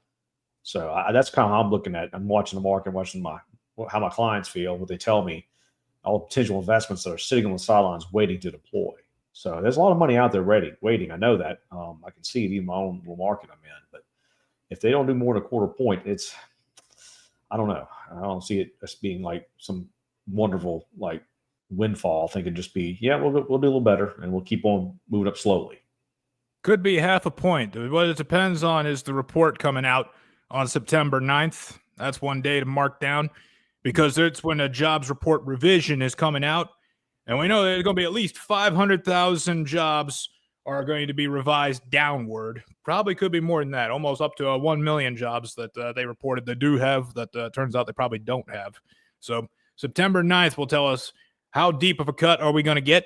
But also we got to bear in mind that like this is the first cut they've done since December of last year. So the fact that they've pushed it out this far, the longer you push off these cuts or any move by the Fed, the more impact it has. Mm-hmm.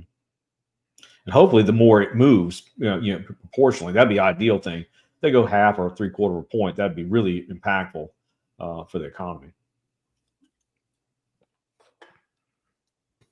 How about the man? What other Cream's gonna be here in a minute as well. Just trying to think of Hexaco and locally where we're at and just the ecosystem at large. I mean, do you guys feel any sentiment changes? I don't know. I feel it feels like the calm before the storm especially with all these RH tweets. What do you guys think? I think so. I do. Because it's not just Powell's change in tone today, but what it's followed with that one Fed governor, Adriana, I forget the last name, resigning abruptly. That doesn't happen. I mean, working at the Fed is a really poshy gig. You get paid a lot of money. You go to all the fancy cocktail parties. You get the really fancy cigars. You get the caviar dinners and everything. It's a lifestyle that you enjoy. You don't walk away from that job. You certainly don't do it abruptly. I don't think this has ever happened in the history of the Fed before. So we have that go on. And then we have Cook getting investigated for mortgage fraud. I mean, to have those two things happen and then have Powell kind of change his tune to dovish. I mean, still, he could screw us over, but still, this is a lot different from his usual, oh, yeah, we're gathering data, and we just got to wait and see. Oh, yeah.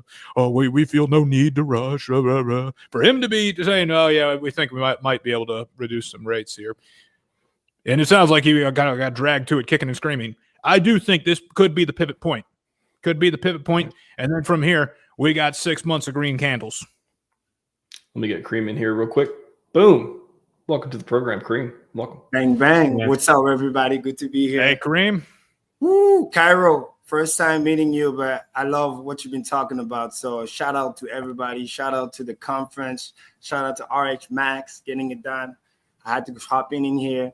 Micro talk is my favorite thing. And shout out to everybody that's building on Hex that I haven't heard about, since the Hedron, Icosa, and Perps Day, all the new people. They're actually building on Hex, not trying to siphon stuff. So that's you got about 26 hours to rewind and replay games. Don't worry. Oh, yeah. I watched it all already. My brain is crazy. Oh, I nice. just mastered 2.7x.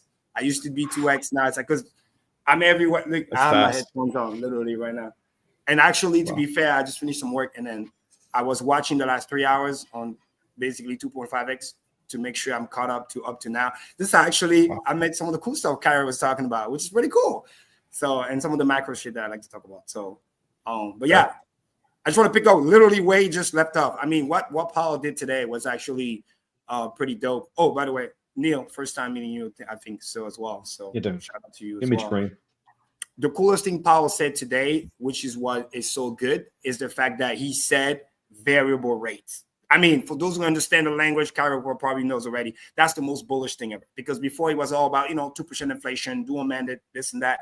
And we got to give this guy some flowers. He had a tough job. So it's like, but like I tweeted earlier today, when you have to choose between inflation or unemployment rising, it's like, no, he's going to have to cut. And to be fair, devil advocate, the data that he thought, because he said we go by the data, he got screwed by the own data that he relied on.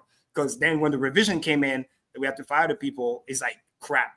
this is actually worse than I thought. And like Cairo said, there's another revision coming out literally September 4th, which is going to be even worse. So he had to pivot, because if he doesn't, then he's going to look really bad, and all the insult will be validated. Too late power, all this other crap.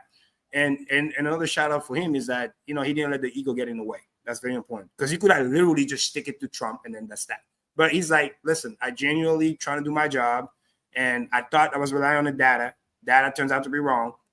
Therefore, we need to start cutting. So, and for people watching, why is it also so bullish? Is because there's no other FOMC meeting until October. So it's bullish as it go. Market love like security in terms of like no uncertainty, and it's always forward looking. So, and then the cut, which you already baked in, is going to happen September, right around the 14th to 17th. I don't know the exact date when they meet up. So it's like, it's bullish all the way there. Then depends on how crazy we run, we might get a pullback. Meaning, if it's institution style, which I like, what I call control structure, up and to the right, like you want to do with Hex. No, you go up a lot, sideways, go up a lot, sideways, because this is how they manage portfolio. Shit goes up 10, 20%. They have to sell. They have to rebalance. They have to chill out. Somebody was panicking because, oh my God, Cassie would start selling some BMNR. No, it's called rebalancing portfolio. They have to. When it pumps so much, they have to. But that's how you build the base, stairs. This is what we should say in Hex. If you stay dead and chill, leave off your yield, this thing is sustainable. We can create infinite number up and to the right. But then when retail comes in, there's a disdaining pattern. It's like parabola, because retail is like that. They don't care about entry price to just get me in. The same way when the bear market comes, they don't care about, reverse rally or like dead cat bounce. They just be like, get me out. So it will just, if you see the chart start going parabolic too fast, then retail is in, and everybody knows it's the beginning of the end. Is watch out the falling off the parabola. Rich is probably going to tweet about this, and then we know it's game time. But if it's like up and to the right, slightly diagonal, then we're good. If right now pumping like crazy, it's totally fine, because like Tom Lee said it best, this thing's been undervalued for so long. And something that I like to use for Hex and Pulse Chain later on in this conversation is the same thing Tom Lee used for ETH. It's like the fundamental has never been any better for ETH than what it was. And like he was saying like a month ago, that shit was at 4K. We're way better than before. We have finally, the ETH Foundation get their shit together, right? We finally have the restructuring, the narrative's coming back, people are getting galvanized. So it's like, why would ETH be less than what it was before when the fundamentals are better, right? And then, L2 activity, all this sort of stuff. And I love how Tom Lee does it, because that's the way I like to do it. It's like he's not trying to like talk down to you. He's using very simple words that everybody can understand. The same way he said, this is, ETH's turn, the same way Bitcoin did in 2017. And literally the pattern looks like that. Bitcoin did the same play. Run to the 5K like we're doing right now. Chill a little bit. We're probably going to run to 5,700. That's the next fib-ish. If we pop that, then we go 6,500. If we pop that, then it's 7,300. So it's like, obviously, inhale, exhale, breathing in between, but the path is clear. You guys saw Richard's tweet earlier today. That was so cool with the chart. I mean, it looks so good. The fib literally points at 13,000. So it's like the same way Bitcoin got his over 100 plus K. You saw the big well with the 80,000 Bitcoin. Shout out to him. He took his profit after 10 years, 12 years, whatever. Now it's like, it's time to rotate. And Tom Lee gets it. He didn't say I shit on Bitcoin. He said he gets it. We made the money on Bitcoin. Let's run it on ETH. And now what's so cool about ETH is the yield, the native yield. I want everybody to understand that. This is also why it's so good for Hex and Pulse Chain. It's like, this is the thing that's going to replace like something that's on TradFi, which is what we used to call Hex, which is like the bond market. In other words, like what you see on TradFi with what's called money market funds. Because with the native yield alone, let's say Tom Lee right now, BMNR, they have like $6.7 billion under management. I mean, that was earlier today. She went up 14%, same as, Hex. Same as Ethereum. Now, if you just do the quick math on that, 3% yield, $6.6 billion, they're generating $200 million a year, just in interest. So it's like, once you understand that, and they can just pay the stakeholder that way, and then the thing is sustainable. So no matter what, the bigger it gets, that 3% native yield will become more valuable. And then they're going to keep running the same play. The bigger the market cap, for those who understand stock market, then you get approved to the next tranche. That's how Tesla started small, and then they got all the way approved into being the S&P 500, right? The better you do, you get bigger and bigger and bigger. Then you get introduced into the micro cap, then the mid cap. And every new graduation, there's unlimited money waiting for you. They can hate the fucking asset. Let me say it again. They can hate the asset. They have to buy it because that's just how it works. So your goal is just to make it there. And people are scratching their head. Why is this thing has a premium? It has a premium because those people are banking in the future. They're banking in the fact that it's going to keep growing, it's going to stay sustainable, and it's going to meet the next graduation level, which then is going to allow them to reach the new pool of assets. And this is how we're going to win, because ultimately, the better ETH does when the rotation eventually comes. Richard tweeted about it earlier. I kind of did a reply too. We're going to get ours as well. So, yeah, just excited to be here. I don't know when we're starting the panel, but I told Alex, man, I want to talk to Cairo. So, yeah, but great to see you there, Kareem. Like, you've been always like a star to me ever since I saw you in the highest of stakes there, and can't wait to see you pull up your staking wallet and make another $1 million in a second again. You mentioned something that I think deserves a little bit more attention here: the political chess that goes on between Jerome Powell and the President Trump, because you know how explicit the verbal war has been from the Trump side. Yes. Whereas Powell is kind of like walking the tightrope and trying to like not say anything to rock the boat, or at least he's restraining himself when he probably wants to say something. And you think, well, why would a president want to go at war with the Fed? Because we've seen this in history before, where the first, I'm going to age myself here, but in Reagan's first term, his first 2 years economically sucked because he kind of went to war with the Fed and they didn't like it. So they punched back using the tools that they have as opposed to words. So why would Trump be doing that? Well, it's political chess, because what's the words he keeps using? Too late, pal. So when this jobs revision comes out, no matter how bad it is, Trump is going to come out and say, well, hey, it's Powell's fault. He should have cut earlier. He's too late. And he's going to be rubbing that in more. And that, so now Powell is kind of boxed in to the point where he kind of has to cut.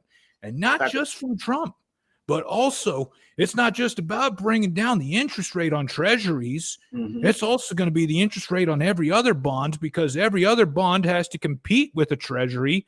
And when you look at corporate bonds, like, say Walmart or say Apple or any other company out there wants to issue bonds to hire people, because we were saying, well, the jobs market looks weak here and everything. We need to make it easy for these companies to hire people. What's going to make it easier for them to hire people is for them to issue bonds. They're not going to want to issue bonds at these high interest rates. So I think that there's also pressure on J-Pow from these other companies here. They're saying, hey, we'd be happy to help you meet your employment mandate of your dual mandate here, but we need lower interest rates to do it. Absolutely. I mean, it gets even more fucked up than that, which is key. Hex, clip, if you're watching, this is the part you want to clip this. This is so cool. This is literally what Trump is called, and then Trump and team, right? When I say Trump, Besson is involved as well. It's truly a 4D chess, right? For people to understand, why do we even call it 4D chess? It's like you're seeing so many moves ahead, and you have contingency of the contingency of the contingency, right? So what's the ultimate goal? To make that 4D chess happen, right? They have literally, because of Janet Yellen back in the day, they have literally like $7 trillion still that they got to kind of issue in a short-term future within the next, 6 months to a year, just to replenish what's already needed right now. So first thing that he did was, going at Powell and, Trump style, he talk loud, he do this, Truth Social, he's just putting you out there. He's trying to roughing you up. That's just, he does that with everybody. It's not just a Powell thing, right? He's trying to rally you up, because either way, either you're going to cave in or you're going to be like maybe talking smack, and then he's going to use that. And if they see, it's political, boom. That's one avenue of the chess. Another avenue with Scott Besson is again, that's why they love freaking, stable coins, start issuing a lot of those, because there's a lot of that's going on in the background, issuing every time they can. Every time rates get lower, good enough, boom, it bounces right back up, because fucking they're issuing so much treasuries at those lower prices just to pay the bills. At the end of the day, they don't have a choice, right? Until the next rally, because by pushing the Feds, the rates goes down, especially the 10-year yield. That's what they're worried about, so that they can basically print money at a lower interest rate, so to speak. So they have to talk about that. That's one way. And another way that he's looking at simultaneously is if Powell is not doing what he's doing, I got to think about Powell's replacement, right? That's another chess that he's doing at the same time. That's why he's talking about potentially firing that one of that Fed board member that had the little scandal that you talked about earlier, rightfully so. Because they don't really care about her. They just want to do it just to say, okay, if he doesn't do this, I need to make another of my guy in there so that the next time around, we're going to get more pressure until the point that we can replace Powell. So all of those things, 4 things are happening simultaneously at the same time, just to make sure that, hey, if we don't get this, we're going to get him here. If we don't get him here, we're going to the same point they investigated even Powell a little bit about the whole how they revamped the building for the Fed, all this other stuff, all this other nonsense. Even the lady that, quote unquote, she resigns or she gets fired, even when she resigned, they got connection at Georgetown to make sure, hey, we're going to let her quit. And then we're going to get her a job at Georgetown. She's going to go teach over there, and then she's going to get a new salary. So it's like they're figuring out ways to like do this the easy way and we'll take care of you, or we can do this the hard way and we're going to put you down. And the way Powell understood that, because he caught him with the too late Powell and using the fact that the revisions are coming in. So now he already has an excuse no matter what. Powell's do what he's told. He gets to praise him and he gets to be like, I'm the boss. I told you what to do and you did it. And then boom. Powell doesn't do it. He's going to say, see, too late, Powell. And Powell was cool with it up to the point where the thing that he was relying on, rightfully so, is the fucking data. Now he realized that his foundation, stepping stone, is actually wrong data. It's kind of like how we say, we're backed by math, right? But I always say this. The truth is the math. But if the input that you're getting is wrong, your computation result will be wrong. You can do a math a multiplication correctly or whatever, but if your inputs are wrong, you will derive the wrong answer. So that's what spooked him. And then he used like strong dovish words, which is like, we're going to go back to a variable inflation. That's crazy. He never talked like that before. He was always, we're going to balance risk and we're going to wait for the data and wait for the data. Well, guess what? Now the data actually ended up screwing him over. And that's why he has to backtrack to not look back. Because if you were to grade him, if I were a professor and grade Powell for the whole term, I'd give him a solid B+, man. He had a tough job because he's fighting stagflation. For people who don't know, it's like, on the one hand, you got this inflation you're trying to tame down to 2% to not lose the whatever's left of the credibility of the Fed. But then on the other hand, you got to worry about this unemployment because, again, it's a dual mandate. But even though it's a dual mandate, those who really know the unemployment weighs more than the inflation. Because guess what? Even if you're not a humanitarian and you love people, let's say you're pure mathematical stance. Because guess what? If you let that goes down in terms of the unemployment, you'll be forced to then push the rate to zero to recuperate the unemployment rate that you lost. Because companies are cutthroat. If it gets so bad, they're going to fire people. And make no mistake about it. Those people that they're firing may never come back. Let me say this again. Never come back. They're just going to replace you with AI. Optimize. Let's go. So it's very important that he fix the Band-Aid now, because if he doesn't do it, when the cascade fall comes in, I'm going to give you like a crypto analogy. It's like when you broke the camel's back, you broke the structure. Remember Do Kwon? I got 80,000 Bitcoin, man. We're going to buy the whatever. Bro, when the herd wants to sell, it doesn't matter how much money you think you have, everybody's going to just exit liquidity, because when panic hits, it don't matter. And if you thought crypto bros panic, bro, institution panics even more because they're worried about fiduciary duties. The moment they smell fear, remember earlier in the week, I even tweeted about it. I'm like, bro, nothing's going to happen. But they panic so much, like, we can't take that risk. Let's just sell everything, cash out, wait. As soon as they hear about variable rate, bro, I was watching that shit live. The chart went parabolic, and I was like tweeting, like, look at the chart getting wrecked and all this other stuff. So it's just like, it's biblical, Yeah, but you got to realize, though, that Powell, during his term, and even Yellen, they were not only working on just bad data, but they were working on multiple levels of just improper, just financial, responsibilities. This is the books were cooked all the way around, not just within the Fed and the jobs market and all that, but all this stuff was done purposely to prop up the economy during the previous administration. I mean, I don't care about politics; just the math behind it. So we, as the consumer, as individuals, really suffer a lot during the last 4 years because they try to make themselves look good. In reality, though, it was all just a big house of cards. And it's now, and when Trump was elected, he said, "Look," he exposed it. He said, "Look, house of cards is here. It's about the class, which we fix it." And Benson and the others who got to have some sense about how these things can be run, they come up with good solutions. And I know the stablecoin bill, people had different opinions on it, but it itself, though, to me, in my opinion, I think I look at that as a way to try to lessen the effect that the Fed has on policy, because with that, that tool will allow the government, the legitimate government, because the Fed is not federal or reserve, it's private. Exactly. It allows the government to have a little more say so in how things can be moved, and to have a little more opportunity and flexibility to move around, not rely on the Fed so much as the means of their ability to provide liquidity and the financial backing of all the treasury notes and stuff. So they have, I think they, like you're right, Green, they have a longer term view in 4D chess, and how it plays out will be a function of obviously the retail / big business, how big business wants to interact, because Amazon's, Apple's, and Microsoft, all the bigger tech companies, how they want to interact and get their finances in order. Plus, you got oil and you get big energy. You got a lot of them. It's a big conglomerate, and you got BlackRock and their big push. I mean, it's a lot of moving parts here. And for us, we just want to try to get our piece of the pie and not get left behind. And for the little guy, over and over, paying attention is what you got to do. You have to watch these markets and just don't be too scared, because you're right, they will react emotionally because that's what they do. But in reality, though, we are on the precipice of potentially even a depression if somebody just screws something up. It's a fact. The United States is so bankrupt. I mean, it's even worse. Point is the only thing that would ever get us out of it. Yeah, because in the day and age that we live in, and I'm talking to those watching who are like, I would say, 25 or younger, it's like you're in a day and age where if you can't even work enough to beat inflation, bro, you're running behind. You're being screwed. You're seeing that inflationary pressure.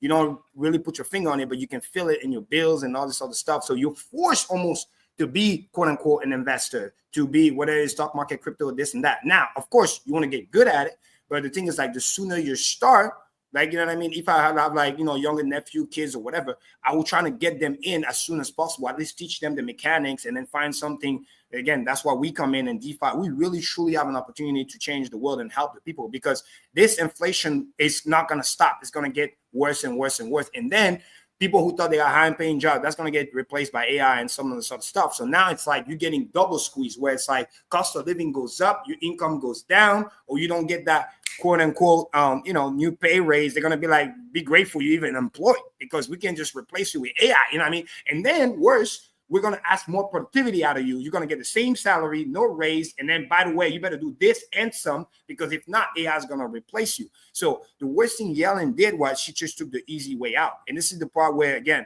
if Trump was there earlier, he would have helped to fix some of it, which is when the interest was near zero. You remember, she was issuing a lot of short-term bonds, right? 2 years and stuff like that, for those watching, because she thought, oh, yeah, it's kumbaya. We're not nothing to worry about. Instead of thinking kind of like, the whole situation of the tortoise and the hare, or all the fables. It's like, bro, you got it good right now. Lock this shit in. But no, it's going to be low forever. We're America. Our credit rating is the best in the world, and blah, blah, blah. This is where people used to make fun of Trump, say, yo, we need to issue 100-year bonds. They love us so much. The rate's so low. America, right? They didn't do it. And now she issues so many short-term, for those watching, that not all of them are coming to maturity. And now we end up with the fucking $7 trillion. Short term, now we got to re-up, because they just re-up the debt. We want debt, but now the rate is literally like fucking 10x, 50x higher than what it was before, if you're talking basis points. So it's like, that's what it exacerbated a problem we already knew was there. They're kicking down the can down the road. Now, again, back to the 4G chess. What did Trump do? He had to be outspoken and talk about that shit, because guess what? He wasn't in charge fully yet. So you can say it's somebody else's problem. It's Biden economy. It's Biden stock market. You know what I mean? So then you talk shit. You spit all the truth. You say everything that's wrong, because first of all, you don't have a choice, because this fucking tsunami is coming at you no matter what. Yellen left you this pothole that you have to deal with. So at least, right, first level, you got to acknowledge 4G chess. And then you're actively trying to fix it. You do the deregulation. You try to remove all the red tape, all this other stuff. Let the economy run, because the only way is to realistically, you either inflate your way out, or you create Great Depression. Well, Great Depression is, everybody knows, is bad for voting. Nobody's going to do that. But we genuinely, lucky enough, have a small window when we can save it with the inflation, because AI is going to create so much deflationary action that actually he will be able to compensate for that inflationary. We print a lot, but then AI comes in and provide that productivity. Because now, instead of worrying about human being working, it's going to be quote unquote AI, robot, whatever you want to name it. So, because technically what's an economy, right? It's literally the labor force, right? Putting with the capital. So if it's not human, and then we get eliminate robot or AI, and we can pop them like kids, so to speak, and now they do the work, then we can still kind of run up. That's why you see those crazy valuation for AI and stuff. People don't understand because the productivity is about to go insane. So this is why Besant is running this play with the economy, the deregulation. Now, we're going to see in 2 to 3 years what the final result is. But if they genuinely have a shot at it, they got to do it now.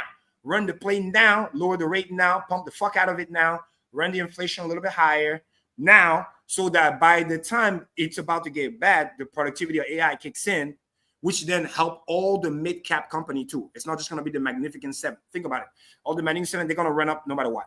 But mid companies, if AI comes in, you so-and-so company, mid-cap, 5 billion, 10 billion market cap, AI comes in, Palantir comes in, say, hey, we can optimize your system. You don't have to hire people, so to speak, but I can increase your productivity by 30, 40, 50%.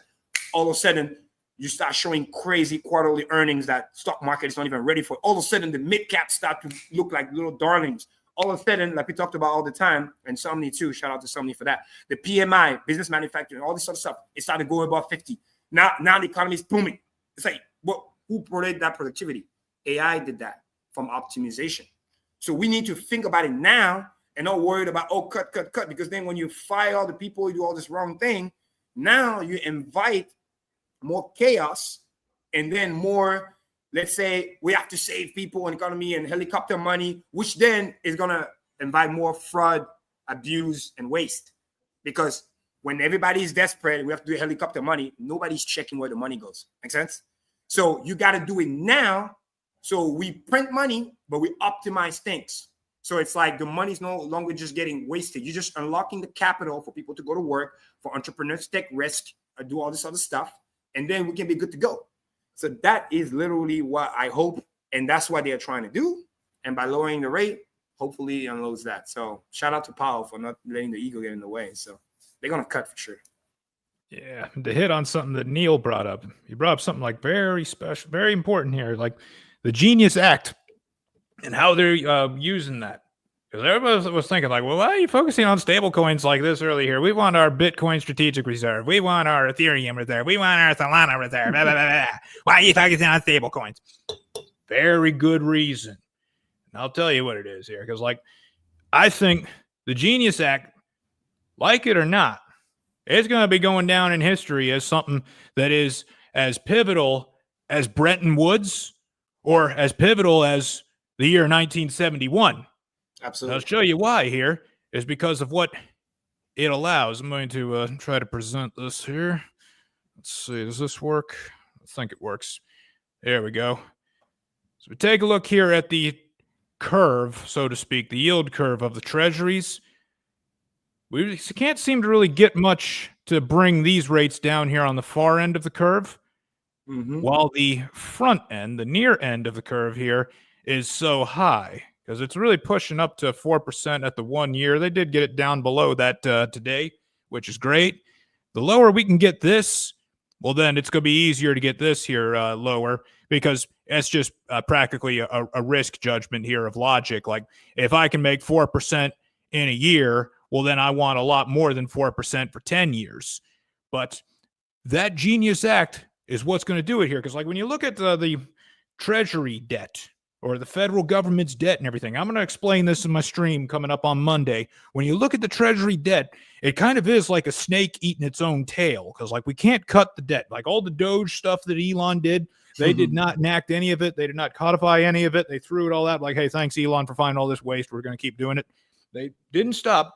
There's a reason why. It's because like we can't do austerity anymore in the United States. Those days are where that would save us are over, because if we stopped spending, we would actually hurt GDP severely. So we're like a snake eating our own tail here. But the Genius Act, what that's going to do is that's going to take the crypto market and it's going to turn it into a snake that's practically pooping out a longer tail that practically never stops, because those stable coins that are being issued, they have to buy something that is a cash equivalent, which everything right here, 1 year or less, that counts as a cash equivalent. So as stable coins get issued, the stable coin issuer has to buy these treasuries.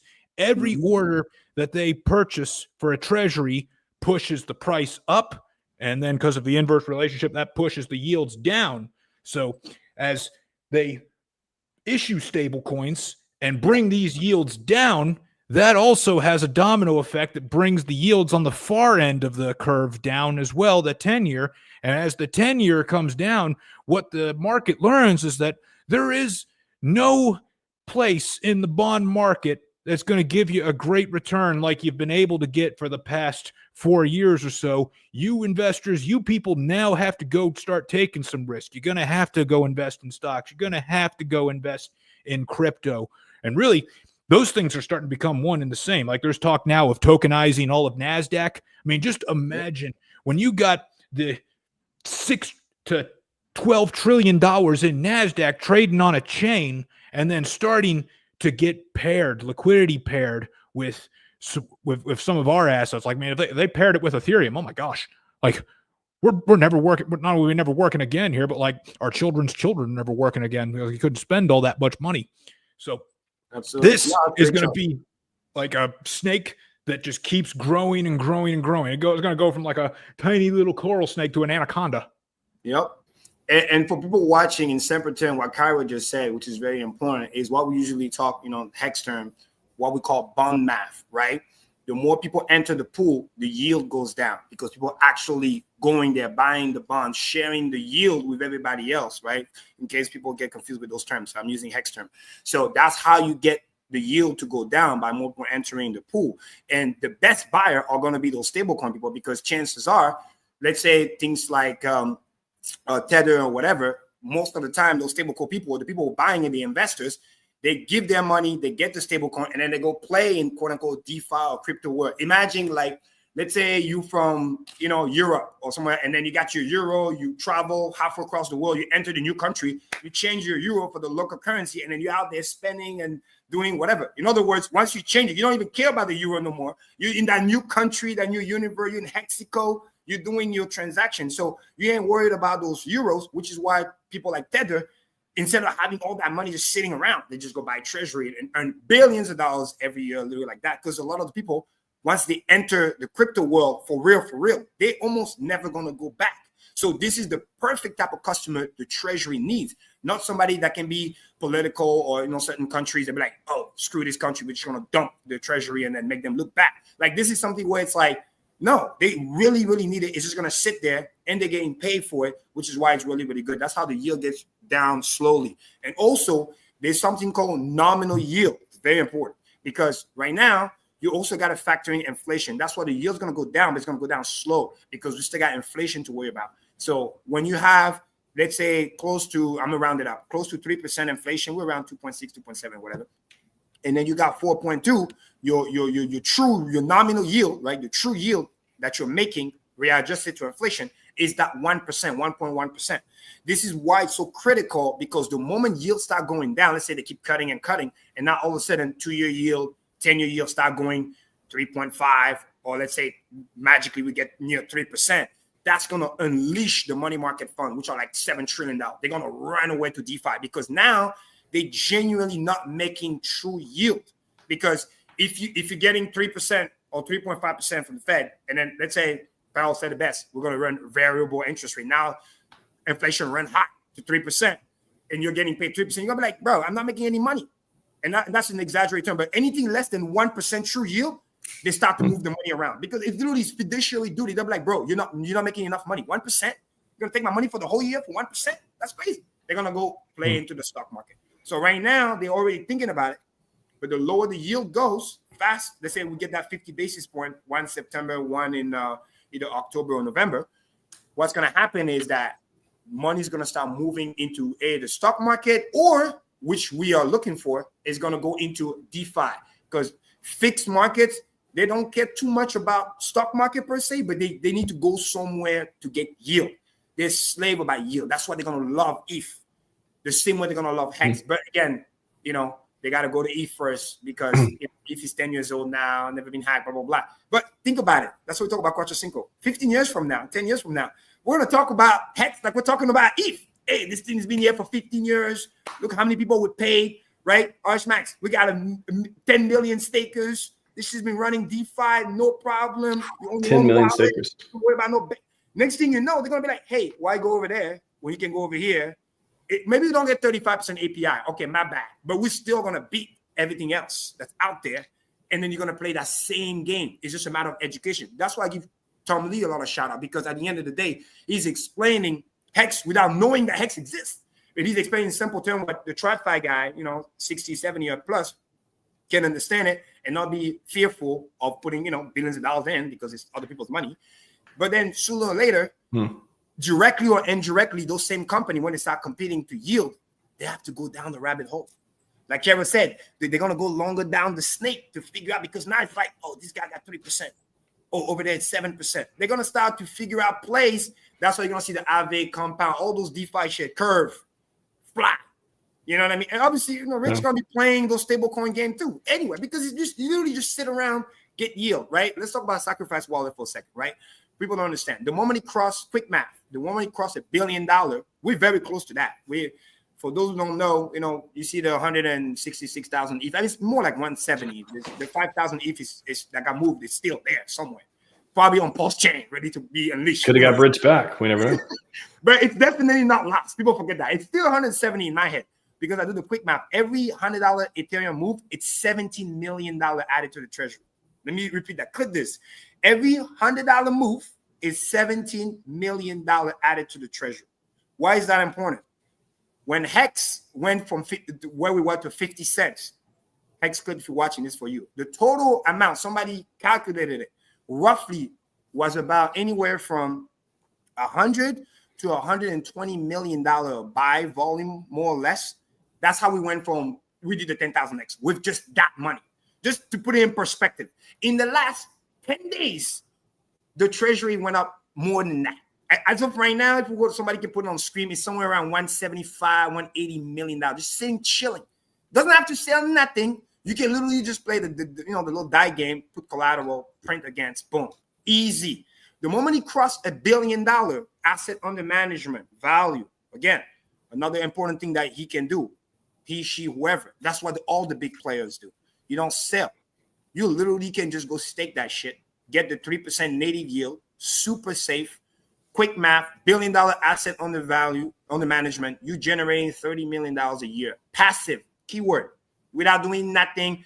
And it's not like a Hex stake. You can literally retrieve that money every month. That's roughly 2.5, 2.3, $2.5 million a month. Free money, just staking. That's at 1 billion, which we can get. We'll probably get there around when Ethereum gets like 5,100-ish, more or less, we're there. So now, everybody did the math with the calculator, a little $3 million in the ecosystem, you can easily 3-5x the price. But remember, it moves as a function of a square. The higher we go, the easier it is to pump, because you're getting all this liquidity out. When a lot of coins, people sold cash. Like, bro, even me, as a Hex OG, right? If we don't know. It's not that, I know Staker App's no longer here. People stop paying attention, but there's not that many super sharp like it used to be. Like, we're dying breed. People say, oh, the OG, bro, there's not that many left. And then the one who are left, like myself, trust me, we're here for the 15 years. We ain't going nowhere. You know what I mean? So it's like the really, really selling has already been done. A little bit of money, the shit flies. The liquidity is low. The major haters have already sold. The people who really, really wanted to cash out, because guess what? They never staked long. We were talking about it for many years. They were already looking at, 2025, this and that, boom, boom, boom. Or looking close to the 7-year mark, the halfway mark. They're all going to be gone. And as we fly up, they're going to probably sell their last bag around maybe 10 cents, 15 cents, whatever it might be. But we're going to leave those people behind, and we're going to fly towards all-time high. And at that point, remember what I just said, with people back in the day bragging in the chat, I got 500 million Hex, I'm going to dump on your head, da-da-da. The price still didn't care, went up like fucking crazy. $110 million of buying was needed back then. We need way less than that to go back to all-time high. If I'm being nice, I can say 30 mil. And that's like, I'm being super nice. Because guess what? The moment this shit flies back, the same behavior is going to come back. When you look at your portfolio, what I just said about the $1 billion earning $30 million passive. When you look at your asset, I can trade or waste money. Oh shit, I'm retired again. Oh shit, I'm generating 6-figure off my yield annually. Why am I doing this trading shit? Why am I getting wrecked? I can just stake this shit, do a rotation once per year. January 1st comes in, pay my taxes. I get my quote unquote, 80, 100K. I live my life, go touch grass, right? What do I always say, right? Stake, date, and chill. Now, it might sound like it's crazy on Cream, but I'm not doing that right now. My math is saying, I'm only making $5,000 a year based on yield. But again, you're talking at today's price. I'm telling you about this thing is going to do another 10,000x, bare minimum 1,000x, right? I wasn't here day one. Matter of fact, EHEX got lower than my first entry. I got in at 002. It got lower than that. We're right around that zone right now. It's the perfect time to buy. Perfect. Because it's so low, but also the liquidity is also lower a little bit, and then it flies. So let's say you were to build a portfolio now, preparing for that while it's low. When I say, you can do on EXPX, it doesn't matter. Pick your one. It's the same code. Once you get to that point and Hex go back to 510, especially the psychological 10 cents, when you get that dime, people's wallet's going to look way gangster. All of a sudden, diamond hands get super diamond hands. Trust me on that. Because now all of a sudden, you got to think twice. Low liquidity. If I dump my whole bag, let's say I have, 10, 15 million Hex on average. Price is 10 cents and above. You dump your whole bag, you might get hit 30% slippage. But if you just stake and chill, this thing can pay you for the rest of your life. If the charts start to look like the Tron chart, like I talked about, after the massive dump, whatever, it's not as control structured. The strong hands, the diamonds, we're here chilling. We don't worry about nothing. The reason why Tron did what it is because the big whale understand the mission. We're going to be stable. We're going to chill. We're going to send it. Like Richard said it best, Amazon chart, up and to the right, diagonal. I don't care if we're only pumping 1% a year, a day or a week. Hey, when you get to a higher number, it don't matter. You're still getting your nice 50, 60, 100% plus, and the chart just consistently grow from there. And that's what's going to happen once you understand what's been happening now. And all of that can be done without any selling of the treasury. It's called treasury for a reason. We literally can play in DeFi the same thing Tom Lee do with BMNR. We don't have to issue stock. We just need to understand that these coins are never going to be sold. They're just there as treasury. We can easily set up a collateral, borrow against it, fuck up the ratio between ETH and Pulse Chain, or ETH and Hex, and I want to show a chart later, and then literally just keep pumping it with Hart's Law, bonding liquidity, game over. Because if you maintain a high ratio, ETH keeps pumping past all-time high, it's just going to carry everything else with it. And then you see how Pulse getting bought, and then Pulse then pumps everything in the ecosystem. And then all of a sudden, Pulse X is getting all that volume, burning the money, and then Pulse X can go pump another asset like Ink or Hex, because it's designed to just carry everything so that the rising tide rises all boats. You're only as strong as your weakest link. But if your weakest link is the most powerful, because if you talk in terms of liquidity and volume, PulseX has the most coins, has the most trillions of coins. So technically, it's the harder to push, but it's better burning than BNB. That shit's automatic. Once the volume comes in, shit, it just pumps by itself. You can push PulseX price down. You come back next week. If we start doing $100 million volume every other day, it don't matter. You can sell your PulseX for another asset. That shit's gonna keep flying because once the volume is here, it just carries everything up. Because the biggest pairs are PulseX. So once the ratio is good, that's why it's been catching up to Pulse. Even though Pulse is still leading PulseX, it's catching up. This is why back in there I was showing the chart when they were doing the W pattern. I was telling everybody, hey, PulseX is the one that's stronger. Because that's where the jet fuel is coming from. Imagine BNB to do a quality burn, right? We don't even have to wait for nobody. It's automatic. It's built into the code. You can take that to the bank. It's like trust me. Let's get a Konnichiwa for that. Konnichiwa! Dude, bullish. I'm fired up. I told you I'm bringing the alpha. That's what we had to do. You are fired up. Well, I mean, we got to wrap up Hex Week very soon. However, there's something else you want to share? We get a couple minutes if you want to share it. You said a chart or something? A cool little chart. You know what I mean? Because I talk about macro all the time, but today, a little extra opium, right? Let's talk about little price for 2 seconds, just for fun. Hold on, let me see. Right. Oh, they updated the app. Let me see. Share, boom. Slide, image, share screen. Boom. Right, window, entire screen, boom, share. And let me know when you can see my screen. You can, right? Yeah, we see it. Mini screens. Yeah. Okay, this is fun fact. So let me preface this. This is the weekly chart of Hex ETH, right? So we can talk about moon math, right? A little bit for people to watch. Why is this important? Obviously, preface this is EHEX, right? EHEX chart, right?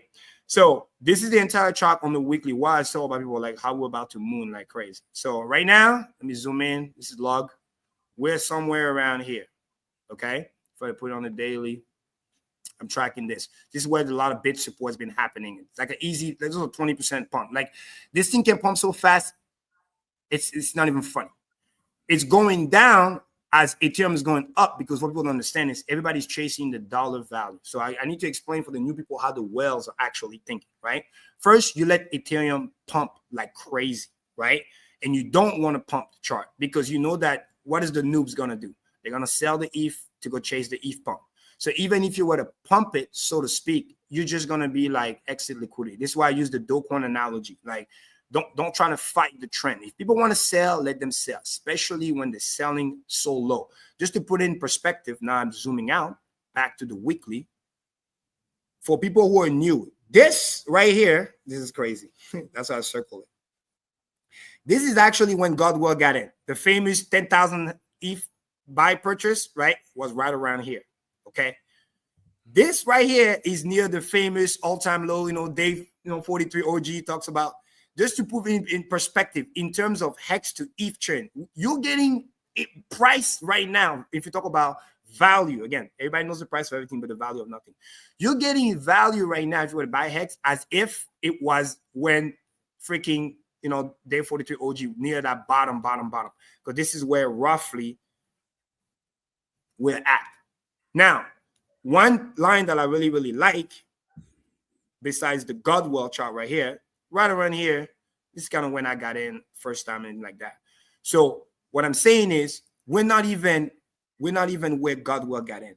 We're here somewhere. So if I were to zoom in, we can easily, without blinking, let me do a measure more real quick. From where we are here to where Godwell started going crazy, it's 641%. Let me say it again. 641%. So quick math, that means 6x. Now, remember, everything moves out of function of a square, right? So that means 6x squared is 36x. In other words, if we go back Hex to ETH ratio to where Godwell got in, so to speak, you can easily get a 36x pump on, quote unquote, EHEX, right? And I'm going to explain why it doesn't matter because I'm going to relate that to PHEX as well. Now, chances are, just like I've seen it before, once Ethereum start pumping past the all-time high, what we're going to start seeing, especially around the 5,500 mark. Remember this number, 5,500, 5,700. Let me pull up the ETH chart real quick because I have that also here. Hold on. Boom. Why is this happening? Because I have a target literally from the fib. Ethereum can easily go to, 13,000, almost 14,000. And literally that's where the fib is. And everybody saw Richard Hart's tweet earlier today. Like, it's so bullish. This right here looks like this right here. Let me say it again. This right here looks like this right here. We'll break the all-time high. Maybe we're going to go, 52, 53, 5,500, consolidate a little bit, just kind of like here, couple weeks, right? Let the moving average kind of catch up a little bit. Then this green thing is going to start pushing up. The same way here, it's kind of sideways, but it's going to start pushing back up. And once you start pushing back up, following the Keltner channel, this is when the real show starts. The big well are not going to sell here. They're going to sell when ETH start going here. So in retrospect, when you start seeing, 6,500, 7,000 ETH, that's when you're going to start seeing good, crazy rotation. The same way Bitcoin rotation to ETH didn't happen until we were passing, 6 figures strongly Bitcoin. That's when the rotation started. So when that starts happening, you're going to start seeing this chart that I was talking about earlier here. It's going to start to go the other way. It's going to start to pump. So I'm seeing a same fractal where it's consolidating here. It's going to kind of go sideways here probably for the next month or two. And then right around all season that everybody knows when full degen, probably in November, because now I can tie it up to all the macros, what the macros are important, right? We're getting, like Kyra said, we're getting the revision data September 4th for the labor market, we already know it's going to be worse than expected, which is going to add more fuel to the power cutting rates. Why is that important? Right now, we know 25 basis points is baked in. But what if he cuts 50? Nobody knows. He can do that. That can make it even more bullish. At that point, alt season goes into full force. People talk about the Genius Act. Yes, cool. It's already passed. There's another act called the Clarity Act, which is supposed to be done somewhere around October. That's going to be another fuel for alt season. And the big word, understand that we start to rotate money like this when everybody got money, right? And Richard knows that. In other words, you don't want the new guy to come in when he has maybe 5K. You want the new guy to come in when he has 100K. He doesn't know what to do with it. Everything's pumping. So he's looking for the thing that pumps the most. That's when you create the massive FOMO. By then, the 200,000 devices is going to be most likely distributed. So once you combine the technical with the fundamental, I'm seeing the same fractal way. It goes kind of like sideways here. And I think it's going to go do this. So now when you zoom out here, I circle it as the same thing. Kind of like we go to October, trend up. And then by the end of the year, boom. The reason why this is crazy is because chances are I'm expecting Godwell to come back into the scene. I've seen that movie before. Once he's ETH that he had a shit ton. People forget Godwell has 150,000 ETH. Everybody talk about Sack Wallet. They forget about this dude got 150,000 ETH. And he definitely defended this position over here. So once he let everybody kind of come back in and it's time to FOMO the chart, oh, he can literally send it again because he has the money for it. Chances are Ethereum did a new all-time high. He made his money. We could be even at 7K ETH by that point. He made so much money. Now he can protect his position and then send this thing out because we're going to start seeing candle like this. And the reason why this is important, remember, it moves as a function of a square. So let's just say conservative. I don't want to get everybody too FOMO. I'm going to say if we're here and let's say we go somewhere around here. Okay. Why is this important here? Boom, which is about 5,000%. It's roughly around the average. Let's just say it pumps, then it retraces and it stays around here, right? This is 50x, okay? Hex ETH ratio, which means moving out a function of a square, 50x, right? Means you're basically 50 by 50, right? You're getting 2,500. So now, in terms of prices, that's 25,000%. So this is how EHEX, which is roughly 002 right now, right? If we were to do the math on that, somebody help me. Let's say you take this ratio here. I'm going to do it on my phone, actually. But everybody can do the same math with me, just for fun. So I'll give everybody an idea where price can be, just in terms of ratio. And this is not hype. This is just math. If the ratio goes back there, the price will be that, period. There's no confusion. So if we are 0.00, so what is it, 40, and then it's a 22, roughly, right, based on the chart. And let's say Ethereum is, we're going to start slow, okay, is 1,500, okay? Sorry, 6,500. At 6,500 in terms of ETH, that means that this ratio here says 14.3 cents, okay? So now this 14.3 cents, because you readjust that to dollar term, this could literally be about, you know, we're getting very, very close to 20 cents, more or less, 20 cents hex. Again, assuming Ethereum is about 6,500 to 7K. You guys follow me so far? Because all I did is I take the ratio and I multiply the ETH price, right? That'll tell us where, and that's EHEX. Now, chances are PHEX should be, when we look at here, what does GoPol says? GoPol said the ratio is like 1 to 5. Obviously, as the price rise up, I don't think it's going to stay like that. It's going to go anywhere from probably 1 to 3, maybe 1 to 2, simply because it's just math. I know too many OGX, it just makes sense. Hex is hex. If the price starts shooting up too much, they're going to look at, oh, this one is expensive, this one is cheap. They're going to rotate capital from PHEX to EHEX. We saw that before. So let's just say it goes from 1 to 5 to 1 to 3. That means if I have 14.3 cents, which is the math that I just did, right? Which is back here, boom. This number here multiplied by $6,500 ETH gives me 14.3 cents. 14.3 cents multiplied by 3. You have a 42, almost 43 cents hex.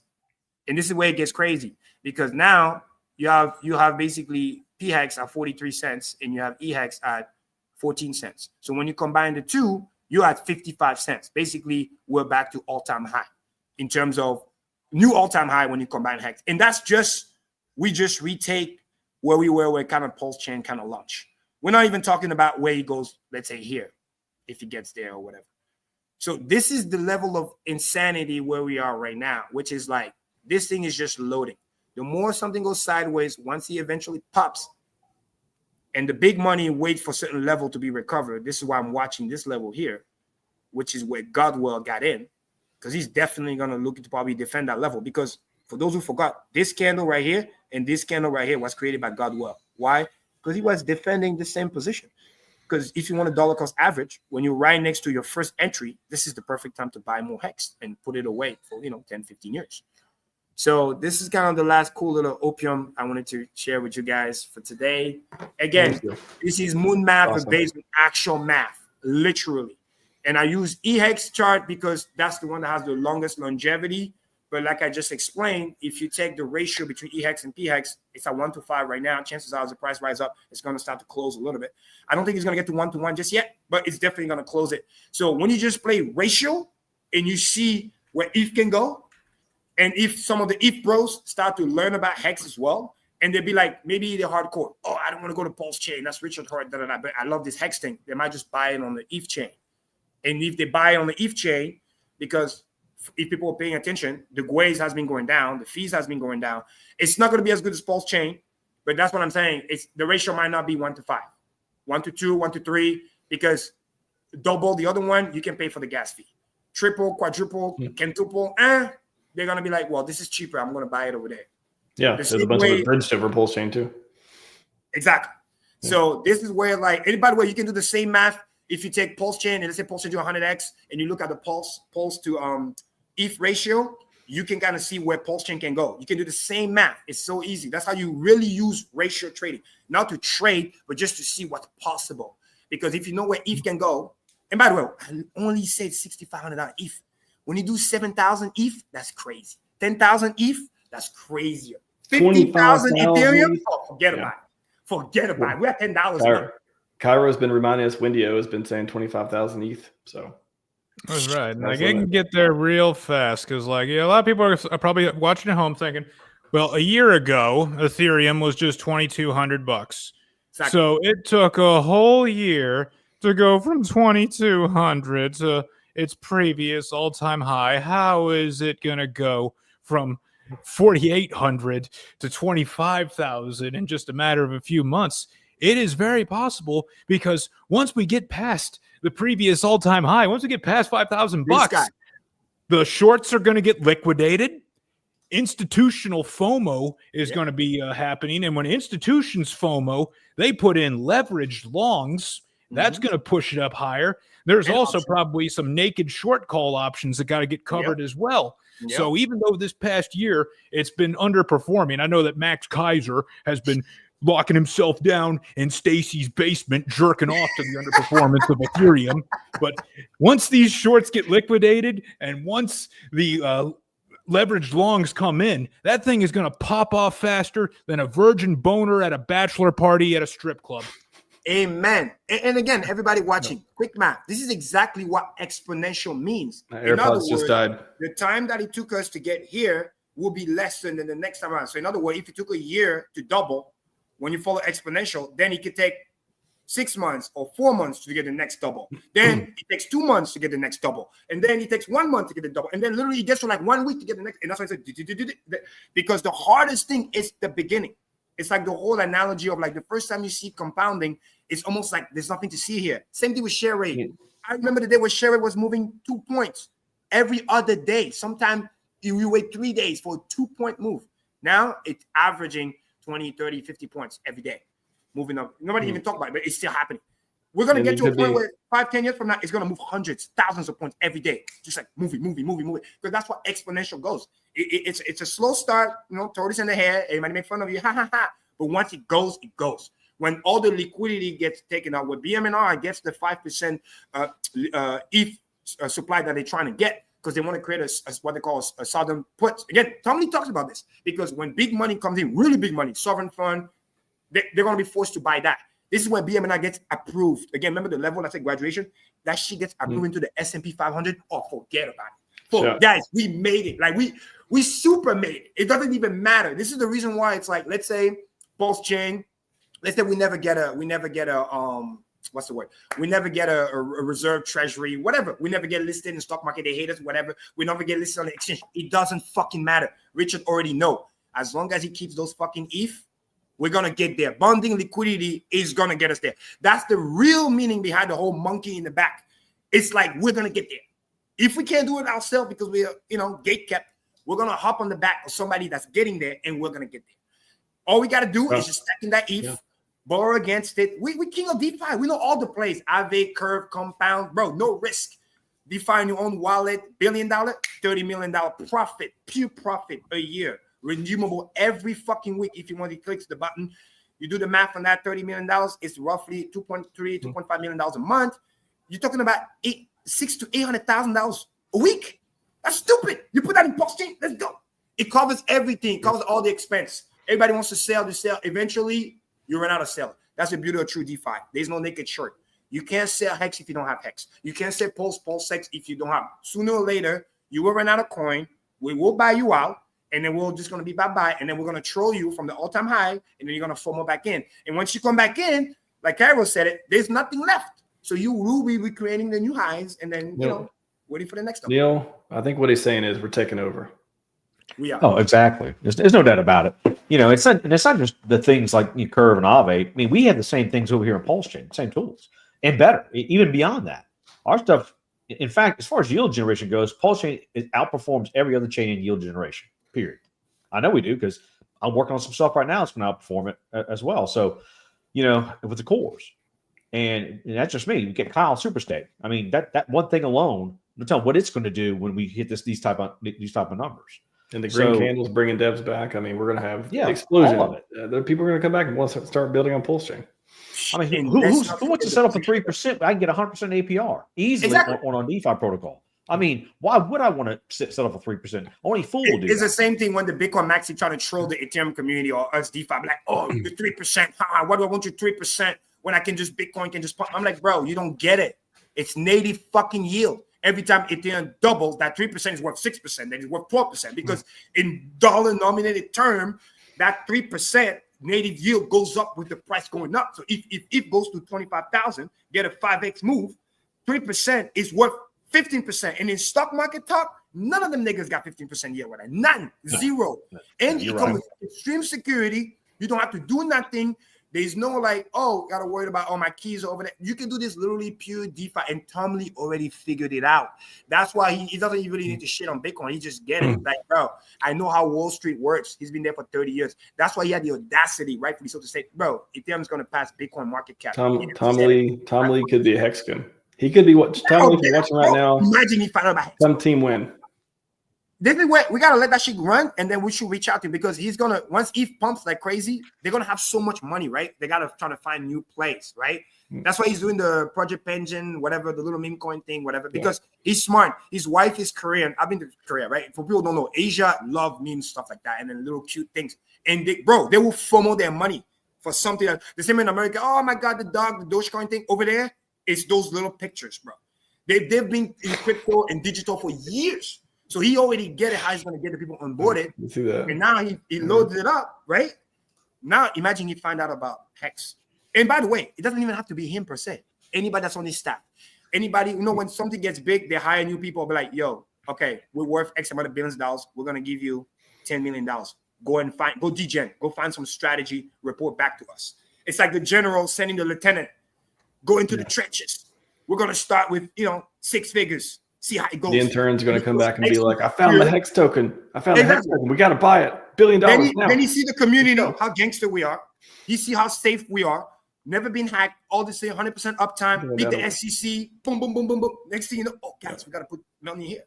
I'm down to one AirPod, guys. The universe is telling me I got to wrap this up. I got one AirPod. Gents, thank you very much for participating in Hex Week. Awesome stuff. Thanks, Kareem. Good to see you again, man. Cairo, nil for T-shares. Excellent stuff. Appreciate you all. Cairo, what's your channel? I might watch your next video. I like your stuff, man. Yeah, you can find me Crypto Cairo Hex on YouTube. You'll see it there. It'll just say reinvent ideal with Cairo. or just find me Reinvent Ideal on Twitter, because from there you can find me on everything, because I got all my links posted up there, Substack and everything. Just put a new Substack up, just put a new video up there and everything. We'll have a good stream coming up here on Monday. Let me know. I'm gonna hop in. You know what I mean? I'm gonna follow you on Twitter too. Good stuff, man. I like what you're talking about today. So yeah, man. It was my first time meeting you. So excellent content. I appreciate your energy. It's awesome. Yeah. Appreciate that. Good meeting you. Good to meet both of you. Hey man, and for everybody watching, remember, stay dead and chill. You know, fuck the haters. We're still here. Dream account, baby, alive and well. Let's go. Don't forget to get your dream account, set it up. Because remember, when that price starts flying and those t-shirts start costing tens of thousands of dollars, remember, we warned you. Yep. Crispy warned you too. Shout out to Crispy if he's watching. Shout out to Crispy, man. Yes, Hex Warrior. Shout out to Axis Alike. I mean, shout out to everybody. We've had probably about 40 plus speakers at the conference, I think, so far. Yeah, I saw that. I thought RG would be here. I wanted to see him, but I guess yeah, he was got on earlier, but yeah. Just an ink conference is all that's left. Got to do an ink conference. I've heard rumblings. They'll be like, they're so crazy. They're doing a farming token conference. Like, yeah, shit, that's crazy. Yeah, we are. Oh, one more shout out. Shout out to my bestie right here, chilling with me. Sheesh. Hey, Yon Anderson right here. Yeah. We're out here hustling. And you guys in Miami. Yeah, buying awesome. them dips. Yes. We're between Miami and also Louisiana. For those who are here from Louisiana, yeah, New Orleans is a vibe too. Yeah, I think I saw you guys in Miami and in Vegas the last couple times. Yeah, bro. Once we go back, bro, we're gonna throw that party on the Golden Yacht. People think I forget, bro. We're not. We're trucking along. You know what I mean? So, you know, I'm just very proud about that. I'm gonna be here 15 years and some. And shout out to the guy that created the actuator thing, dude. I just discovered that today. Wow, actuator's awesome. You know, obviously, you know, I'm like 99% stake, so I don't have a lot of liquid, but it's good to know for the future. You know what I'm saying? So, because when the dream accounts start opening up, I mean, shit, we're gonna have a lot of Hex to play with. So that's at Neil for Crypto and Work for Crypto at Work for Crypto on Work X. for Crypto, correct. At Work for Crypto on X, at Reinvent Ideal, at Your Magic Cream Dream. Yes. Good to see you guys. I will see you later. I'm gonna close at the conference. 5-5-5-5. Let's do it. See you guys. See you guys. All right. Awesome stuff. Yeah, I'm down to one AirPod. This one's not working. It lasted all day. It did a good job, AirPod. You did good. You must be a Hexkin. Must be good.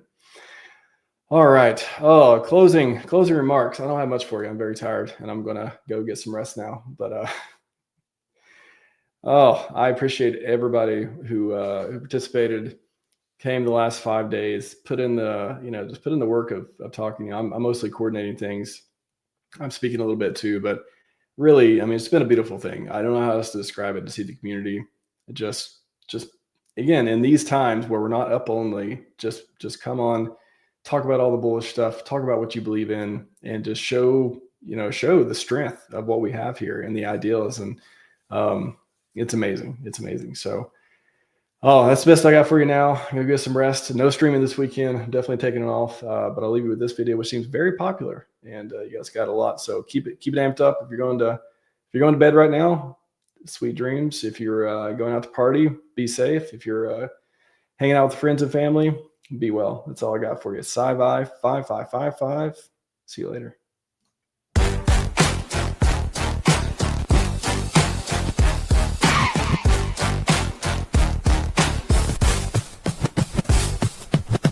Years old, already reading fast. Gifted school couldn't hold him back. Special program, logic and code. Humble roots, but a genius mode.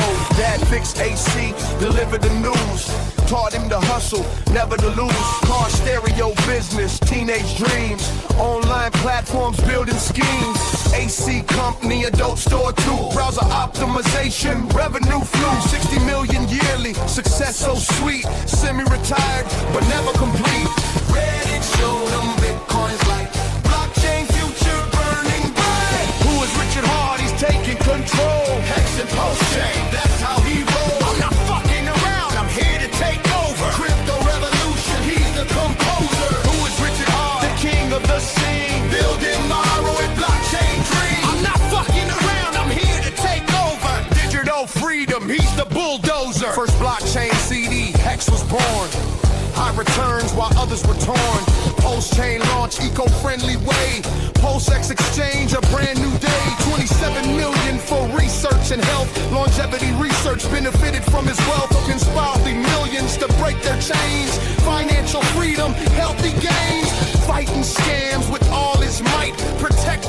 laser shining light. That tape came knocking at his door, but he fought back and won the war.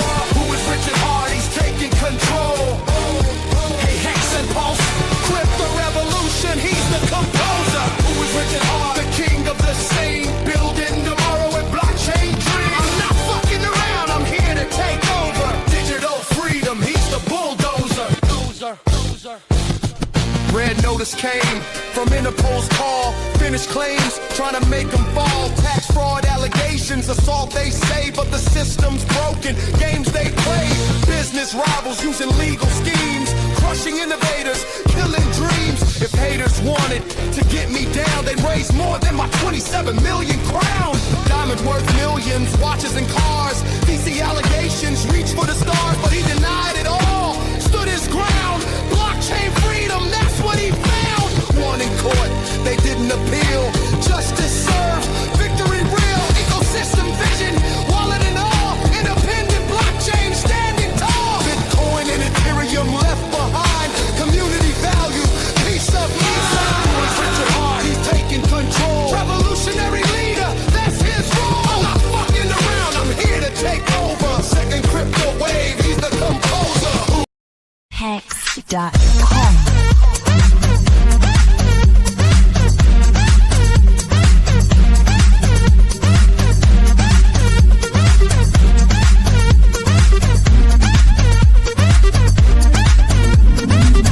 This is Hex.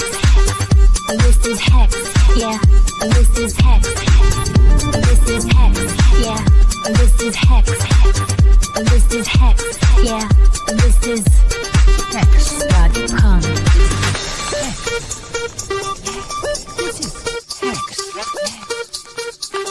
Hex. Hex.com.